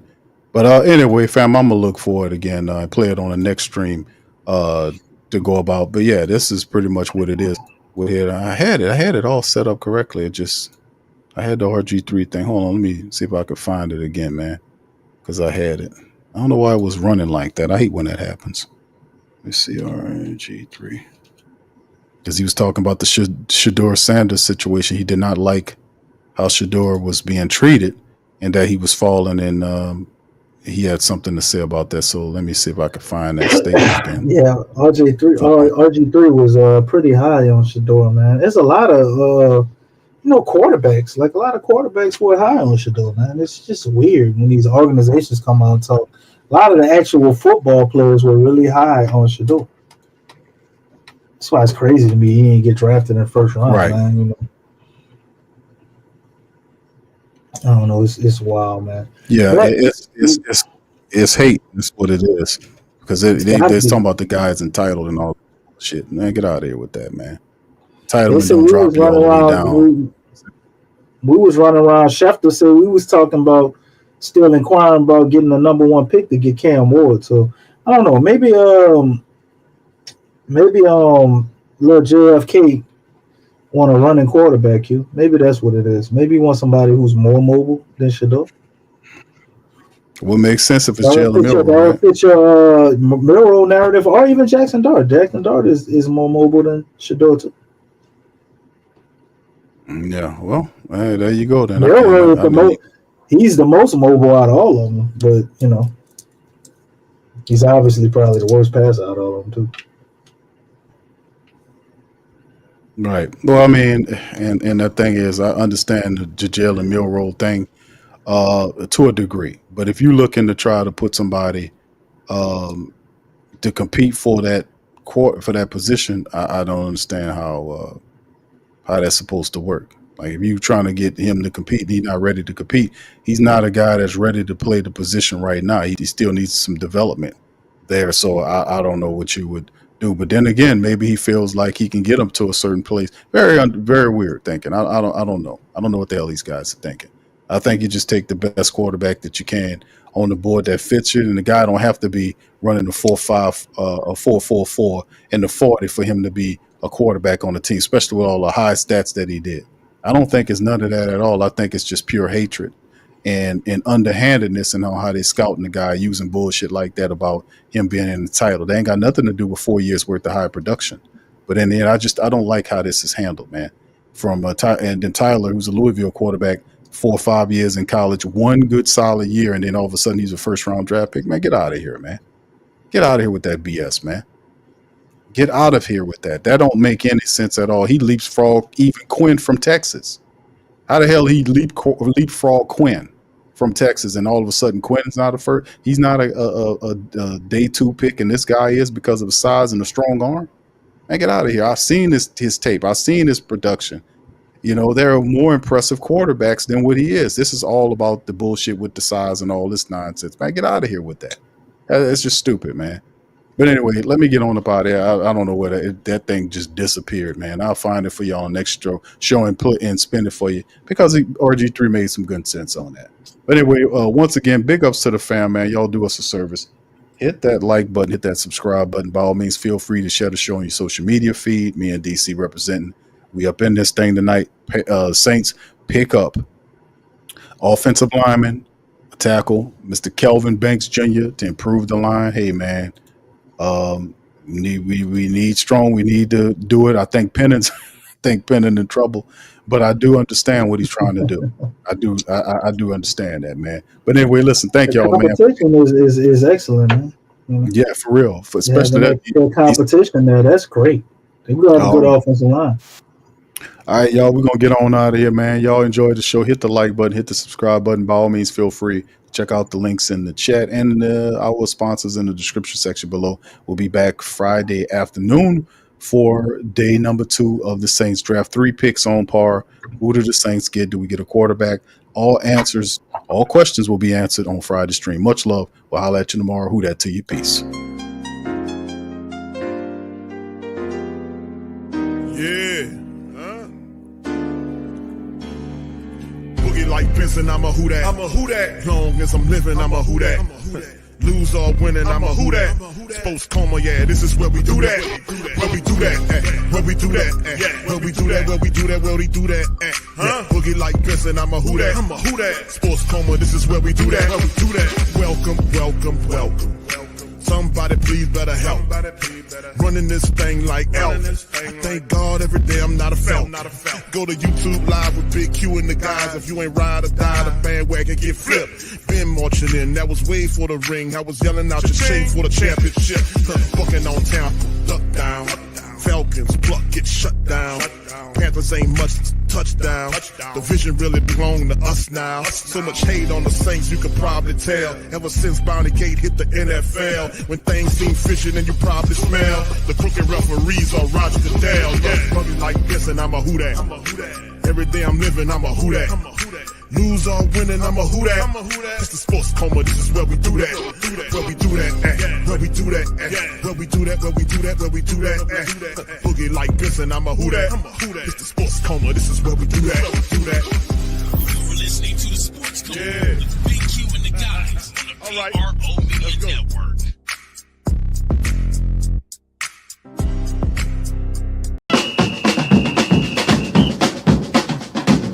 Who that say they gon' beat them Saints? Who that? Who that? Who that say they gon' beat them Saints? Who that? Who that? Who that say they gon' beat them Saints? Who that? Who that? Bet Online is the world's most trusted betting platform and your number one source for online betting in 2025. Whether you're a seasoned fan or a first-time bettor, Bet Online is your ultimate game day companion with the largest selection of odds on everything from NBA and college basketball to NHL and UFC. Bet Online continues to be your number one sports betting source for every three-pointer to hat trick. Bet Online has you covered with odds, stats, and more for every game, every play, and every win. Bet Online, the game starts here.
WhoThatDaily.com. That's right, the WhoThatDaily.com. Your one-stop shop for everything New Orleans Saints, New Orleans Pelicans, LSU Tigers, even the top flight boxing news. So if you're a Who Dat and you're looking for a place to stay up on your team, WhoThatDaily.com is your site. The WhoThatDaily.com for the sport Who Dat in all of us. That's right, the Pro Shop is the platform store where you can go and buy all the latest merch to support the platform. Available at the Pro Shops, we have dozens of hundreds of products available for you and your family. Unisex tees for men and women, hoodies and sweatshirts, tank tops, kids and baby items, long sleeve tees, mugs, pillows, wall art, bath bedding, face masks, phone cases, stickers, bags, fanny packs, socks, hats, and many other items. Please feel free to check out the Pro Shops. The link link is in the description section below. And remember, it helps the platform continue to grow. Check out the Pro Shop and Who Dat Nation.